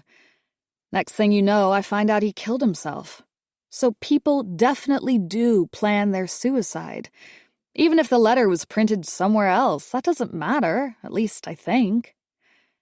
I suppose that's what the police think, too, which is why they're not talking to Leo about DPI or anything stupid like that. There was also a second bullet fired that day, I tell her. Cardone thinks that because there was a second shot fired, that it shows someone killed Leonard Sterling and used his hand to fire a second bullet, so that the gun residue would show on my father-in-law's fingers. Hannah raises an eyebrow. I suppose that's interesting, but maybe he had second thoughts about what he was doing. I lower my head and take a deep breath. That was my thinking, too. You want my opinion? She asks. I don't think your mother-in-law had anything to do with her husband's death. Whatever happened with Sarah, who cares? Has nothing to do with anything. Rich people doing scandalous things, so what? I laugh. I was thinking of telling Leo about Sarah. His business partner walked into the house too and heard Dolores and Sarah. I don't think he told him either. You want my advice? She asks. Don't get involved. She's about to leave your home. Let her do her thing, you do you. Also, don't talk to this Tony guy again. He's definitely playing you. Before I can say a word, the front door opens and Dolores walks in. She gives a thin smile to both Hannah and me. Afternoon, dear, she says to me. Hey, Dolores, I say. She nods at Hannah and back at me. Well, there's no easy way to say this. I'm sorry. Her apology surprises me. Before I can ask why, she continues. I've been a difficult person to live with. Not an ideal roommate, I know. You and I are family now. I don't know if Leo told you, but I'll be getting the life insurance money soon. I'll be out of your hair entirely. I glance at Hannah, who seems nearly as shocked as me. I'll finish unpacking this box, she says, before walking down the hall. I wonder how much of her apology was because of something Leo said to her last night when I was at my mom's home. He must have talked her into it. Still, though, for a change, she comes off as genuine. No dear or darling. No double talk where she says something mean in a nice way. Only an apology. What are you doing right now? She asks. How about we grab some coffee? I want to show you this wonderful place nearby. I take a moment before answering. Part of me still wants to avoid her like the plague, but the other side of me realizes that I've been hard on her as well. I can't believe the thoughts I had in my head last night. I know for sure that I can't trust what Tony Cardone says. I thought my mother-in-law was the worst. Maybe she did something to her husband. The thought of it made it hard to sleep. That sounds wonderful, I say. Chapter 28. Dolores drives into the parking lot of Foothills Firearms Center. I look at her confused. I thought we were going for coffee, I say. We are, darling, she says with a wicked smile. And to skeet shoot. You'll absolutely love it. There's something about watching something explode and knowing you destroyed it that makes you feel alive. Her grin widens. She opens the door and steps out. I sit in her car and wonder what I was thinking to ever agree to go out with my mother-in-law again. Somehow we've ended up in a place where she'll be alone with me with a gun in her hand. I look at the small gun center and hear the sounds of nearby shots. I realize I'm not exactly alone. I step out of the car while Dolores closes her trunk. In her hands is a large shotgun. She smiles at me. "I'll rent one for you, dear, don't worry. We won't share. When I go with my skeet club girls, we never share a shotgun. It's bad luck." "Okay," I say with a weary smile. "I just didn't think we'd be coming here today." She laughs. "I thought it would be a nice way to loosen up, dear. Things have been so tense between us. Maybe letting off some steam together would be best. You'll thank me for this later. Who knows, maybe you'll get your own gun someday." She turns and walks into the building. I reluctantly follow her. When I enter, she's already speaking to the cashier, filling out a form. I stand behind her. "Which shotgun would you like to try, dear?" Dolores asks. "My personal favorite is one like mine. It only has 2 rounds you can fire at a time, though." I smile at the cashier. "Same as hers, I guess." The cashier turns around and grabs a shotgun from the rack. She hands it to me, and I grab it as if it's infected with a contagious disease. This is my first time ever touching something so powerful. I'm uneasy at first. Dolores laughs. "Don't worry, darling. It's not loaded, of course." "Would you like some shells today, Miss Sterling?" the cashier asks. "No, dear," she says with enthusiasm. "I always bring my own." She pats her designer purse. She turns her head to a nearby table with confectionery on it and a coffee pot. "Oh, I nearly forgot. And 2 coffees." As we sip our coffees, I follow Dolores outside to the range. The air is crisp, and the sound of weapons being discharged echoes around us. Dolores finishes her coffee and throws it in a trash bin near one of the gun lanes. It almost feels like I'm at a golf range, only firing weapons instead of hitting balls. Dolores was absolutely wrong about one thing. The coffee here is complete garbage. I have barely a few sips before throwing my cup in the bin along with hers.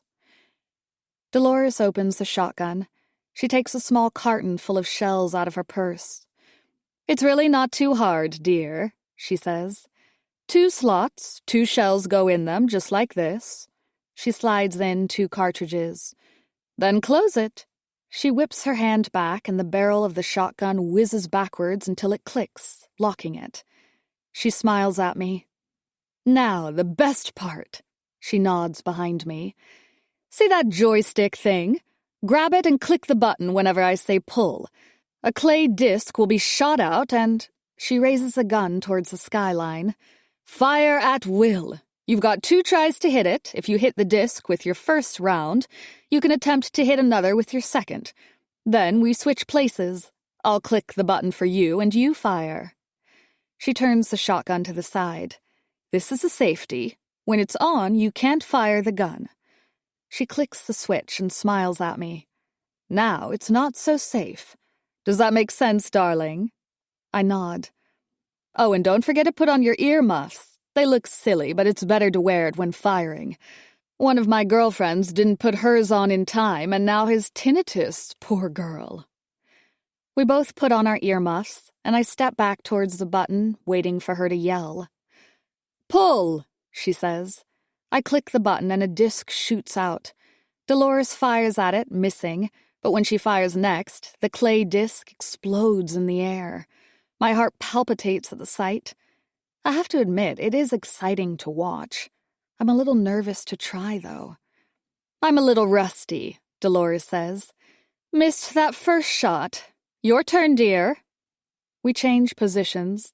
Dolores is at my back. Her shotgun is sitting on a rack beside the button. I shuffle the gun in my hand until it feels comfortable wedged against my shoulder. I try my best to have good posture like Dolores showed me. "Everything okay, dear?" she asks. I breathe in deep. "Pull!" Suddenly a disc shoots out, and within a second, I breathe out, pulling the trigger. The clay disc immediately explodes. Dolores claps behind me. "Well done, darling. First time lucky." She was absolutely right. I feel so powerful right now, like I could conquer the world, all because I destroyed a clay disc. I laugh to myself and yell for her to pull again. The second disc shoots out and I fire but miss this time. "Can't get them all, dear," Dolores says. She loads her shotgun and we change positions again. I place my shotgun on the rack and wait for my mother-in-law to say the word. When she yells, "Pull!" I click the button immediately, and almost as quickly Dolores strikes the disc. She yells for me to release the second one and she hits her target again. I laugh and clap my hands just as Dolores did for me.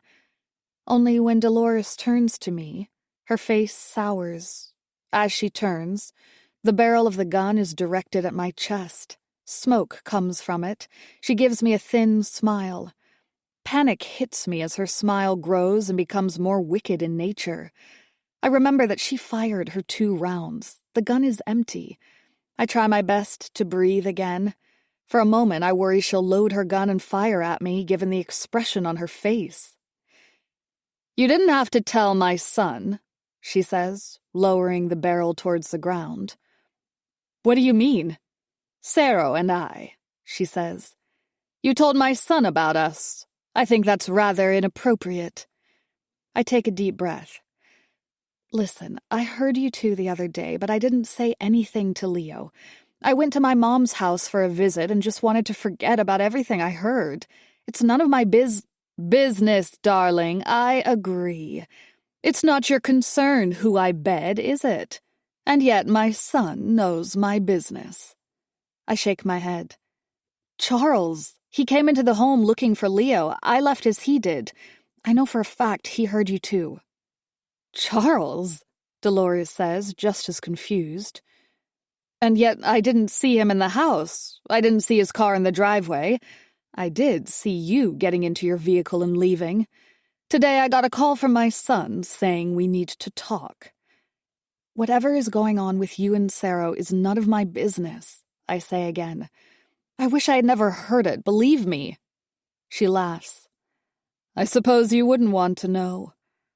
You don't know what it was like being married to a man like Leonard Sterling. I see how my son treats you. He adores you, loves you. Never in my 46 years with Leonard did I feel a day of what you receive from my son. I get that from Sarah, not that it's any of your business." "It's not," I agree. "And yet you want to ruin what I have with Sarah." She walks past me and places her shotgun on the rack. "I never liked my mother-in-law. Leonard's mother was atrocious. From the day I met her until the day she began rotting in the ground, we disliked each other. If her corpse could still talk, she'd probably still be mean. I never thought I'd have that relationship with my own daughter-in-law. Then again, I never thought my son would marry a woman like you." "What does that mean?" She smiles. "Well, you're not like us, are you? You do well fitting in the best you can. You aren't meant to live this lifestyle. You didn't earn it, you didn't grow into it, you married into it. Tell me, when you started cleaning my son's house, did you see dollar bills in your eyes as you flirted with him? A bit of a fetish, isn't it, sleeping with the maid? You used him. I never thought you had the best intentions for my son. Then I moved in with you and feel it even more so." I take my shotgun from the rack. I always wanted to get along with my future mother-in-law, too. I never thought it would be like this. It didn't have to be. Today, for a moment, I thought we were getting along. Now I see through you. "You do, dear." "I do." I load the shotgun and snap back the barrel. Dolores raises her eyebrows, unable to hide how impressed she is with how quickly I've picked up on her hobby. "I married your son because I love him. If he made a fraction of what he currently makes, I'd be by his side. Sometimes after living with you, I wish he was poor. I see what money does to families, what it's done to yours." "I gave my son everything I could," Dolores shouts. For a moment I catch her glancing at her shotgun. The instinctive part of me almost wishes she would grab it to test me. I can feel my blood pressure rising, a terrible time to have such an explosive conversation. Realizing this, I turn my back to her. "Pull!" I shout. No disc comes out. I wait a moment and yell again. "Pull!" A clay pigeon shoots out and I immediately strike it. I watch with enjoyment as it explodes in the air. I turn around, the barrel of the shotgun facing my mother-in-law. I watch her expression. For a moment, her face changes to fear, until I lower the barrel to the ground. "I think you've overstayed your welcome," I say to her. "I don't care who you sleep with, but when you do it in my house, you put me in a weird position. I think you get that somewhere in your thick skull. I've had enough of your fake pleasantries. I want you to leave my home." After a moment, Dolores smiles at me. "I must say, I like this side of you. I didn't think you had any, what do the men call it? Balls. I thought I could blow and push you over, dear. I thought you would leave. I wanted to show my son the real you like I see you. I also see you're willing to fight." She reaches into her purse. For a moment, my heart races, wondering if she has more shotgun shells in it. She pulls out a cigarette and lights it. I turn my back to her and point the barrel of the shotgun to the sky again. "Pull!" I yell confidently. Chapter 29. Dolores speeds back home. The whole ride is awkwardly quiet. She parks in the driveway but doesn't take off her seatbelt. "Tell my son I say hello," she says, looking out the windshield. I take the hint and get out of the vehicle. After I close the door, she puts her car in gear, turns the vehicle back toward the front gate, and speeds off. I watch as her car leaves, wondering where she's going now. Part of me is happy it's not inside my house, though. After the encounter at the gun range, I'll be fine never talking to my darling mother-in-law again. I will jump for joy when I see the moving truck take all of her crap out of my house. I will gleefully help Hannah pack all the boxes of Dolores's belongings so she can leave and never come back. I don't see any visits in the near future with my mother-in-law. I also don't see any more special outings with her. Just when I thought going out with Dolores couldn't get any worse, it does. This time I was briefly scared for my life. The way she pointed the shotgun at me at the range will be etched in my mind forever. She knows all about gun safety. Despite that, she pointed a gun at me. It didn't matter that it was empty. The message was clear. Then again, I pointed a loaded shotgun at her as well. Hopefully, my message was clear. This is my home, not hers. Her son is my husband. I'm not going anywhere. She, on the other hand, will be leaving very soon. The front door of my home opens and Sarah walks out, mumbling something under his breath. He stops in front of me and says something in Spanish. I don't speak a word of his language, but I can tell from his demeanor that whatever he said wasn't very nice. I watch him as he gets into his beat-up car and drives away. Part of me wonders if he's driving to catch up with Dolores. I walk inside my home, and Leo is standing in the living room, his hand on his head as if he has a terrible headache. "Is everything okay?" I ask. "Why didn't you tell me?" he says, looking up at me. He knows, I realize. I can see Hannah in the kitchen, who glances at me quickly before she continues to clean the stove.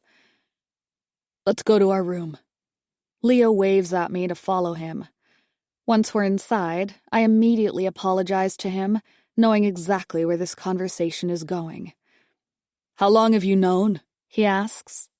"I walked in on them the other day.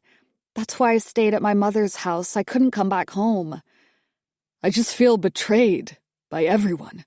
I mean, Sarah? How long have they been together?" His face sours at his own words. I take a deep breath, remembering what Dolores said at the gun range. "I think it's been for a while," he sighs. "Was it Charles that told you?" He nods. "You waited a full day to tell me what happened?" He laughs. "He hoped you'd be the one to break the news. Today, when I went into the office, and I still had no clue, He felt compelled to tell me. I wanted to tell you too, I say. I didn't want to say anything over the phone. He nods again. I don't even know what to think right now. I wish I could do more than fire that piece of shit. He clenches his fist. I told him if I saw him again... He lowers his head. What was my mom thinking? He looks at me. Did I see you get out of my mom's car? Yeah, she took me to the Foothills Firearms Center, I say, raising my eyebrows. He looks at me, confused. I don't understand. She warned me not to get involved in her business, I tell him. I'm about to tell him how she aimed a weapon at me when she said it, but I think about my own response and don't. He scoffs. And she left just now. Did she say where? I shake my head. Oh, God, she's probably with him now.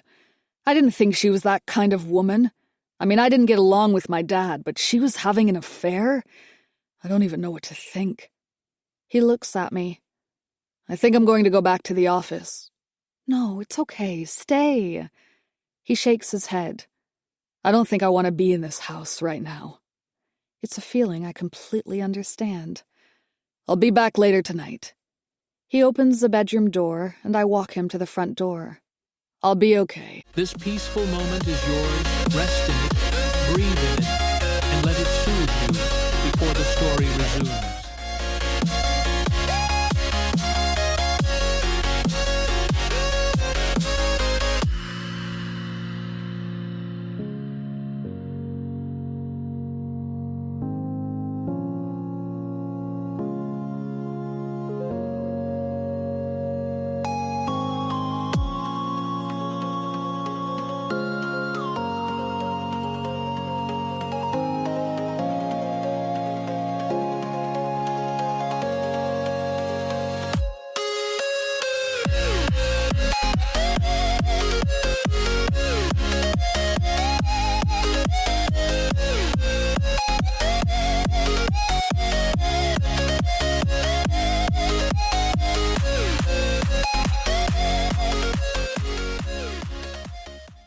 He says calmly.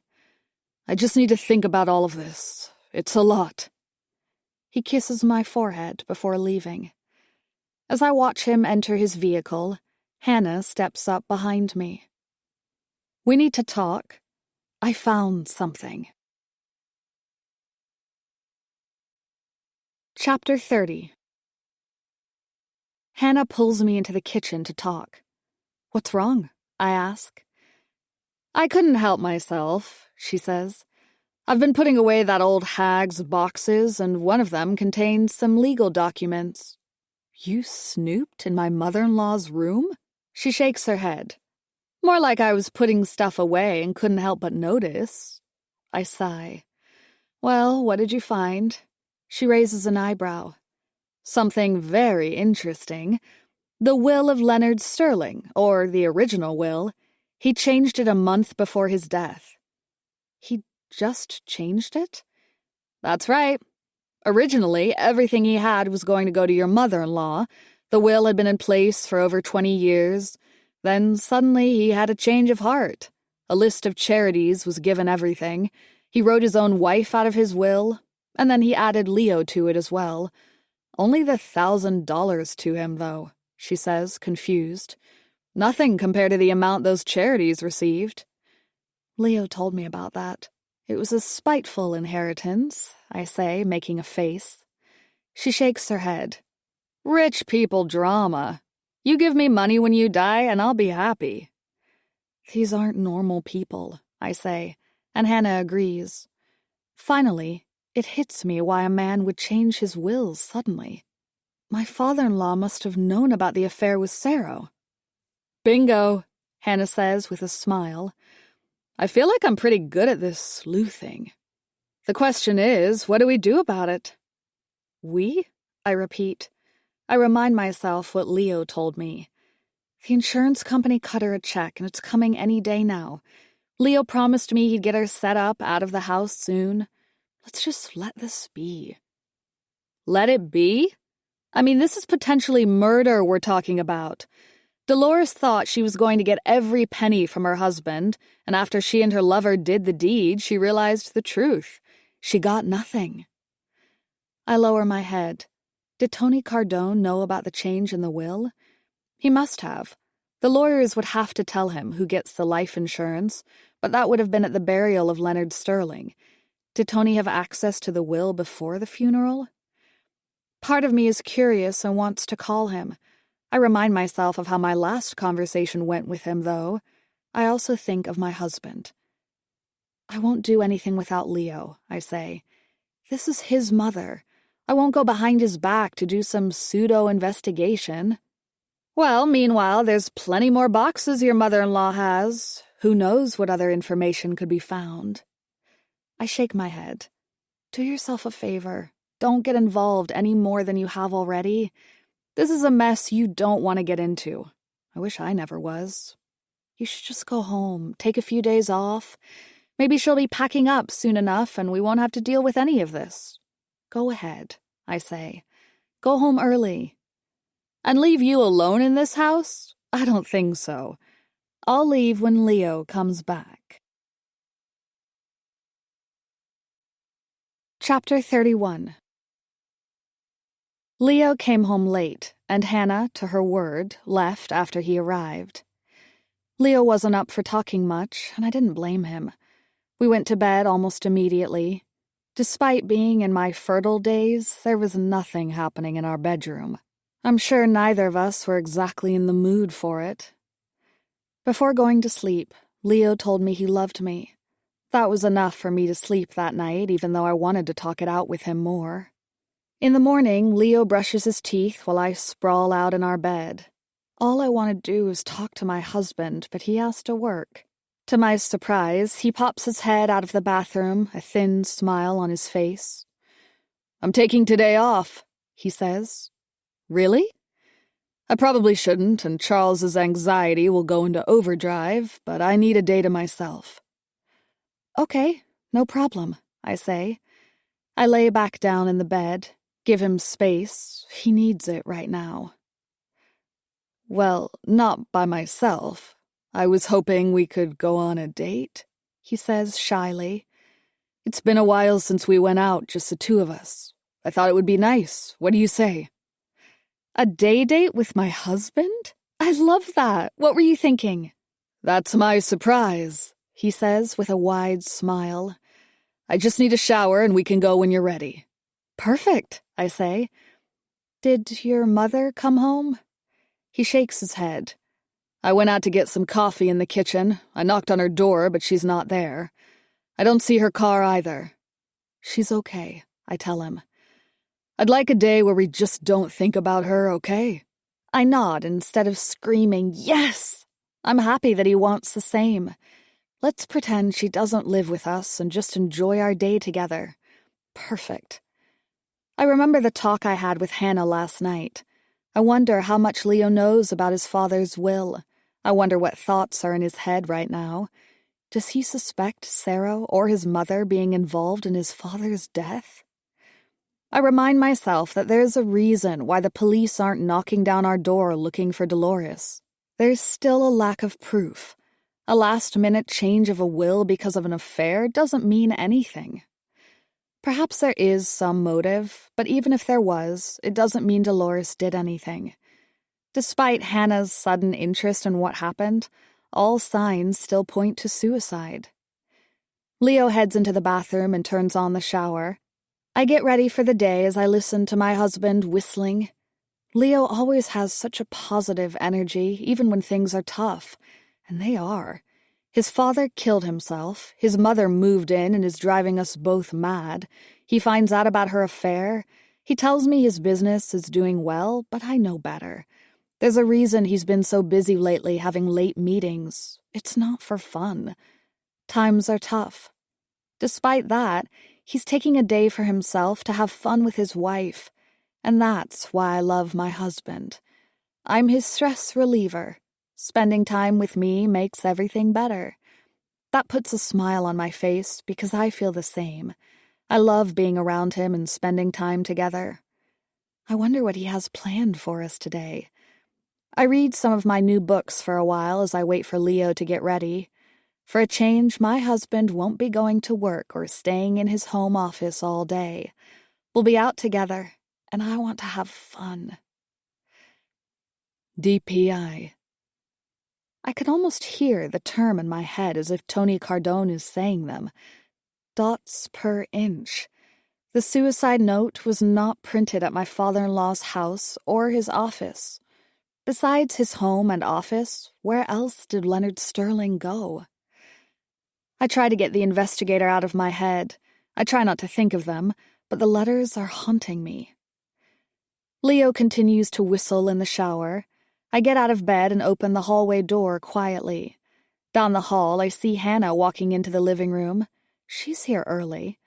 I wonder how much of that is because she's worried what will happen when Leo leaves the house and if Dolores comes home. Or perhaps she wants to get in some early snooping.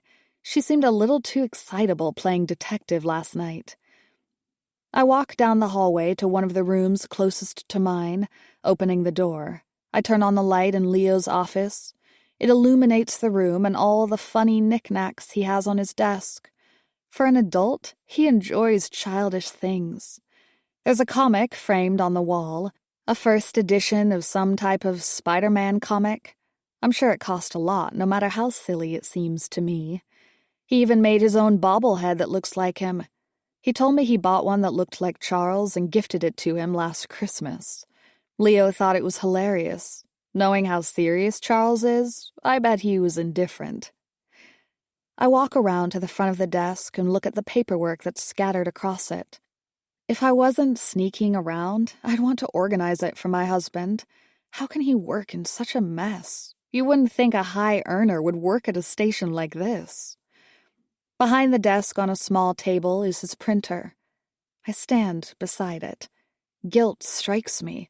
I feel like I'm snooping on his phone or breaching his privacy somehow. It's silly, really. It's a printer, not anything personal. Why am I even looking at it?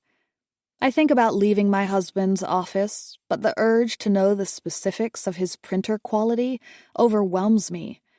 I examine it, looking for some kind of symbol or writing. I need to know what its DPI is. Unfortunately, I'm not tech-savvy. I don't even remember the last time I used a printer. I look around the front, but can't find any identifiers. I pick it up and look underneath. 2400 DPI. I smile. This printer has a higher DPI than the printed suicide note. It hits me. Dolores has her own office. She set it up a few days ago with the help of movers. Could she have a printer? I look outside the window and don't see Dolores's car. What are you doing? I turn and Leo is looking at me, a thin smile on his face. What are you doing with my printer? He laughs. I put it down on the table and laugh as well. I wanted to print off some pictures of us. I was checking to see the quality of your printer. You have a good one. I smile back. He raises his eyebrows at me. Okay, well, that's good, I guess. Ready to go? Chapter 32. I continue getting ready for my day date with Leo, wondering what my husband is thinking of me right now. He caught me in his office. He doesn't know what I was looking for, but I never go in there. Now I have to actually print pictures of us since I backed myself into a corner with that excuse. DPI. Stupid Tony Cardone. I wish he never told me the term. I'm going nuts, sneaking around looking at people's printers. How many more printers do I need to see? Just one, I suppose. If my mother-in-law has poor print quality, what does that mean? Am I really going to suspect someone of murder because of a printer? The whole thing is stupid, silly, and yet I can't stop thinking about it. When I walk into the hallway, I see Leo talking to Hannah. I take the opportunity to sneak to Dolores's side of the house. I attempt to open the second door where I believe her office is, but it won't budge. She locked it? Why am I not surprised?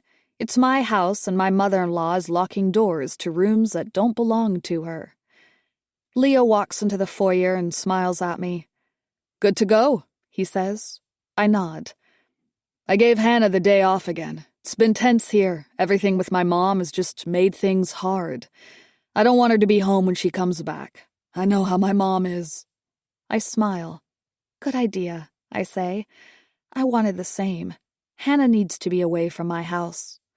I just want to say hi to her before we leave. Leo goes out to his vehicle. When he's out of sight, I walk into the kitchen and greet Hannah. A date, she says with a smile. That's nice. Are you leaving soon? Leo gave you the day off. You should go before Dolores comes back. I'm just finishing cleaning a few things and I'll lock up. Don't worry. Go have fun. I sigh. You plan on snooping again, don't you? She shrugs. I can't help myself at this point. Rich people have mysteries, and I have to solve them. I sigh again. Listen, don't stay long. I turn to leave, but look back at her.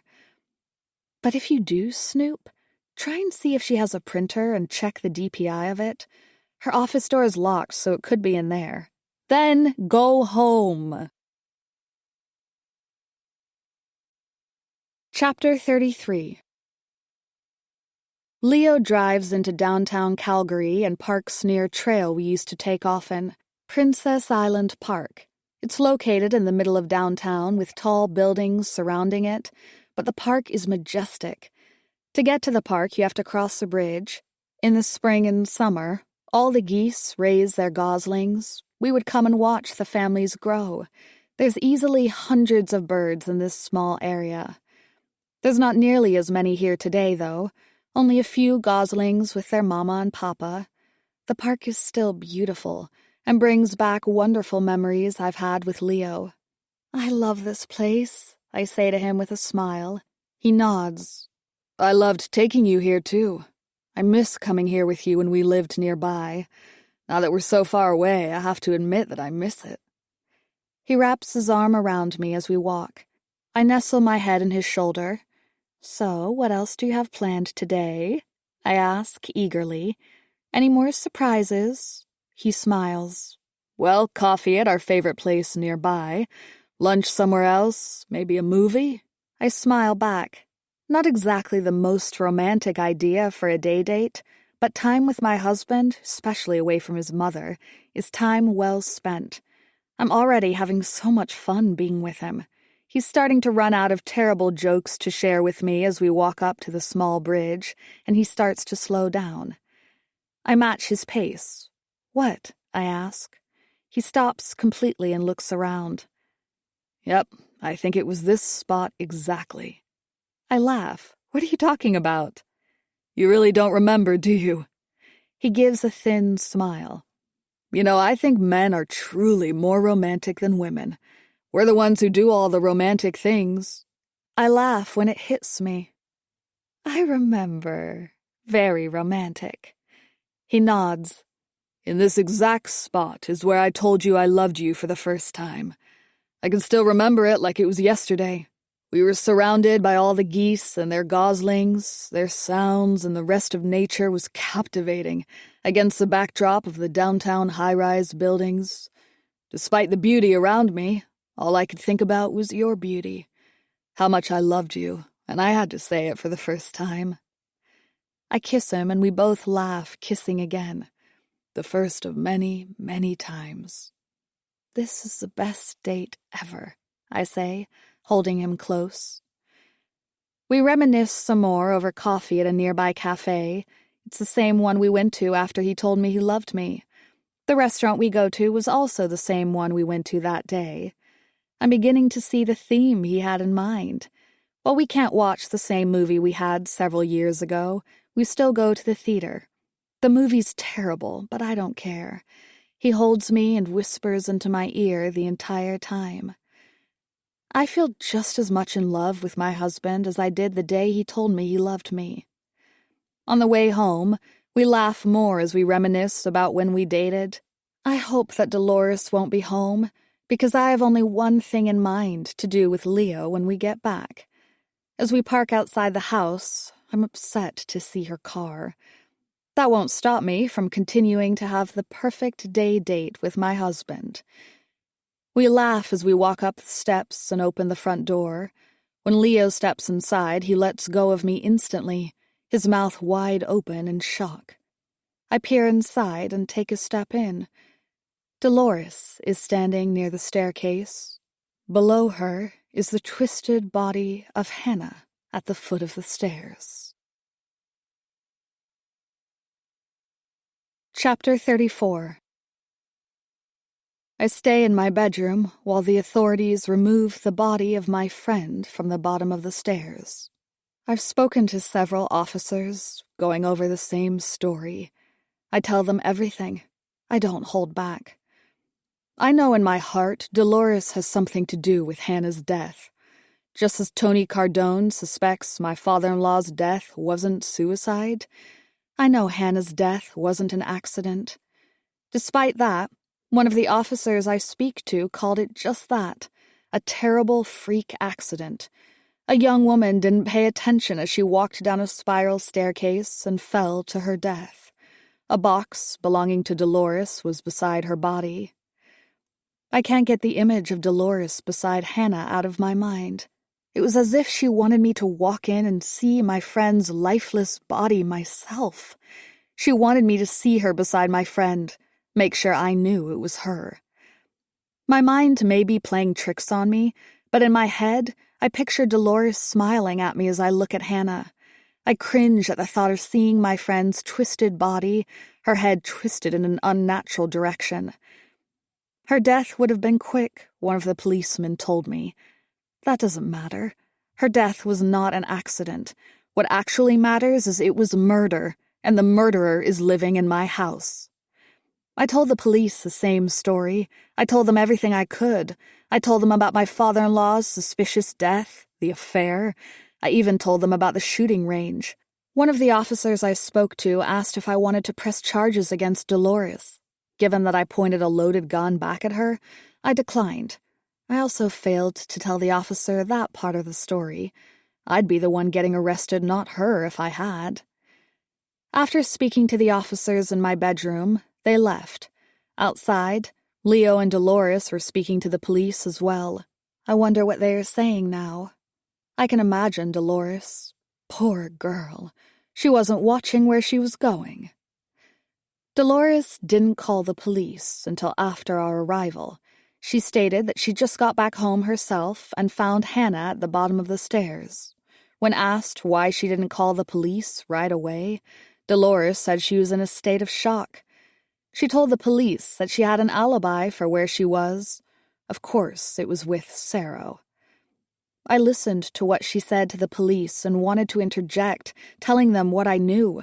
I was surprised they were even talking to the police to begin with. Never talk to the authorities, the Sterlings told me. Despite that, they're both being interviewed by the police individually now and answering their questions. An image of Hannah's twisted head hits my imagination again. Why didn't she leave? Leo told her to leave. I told her to leave. Only I didn't. I encouraged her to look for more evidence. Hannah wanted to learn more about Leonard Sterling's death, and now she's dead. A terrible accident. A few hours ago, we were laughing. Last night, she stayed with me to console me, make sure I was safe. Now she'll be buried just like Leonard Sterling. The two have something in common. They're murderer. Nobody will believe me, though, except maybe one person. I take out my cell phone and dial his number. He answers immediately. Cardone. I have things I need to tell you, I say. Chapter 35. Are you sure you don't want to wait for your lawyers, Mrs. Sterling? He says playfully. I'm serious this time. I'm surprised to hear from you again, Mrs. Sterling. I can imagine the look on his smug face. Please know that I won't stay on the phone for more abuse. I ignore his comments. She killed again. Who? Dolores Sterling? She murdered my friend, Hannah. My husband and I hired my friend to be our housemaid. Today she was found at the bottom of our staircase, dead. The police are still at my house. Why don't you tell them your thoughts? He says. I did. They don't believe me. He sighs. It's frustrating, isn't it? When you know something is wrong but can't prove it. You know how I've felt since Leonard Sterling's murder. I believe you now, I say, breathing heavily into the phone. What can we do about it? How do we prove it? First, tell me what you know. You've been holding out on me, haven't you? I take a deep breath. Dolores has been having an affair with her landscaper. His name is Cerro Rivero. I think they've been keeping it a secret for some time. There's a pause before Tony speaks. I already know that. You know? I followed Dolores after her husband died. I discovered that some time ago. They met at hotels in downtown Calgary after the suicide. When I told my company, it certainly raised some eyebrows, but in the end, they didn't care. People having affairs doesn't usually end with murder. I was told I needed more. I take a deep breath again. Well, the other day, my friend Hannah found documents that showed Leonard Sterling changed his will right before his death so that all his money went to charity. I suspect he discovered the affair and changed what his wife was to receive. This time Tony sighs. I knew that too.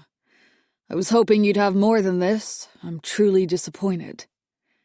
I shake my head as if he's in the room with me. My friend is dead. They removed her body from my house tonight. I don't like how you're talking to me.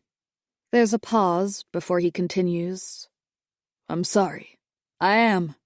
I wish we could have caught her before she killed again. What do you know about Cerro Rivera? I ask. He has to be involved more in this. Not much. Some of your in-laws' other staff said that he's from Ontario. I nod. I knew that, but that's all I know. Can you look into his background more? I've tried. He's not on social media, and I can't find any more information on him. I sigh. Tony, can't you look into him more professionally than what a Google search can provide? I'll look into it, he says sharply. I think about Tony's determination to prove his theories about Leonard Sterling's death. It truly goes above and beyond what most workers would do. What's in this for you? I ask. What do you mean? The police have already closed the case. Your company has issued a check to Dolores Sterling. Everything is done. Why do you still care? There's another long pause before he answers. A promotion, he says. I cover my head. You have to be kidding me. Everything you've done was for a promotion? You wanted me to be honest with you. I am. There's a big one available, head of claims. If I'm able to show that the death of Leonard Sterling was committed by the wife, the company will take back the money we issued. I'll have saved the company over $1 million. For that, I can write my ticket to any position in this company I want. Head of claims or even higher. Or any other company I want to work for that matter. Unbelievable, I say. I can feel my blood pressure rising. Despite my intentions, you know I'm telling the truth. Leonard Sterling did not kill himself. He was murdered. Your friend, now dead, may she rest in peace, did not die from an accident. They are connected, you know it. Now you have to prove it. How? You know, I actually checked my husband's printer for its print quality today. And he has a high-quality printer. My mother-in-law has an office in our home, though. I think she may have a printer. Check it out, he says. The door is locked. I didn't even know there was a lock on the door. There has to be another way to prove Dolores murdered 2 people. Wear a wire, Tony says. Try and get her to confess. I scoff at the idea. Tony, what the hell are you talking about? Are you just saying whatever comes to your head for ideas? This is useless. You are useless. Well, I don't hear any ideas coming from you, he says. What can I do? I have a 2-time murderer living in my house. I'm not sure, he says coldly. But stay safe. Chapter 36. Leo walks into the bedroom as I hang up on Tony. "Who's that?" he asks. I take a deep breath. I can't stay here anymore. "It's terrible what happened to your friend, Meline, I know, but this is still our home." I wish we never moved here, I say, fighting back the tears. Ever since we did, my whole life has been chaos. Ever since your mother moved in. Leo shakes his head. "She's going to be leaving soon, I told you. Don't worry." I am worried, I yell. She killed Hannah. Leo lets out a puff of air and shakes his head. "What? No, stop saying stuff like that." She pushed her down the stairs, made it look like an accident after. An image of Hannah's twisted body at the bottom of the stairs hits me again. I know it will give me nightmares for years to come. "Stop, Meline. You're working yourself up. I saw her almost trip down the stairs last week. Those steps are a hazard. We're going to remodel this house eventually. Remove those stupid stairs." I can't live here while your mother stays. Leo takes a deep breath. "Why would my mom kill Hannah? You're not making any sense. You're upset, angry. Your friend died. Blaming my mom won't change anything. It was a terrible accident, I yell back. It wasn't. Hannah was going through your mom's things, looking for more evidence. "Evidence of what?" Leo says, confused. "It was your mom who murdered your father." Leo scoffs and shakes his head again. "What are you talking about? Now my mother murdered 2 people? Her husband? The maid?" She killed Hannah because she found evidence. The affair with Sarah was going on for some time. You know that part. Did you know that your father changed his will a month before his death? He totally removed your mother from it. He added in a small amount for you out of spite to get back at you for taking your mother's side. Now you're doing the same. Don't take her side over mine now." Leo lowers his head. "I'm not taking sides. I never have. I married you. We are together. My side is with you, but I can't sit here and listen to what you're saying. My father discovered the affair and changed his will? That doesn't mean my mom would kill him for it if she even knew about it." I sigh. She killed Hannah. She was going to look into your mother's office at her printer. She was going to check the DPI. Dolores must have caught her. "DPI?" Leo repeats. "What the hell are you talking about now?"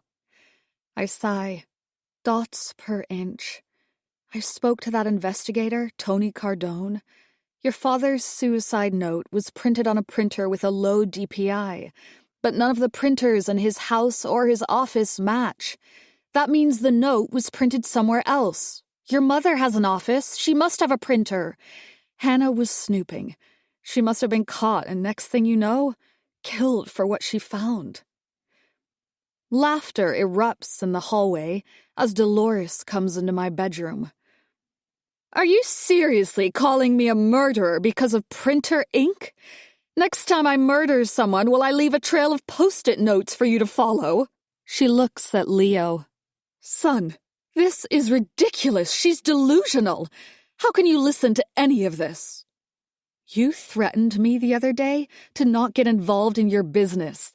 Hannah did, and now I see you meant what you said." "Threatened you?" Dolores says. She looks at Leo, who seems dumbfounded by the entire conversation. I take a step towards her, my pointer finger emphasizing my words.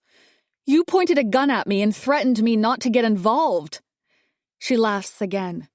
"Darling, the gun was empty. Do you really think I would point a loaded weapon at you? I'm not a psycho. I was upset that I thought you told my son about Sarah, and when I turned to confront you on it, I momentarily forgot about the gun. It wasn't loaded." She looks at her son. "It was poor of me, but not on purpose. She, however, is very much a psycho. She pointed a loaded gun at me on purpose and threatened me. She demanded that I leave her home, or else." Leo looks at me, and I can see anger in his eyes. I've never seen such a look from my husband. and for a moment I feel intimidated. Dolores, for a change, is telling the truth, and I know it looks bad. "You did what?" Leo shouts. "You pointed a shotgun at my mother?" I take a deep breath. I did. I felt threatened. I was scared. Leo turns away from me. I wasn't going to do anything. I just want her to know I wasn't scared of her.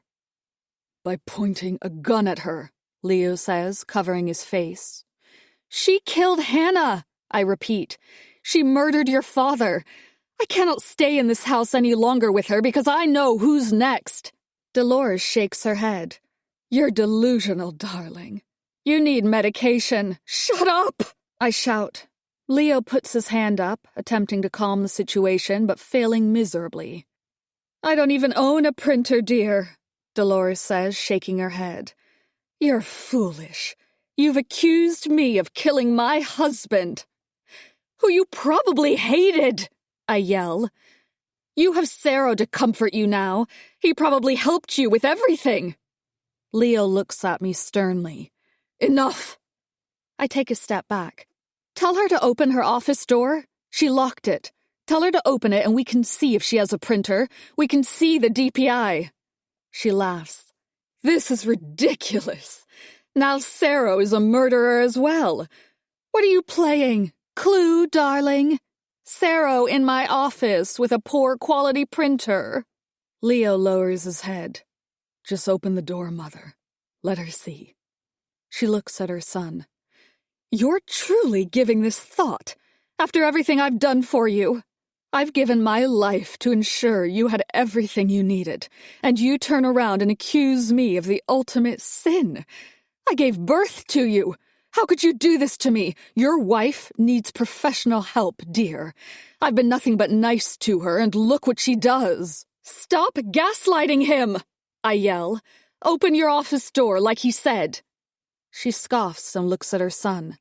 Leo nods. "The door, Mom. Just open it." "Fine!" Dolores shouts and storms down the hallway. I quickly follow her to make sure she doesn't hide anything at the last minute. She goes into her bedroom and comes out with a key and opens a neighboring door.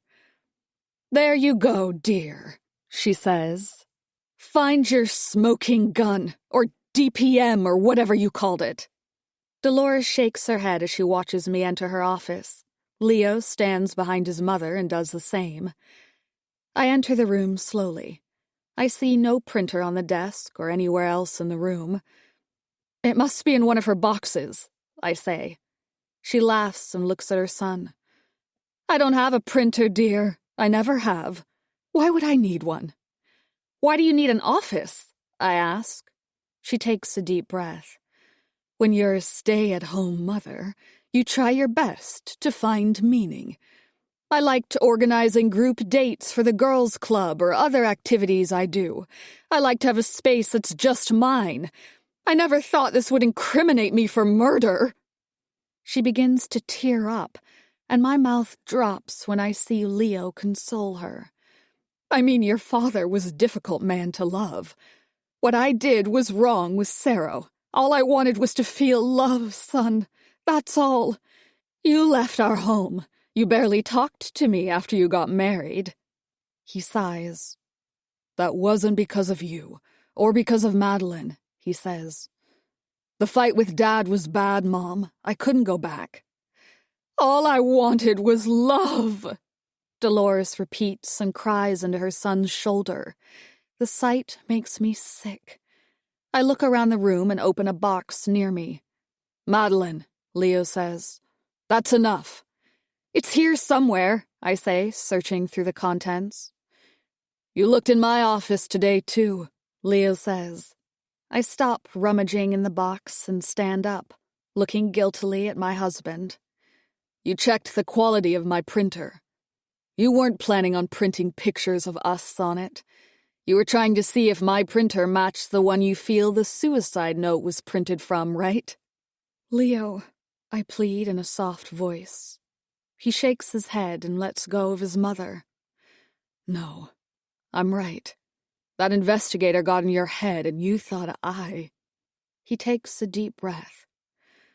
I can't believe we're having this discussion. Leo. I look over at Dolores, who gives me a thin smile. I feel rage building inside me. I can't stay in this house with her, I say, pointing at his mother.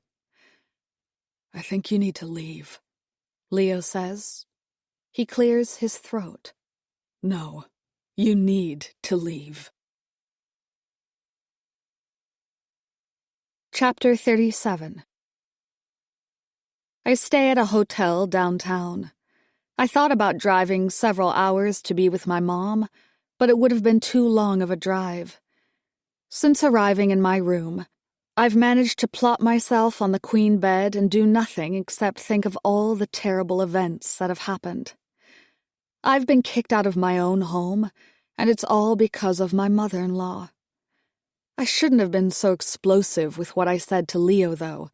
I gave Dolores so much ammunition to use against me tonight. Part of me wonders if I'll ever be able to return to my house or to my husband. My mother-in-law has successfully ruined my life.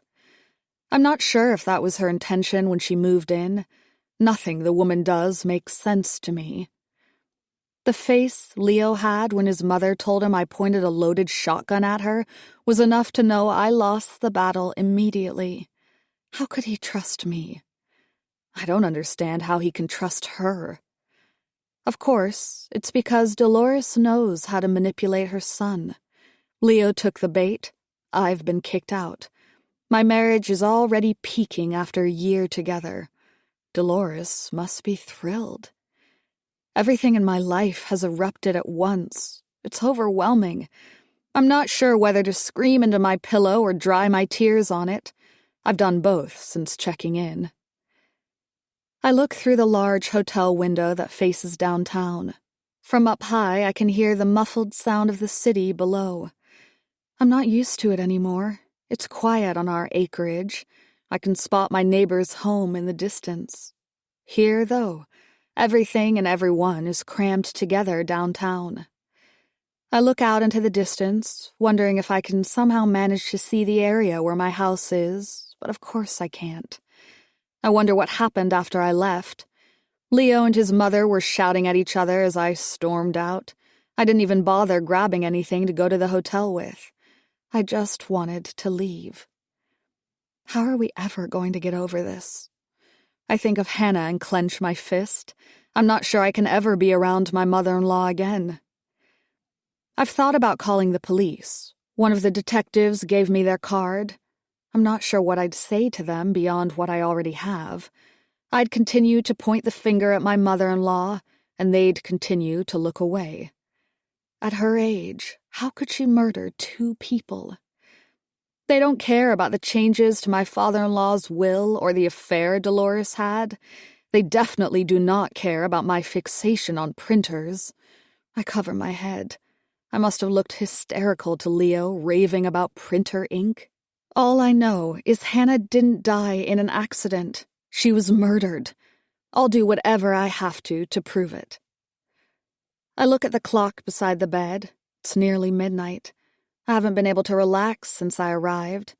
I've tried putting on the television to take my mind off things, but it doesn't work. All I can think about is Hannah, or the look Dolores had on her face as I got kicked out of my own house. I sit on the edge of the bed and fall backwards. I feel defeated. She's won. My phone buzzes in my jeans pocket. I take it out and my expression changes when I see it's Leo. "Hey," I say, answering the call. "I'm glad you're awake," he says in a hushed voice. "I was worried you went to bed. I can't sleep." "Me neither." He sighs and takes a long pause before continuing. "I don't know what to even say." "Me neither," I say again. "That was really intense," he says. "I never thought. I don't even know what to think." I take a deep breath. "I keep thinking of Hannah." "I know," he says. "I think of her too. You two were close. I want to be there for you, but I can't right now. I'm really upset. I'm upset with both of you." I lower my head. I'm sorry. I wish things were different. It's better that I left. I can't be there with her right now. She says the same. She won't stay here with you either, she tells me. But I need you to come back. I need you to come home to me. I can't live like this forever. You're my wife. Tears are forming, and I can't stop them from rolling down the side of my face into the hotel comforter. So she won't leave, and I won't come back. That's the situation, he says. At least for now. I told her that she does need to leave, though, and as soon as possible. You did? I feel a smile spreading across my face. You're my wife, he says. I want to share this house with you. She needs to leave. I know that, and now she does. We fought a lot after you left. I'm giving her a few days. I'll help put her up in a hotel somewhere. I told her if she wants help figuring out what to do next, I'll be there, but she needs to leave. My smile widens. I want to shout in excitement. Suddenly his tone changes. We have a lot to talk about, though, he says. What happened tonight changes everything. There's no coming back from accusations like what you said. I lower my head again. I know. Are we okay, though? He pauses. Why did you sneak into my office? You really thought I was involved? I don't answer. I'm not sure how to feel right now, Meline. I don't. This is all just too much. We have a lot to talk about, but I don't want to do it over the phone. It's best that you don't come back home until she leaves. I'll tell you when she does, and you can come back. We can talk then. Where are you now? A hotel, downtown, I say, trying to not let the severity of his words hit me. I'm going to be working a lot the next few days, and it's probably for the best. I won't call you for a while. I just need time myself to think about everything. His words sink in my chest. Do you need a break from me? I do, he admits. I'll talk to you soon. I cover my face, wiping the tears. Okay. Good night. There's a long pause before he speaks. I still love you. Chapter 38. The hotel allowed a late checkout. I took my time getting ready. I've texted and called my mom, but so far she hasn't called or messaged back. I didn't want to text her what happened. All I asked is if she could call me when she can. I know my mom will be okay if I come back to her house for a few days. This time, I'll tell her everything. After what Leo said to me last night, it feels like our marriage is forever changed because of what happened. Everything is different, he said. I feel it too, and I'm scared about what that means. My cell rings and I immediately pick it up. Hey, Mom, I say. No, it's Cardone, the investigator says with his usual harsh tone. Oh, great, it's you, I say. I can't tell if meeting Tony Cardone made everything worse for me or better. Since he knocked on my front door, my life has changed for the worse. I'm not sure who I hate more at this exact moment, Tony or my mother-in-law. Where are you? He asks. Are you at home? No, I actually got kicked out by my husband and mother-in-law. I accused Dolores Sterling of murdering my friend and her husband, and Leo kicked me out. I laugh. I think about the conversation I had with Leo last night. I'm not sure where things are in my marriage right now. I'm sorry to hear that. I am, he says, softening his tone. But I'm glad you're out of that house. I found out some things. What now? I ask. Sarah Rivera. That's not his real name. My mouth drops as he says it. What do you mean? I told you I couldn't find much information on him. You made fun of me for that.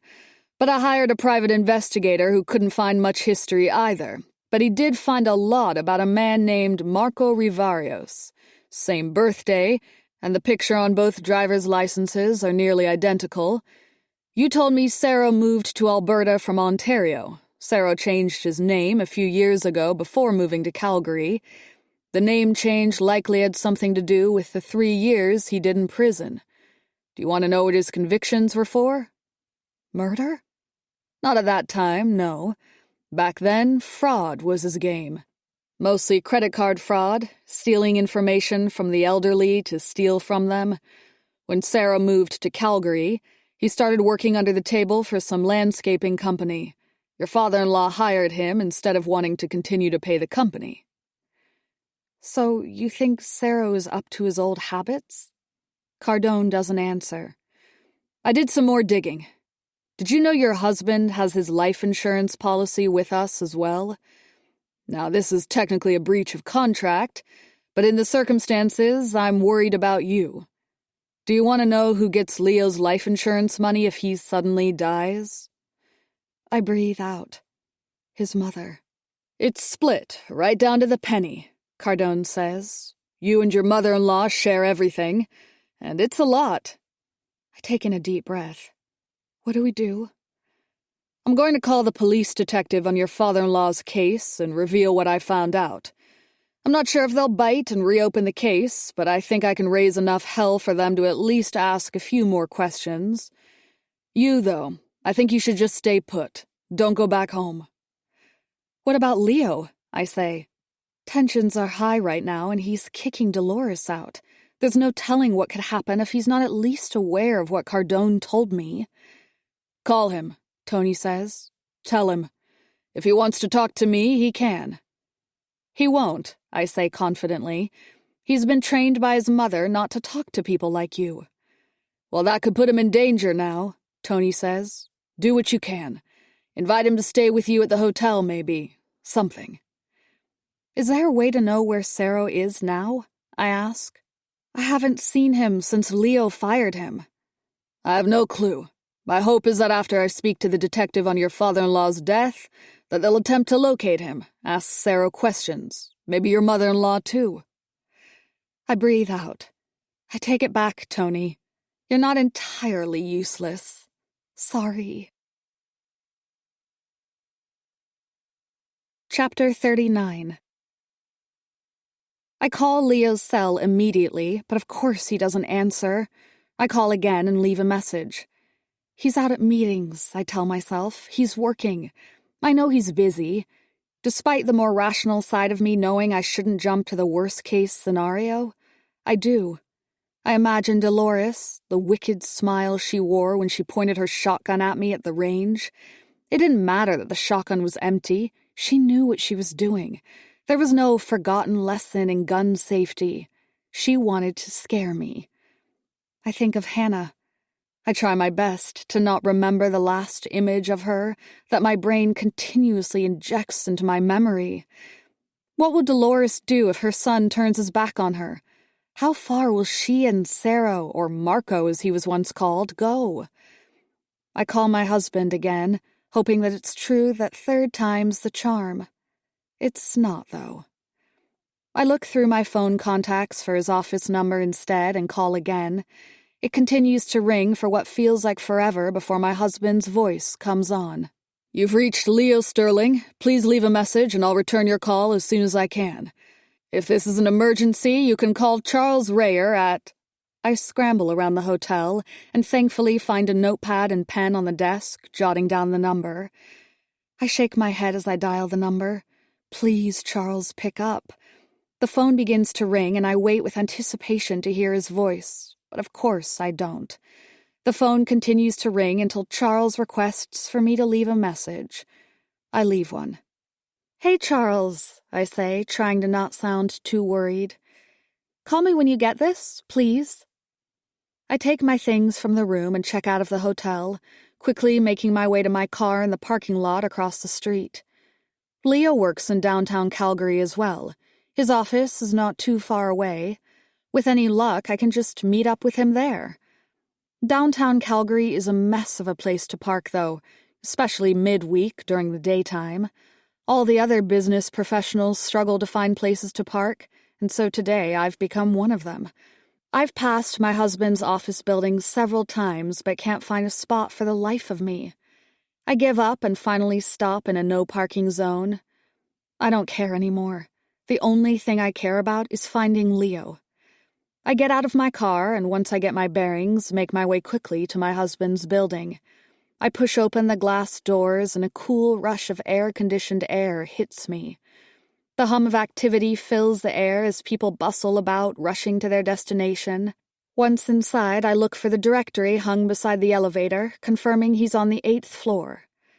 The button is already illuminated with a group of people waiting for one of the 2 elevators to open. I glance to my side and see the stairway. I'm in for a workout today. I take the stairs and begin regretting it once I get to the 5th floor. I'm down to a slow walk by the time I hit the 8th. When I enter the 8th floor hallway, the elevator opens up and several people, some I remember from the 1st floor, exit, briefcases in their hands. I roll my eyes as I try to figure out which way his office is.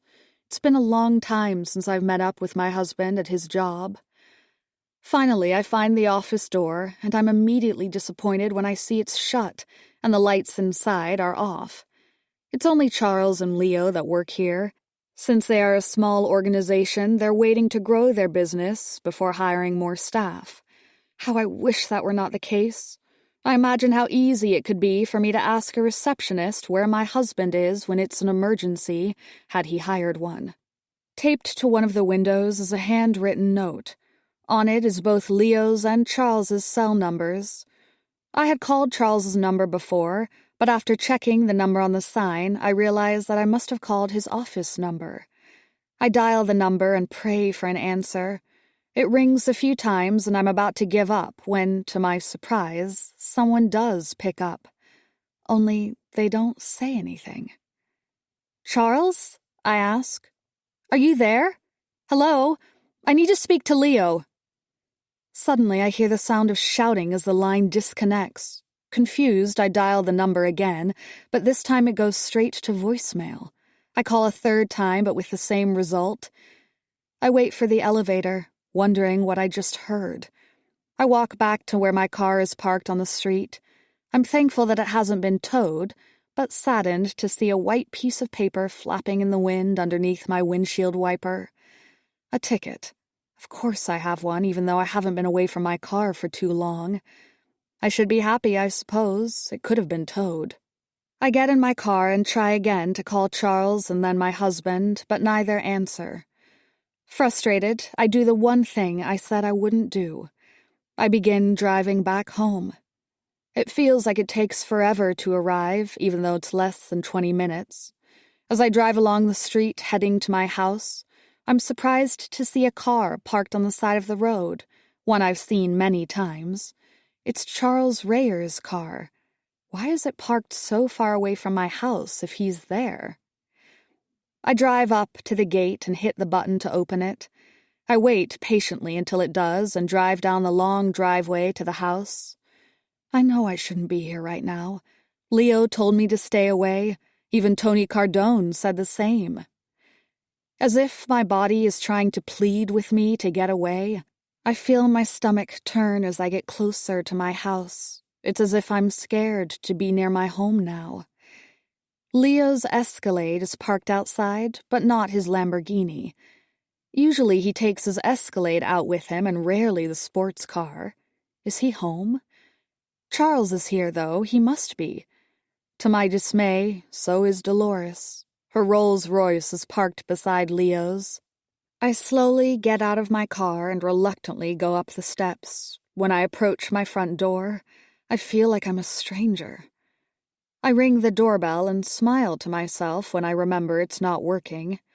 I'm about to knock when I realize how silly it is to do so. This is my home. I take my key and open the door. "Hello?" I call out as I close the door behind me. I'm about to yell for Leo when I hear shouting from Dolores' side of the house. "No, stop! Please don't!" My eyes widen and ears sting with the blast of a shotgun. As I cover my head, a body slides into the hallway. Shocked, I know I'm too late. I stare at the twitching body on the floor and realize it's not Leo. When Charles Rayer sees me, He attempts to crawl closer until he stops moving altogether. I'm still paralyzed with fear when my mother-in-law leaves her bedroom, the shotgun in her hands. She turns her head and looks directly at me. Chapter 40. "Madeline!" Dolores shouts. I finally snap out of it and run into the living room. I can hear the footsteps of Dolores behind me. I wait to hear another blast from her shotgun as I run, but she hasn't fired at me yet. I know she's not far behind me, but I don't dare turn to look. I hate myself for not running outside and right to my car. Then again, Dolores is quick enough to pump around into my vehicle as I attempt to speed away. If I ran into the grounds, I would have been an easier target for a skeet shooting champion like Dolores. "Madeline!" she shouts again. I run through the kitchen and realize she's too close for me to run out the back door. Instead, I run up the stairs that lead to the den upstairs. As I do, I dial 911 on my cell. I'm completely out of breath when the operator answers. 911, what's your emergency? "My mother-in-law is trying to kill me," I manage in between panicked breaths. "Stop, dear!" Dolores shouts, making her way up the stairs. "Hold while I connect you," the operator says. "No, wait!" I shout, but it's too late as I'm put on hold. I hear Dolores making her way up the stairs. Each step she takes is closer to me. I shout in terror as I run across the den. The blinding midday light of the afternoon shines at me through the panoramic windows. "Stop!" Dolores shouts again. "Leave me alone!" I yell back. I run faster, but as I do, my phone slips from my fingers and slides across the floor. I panic and I'm about to grab it when I see Dolores at the top of the steps, the shotgun aimed towards the ceiling. I continue to dart towards the spiral staircase. I rush down the steps, catching my foot once, nearly tripping. I think of Hannah. I wonder if she had a similar fate, falling down these stairs while being chased by Dolores. I slow down, but a shout from Dolores catches my attention. I look up, and as I do, I lose track of my feet, tripping and falling down the remaining steps. When I hit the bottom, I worry I'm paralyzed from my injuries, but quickly realize it's just the shock of my situation. I hurry to stand up, but immediately feel pain in my right leg and collapse again to the floor. "You don't understand," Dolores says. I hear her. She makes her way down the staircase herself. With any luck, she'll trip and fall beside me, but somehow I know that won't be her fate. I crawl across to the living room and hide behind the new couch that the movers placed just a few days prior. It's large enough to hide me, but I realize in fear that a trail of blood gives away my hiding place. I look above me, and the picture of Dolores and Leo is there, Dolores' wicked smile taunting me. My mother-in-law takes the last step from the spiraling staircase and onto the main floor. "I know you're here, Madeline. Don't hide. We need to talk. I know you are the one who called Charles. Why? Tell me now." She slowly walks to the end of the couch and looks directly at me. The shotgun is firmly in her hands. "You're with them?" she repeats. I put my hands up and plead. "No, please, don't kill me." Dolores aims her shotgun, but to my surprise, it's not directed at me. "What are you doing?" I turn, and Leo is at the front door, his eyes locked on his mother. Chapter 41. "Put it down," Leo pleads. Dolores lowers the gun slowly, her mouth wide open at her son's arrival. I attempt to crawl towards him, but my mother-in-law looks down at me and I stop in my tracks. "I knew it couldn't be true," Dolores says. She stares at her son. "I knew it." She laughs. "You wouldn't do that to me." A tear forms in her eye as she looks back down at me, her face becoming more sinister. "Charles lied!" she screams. She looks at me with her dead eyes. "That's why you called Charles." Mom! Leo shouts. Just put the shotgun down and we can talk. Please. She ignores him and continues to stare at me intensely, the barrel of her gun facing the floor, but with a look in her eye, it could easily be redirected at me. You called Charles to see if he did it, didn't you? My mouth drops. I called him looking for Leo. I couldn't find him. I was scared. You should be scared, she says. Leo takes a step towards her, and Dolores moves back. Don't, she says. Let me do this for both of us. Charles said it was you, my darling son, who planned to kill me, but I know it wasn't. You would never. I know Charles was lying to protect Meline. What is she talking about? I yell. She looks down at me. Charles tried to kill me. He said it was Leo who told him to do it. He confessed to everything before I blew that weasel away. You did what? Leo shouts. He looks to his side and sees his business partner, what's left of him, a pile of stained red on the marble floor. He covers his face in shock. Dolores looks at her son, surprised. He tried to kill me. He said you planned this with him, she shouts.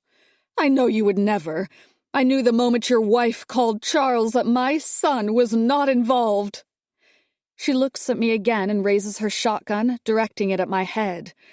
When you called Charles, it set off his ringtone on his cell. I found him standing above me while I slept, a pillow in his hand. I clocked him in the head with a picture frame beside my bed before he could do anything. I got my shotgun, and when I pointed it at that boy, he told me everything. At least, I thought he was telling the truth. She looks at me, her rage-filled eyes getting darker. Charles said you had nothing to do with it, despite you calling him. He tried to cover for you, but then you showed up at this house. I knew he lied. I shot him immediately. I look over at Leo, confused. He's still staring at the body of Charles, but finally snaps out of it. Mom, don't hurt her. She walks up to me slowly and points a shotgun directly into my chest. Ever since she came into our lives, everything has been a nightmare for me. It's all her fault. It all ends now. Leo runs towards her, and Dolores raises the shotgun at her son. As she's distracted with everything I can muster, I stand up quickly and grab her arms, keeping the shotgun between us. She yells into my face as I scream in terror at hers. She's much older than me, and I shrug her off. She falls to the floor, and I point the gun at her now. Shoot her! Leo screams. I look at my husband, confused, and when I glance down at Dolores, she is staring at her son with the same expression. It was you! She screams at him. She's got another gun on her, Leo shouts. The handgun. She must have it on her. Don't let her take it out. I lower the shotgun for a moment, but when Dolores shuffles on the floor, I immediately aim it back at her. Shoot! Before she kills us both! Give me the gun. I'll take care of this. He storms over to me, but before he can grab the gun, Dolores shouts, He's responsible for Hannah! I take a step back and stare at my husband. Don't listen to her, Leo says. She's messing with you like she always does. Give me the gun to control the situation. Dolores laughs. I didn't want to believe it when Charles told me the truth. Him and my son made an arrangement. Leo killed Charles's mother and father. He did something to their vehicle to make it crash.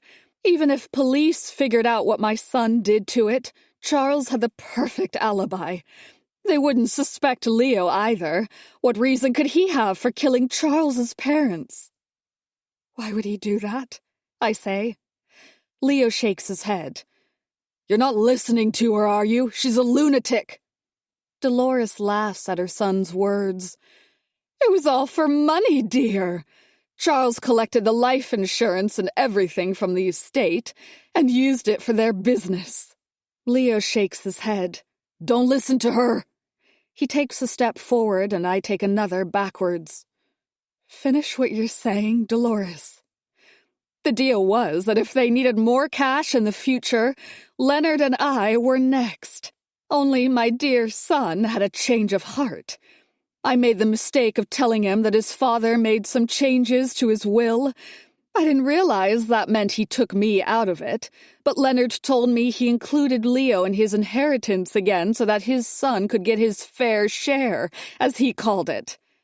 Leo looks back at her. 10 grand! Hardly my share. He looks back at me, his eyes full of rage. His demeanor softens when he sees the horror in my eyes. This isn't what you think. It's much worse, Dolores continues, looking at her son. You and I talked one night, and I consoled you as you cried about how much your father hated you. I told you about him adding you to the will. You and your business partner decided that maybe you didn't have to kill both Leonard and I to collect the inheritance. Perhaps you could spare your dear mother. You had Charles kill your father, staged it as a suicide. When you found out you would get peanuts, you went back to Plan A, killing me as well. She laughs. My own son, she says, tears falling freely now. That's not true, Leo says, looking at his mother and back at me. Don't listen to this garbage. She's trying to manipulate you like she always does. Dolores stands up slowly. I'm not finished. You go out with your darling wife again, set up for another perfect alibi. When I come back home, I rest. You instructed Charles to kill me that day, but he didn't expect to see Hannah. He murdered her, and it's all because of you. I look back at Leo, confused.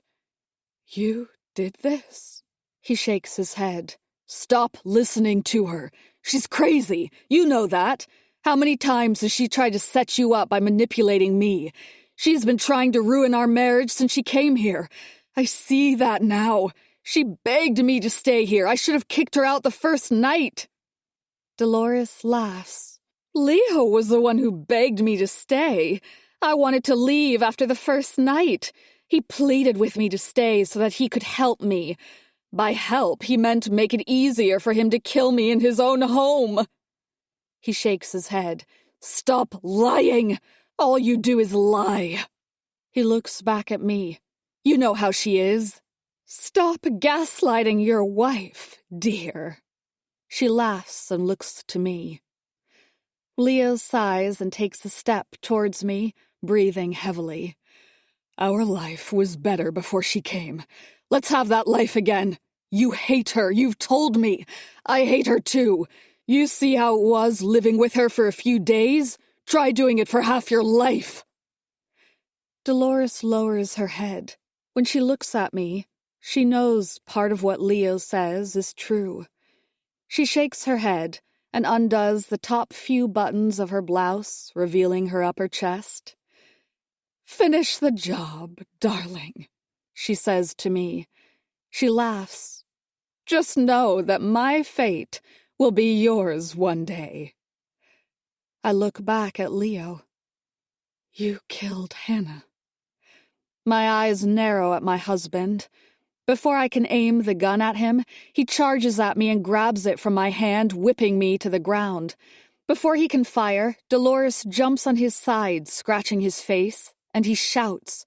I get up and try to wrestle the shotgun away from my husband as he fights us both off. He shoves me hard and aims the gun at his mother.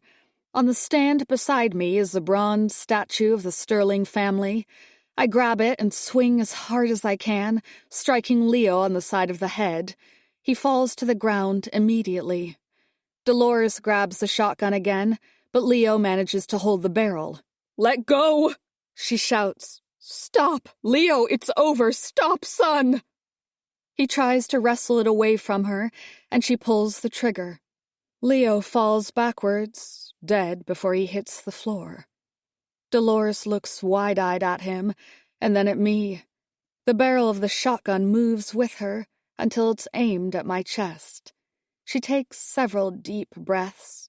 In the distance, I can hear sirens nearby. I'm not sure if they'll arrive on time to save me, though.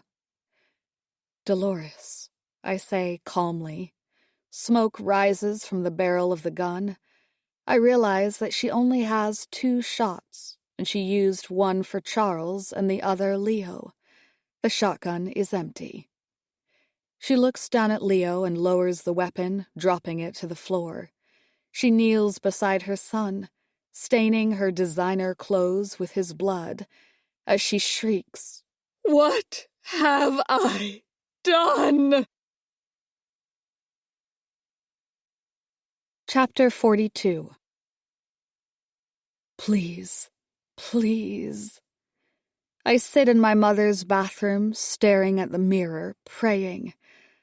I thought I wanted this, but after everything that's happened, being pregnant would be the worst thing imaginable.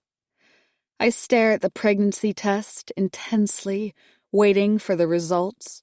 No doubt as soon as I open the door, my mom will be waiting. She's just as anxious as I've been. There was a time when having a child with Leo was everything I wanted. Each month when it didn't happen, I would cry in defeat that my womb was not with his child. Everything is different now. Leo was not the man I thought he was. He was a monster. I imagine what a child of his would be like. Oh God, what do I do if I'm pregnant? How could I look at this child without PTSD symptoms? Thankfully, he wouldn't have a father like Leo to corrupt him. Leo's dead. His funeral was weeks ago. I've been at my mother's house ever since that traumatic night, where I watched in horror as my husband nearly killed me. Dolores saved me. She killed her own son to do so. Imagine what it would be like to have your son try and kill you, and for what? Money? For his business with Charles. I'm glad that after Leo's death, I walked away with nothing. I didn't want anything to do with his inheritance. Just like his father, Leo had loans that I didn't know about. After the sale of our mansion repaid the loans, there was nothing left. Even if there was, I don't think I'd have accepted it. My life as a Sterling is over. I want nothing to do with my husband's family name. I've already started the paperwork to change my legal name back to my maiden one.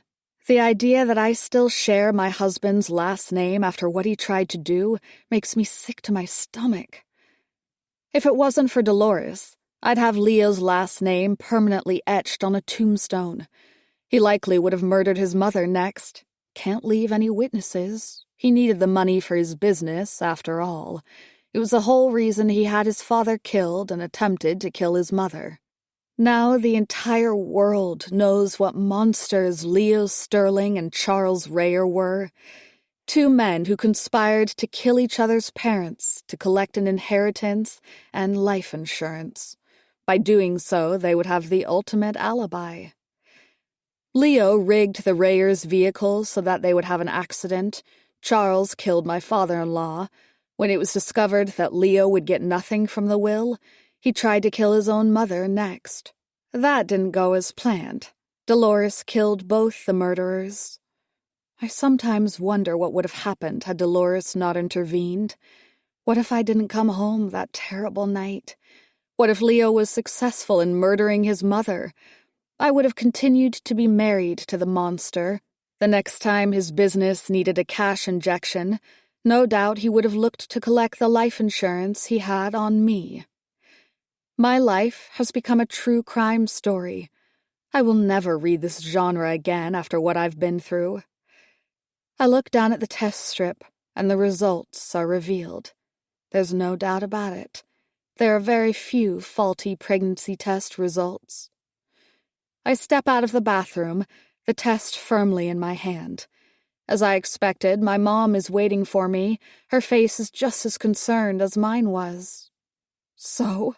she asks, her eyebrows furrowed. When I don't answer, she assumes the worst. "It's okay. We'll figure it out." It's negative. I raise the test for her to see for herself. Tears begin to form in my eyes. "Negative," I repeat. Mom hugs me. Oh, my. She takes a deep breath. We need to celebrate. Let's have some tea. I laugh. Not a huge celebration, but I'll take it. I try my best to collect myself when the doorbell rings and makes me jump. Mom opens the door and greets the caller. She opens the door wider and Tony Cardone walks inside. Thanks, ma'am, he says. He gives me a thin smile. Meline, hello. I give my own thin smile back. Immediately I notice his navy suit and gold-colored watch on his wrist. New suit? I ask. New suit for a new promotion, he says with a laugh. When he sees that I don't think he's funny, he apologizes. He takes the toothpick out of his pocket and places it in his mouth. I tried to call you. I point at him, and I didn't answer for a reason. He nods. I get that, I do. I thought maybe you'd be at the funeral. For Leo? No way. I wasn't surprised, of course, Tony says, the toothpick loosely flopping between his lips. I was surprised to see your former mother-in-law there, though. I lower my head. The idea is tragic. Poor woman, I say, looking back at Tony. She must be stricken with guilt. I sometimes wonder whether if Dolores had another shotgun shell in her weapon, she would have used it on me. That night I thought so. Then again, I was in shock. Cardone nods. The police searched Charles Rayer's home, including his home office. I'm sure it's no surprise what the DPI of his printer is. He laughs. I shake my head. I really hope I never hear that word again. I may never own a printer ever. Tony clears his throat. I had to track you down, he says. I wanted to give this to you myself. Cut through all the red tape. He hands me an envelope with my name on it. I open it slowly. Your husband's life insurance policy. Your half. I open the letter inside and feel dizzy when I see the 1 followed by multiple numbers after it. Epilogue. Dolores. I lie in the king-size bed, completely satisfied in every way possible. The patio door to our resort room is open, and I can hear the waves crashing on the beachfront. The sound soothes me into a more relaxed state than I already am. My new husband comes out of the bathroom, completely nude. Lunch? Sarah asks me. That sounds lovely, dear, I say. We've certainly worked up an appetite. We've had more sex in the past few days than I have fingers or toes. Our honeymoon adventure has been incredible. Initially, I wanted to go to Fiji, but Sarah talked me into going to Mexico. He said he wanted to visit some family. He doesn't talk about them very much, but now that I'm his wife, it only makes sense that I meet them officially. I pray the encounter will go smoothly. I'm older than his mother by a few years. I can only imagine what they think. My own friends believe I'm crazy for marrying a man in his 20s at my age. They don't understand how he makes me feel, though. My own son tried to kill me for money. Leo successfully killed his father for money. Money. Money. The things men do for it. I can understand the temptation of killing someone you don't care for if a check for millions is on the line, but to murder your own blood? That's not the son I raised. At least, I thought so. Now my son is gone, and it's because of me. He left me no choice in the matter. Had I not pulled the trigger, he would have. He would have killed me and his wife. Sometimes I think about Meline. I tried to snoop into her life through Facebook. She's not too active there, and her security settings are tight, so that it's nearly impossible to see what she's been up to. Her mother, however, is less worried about such things. On her profile, there are many pictures of her and Meline. I believe the two are living together at the moment. I don't blame her. She wants her mother to support her during what I imagine is a terrible time of recovery for her. I, however, had no one to lean on except Cero. He was there for me in the hospital that terrible night that my son... He was with me for my son's funeral. I didn't care what anybody thought. Yes, I had an affair, and he's with me at my son's funeral. I shouldn't be so worried about such matters. There weren't exactly very many people attending. There were even fewer people at the funeral of Charles Rayer. I had Cero drive by his ceremony as I was curious. I spotted one elderly couple. It was his grandparents, I imagine. No one else was present. Meline accused me of murdering 2 people at one time. In the end, I suppose she was right. Charles and my own son are buried 6 feet under because of me. I look at my husband's naked body as he slowly puts clothes on while giving me a wicked smile.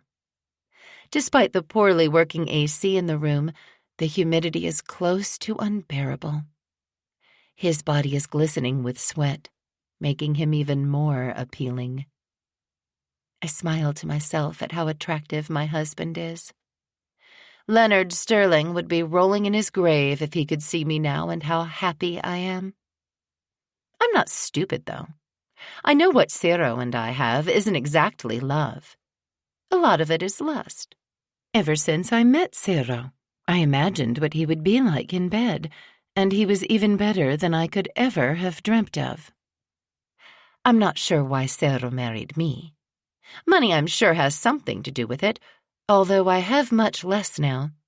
Even with the sale of my home and the insurance money, my net worth is only a few million. I've had to make sacrifices, but I'm doing well. Cero and I each made our own wills after getting married. I made sure mine was clear. My husband, Cero, gets everything. He's done the same, but for me.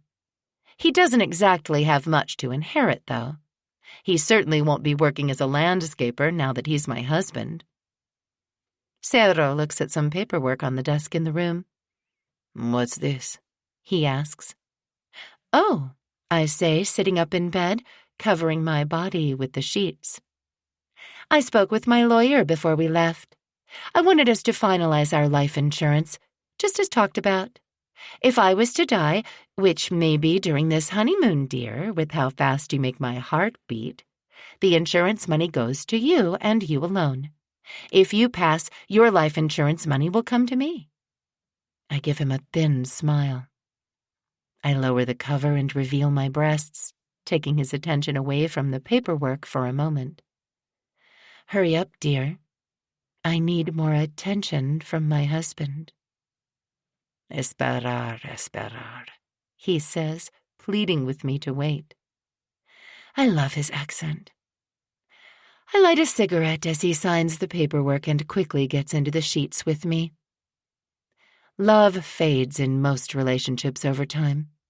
Lust goes away even quicker. Money isn't everything in life. If I've learned anything about what happened with my son and I know that much. I blow out a plume of smoke as I stare deep into Cero's sultry eyes. Money isn't everything, but I also learned a lot during my marriage with Leonard Sterling. When your marriage eventually has no love or lust, more money is good to have. This recording of She Won't Leave was presented by Dreamscape Media, LLC. Narrated by Terry Clark Linden and Imani Jade Powers. Produced by David Bendina. Text copyright 2024 by James Caine. Sound recording copyright 2024 by Dreamscape Media, LLC. Thank you for listening. Please check dreamscapepublishing.com for Dreamscape's latest releases.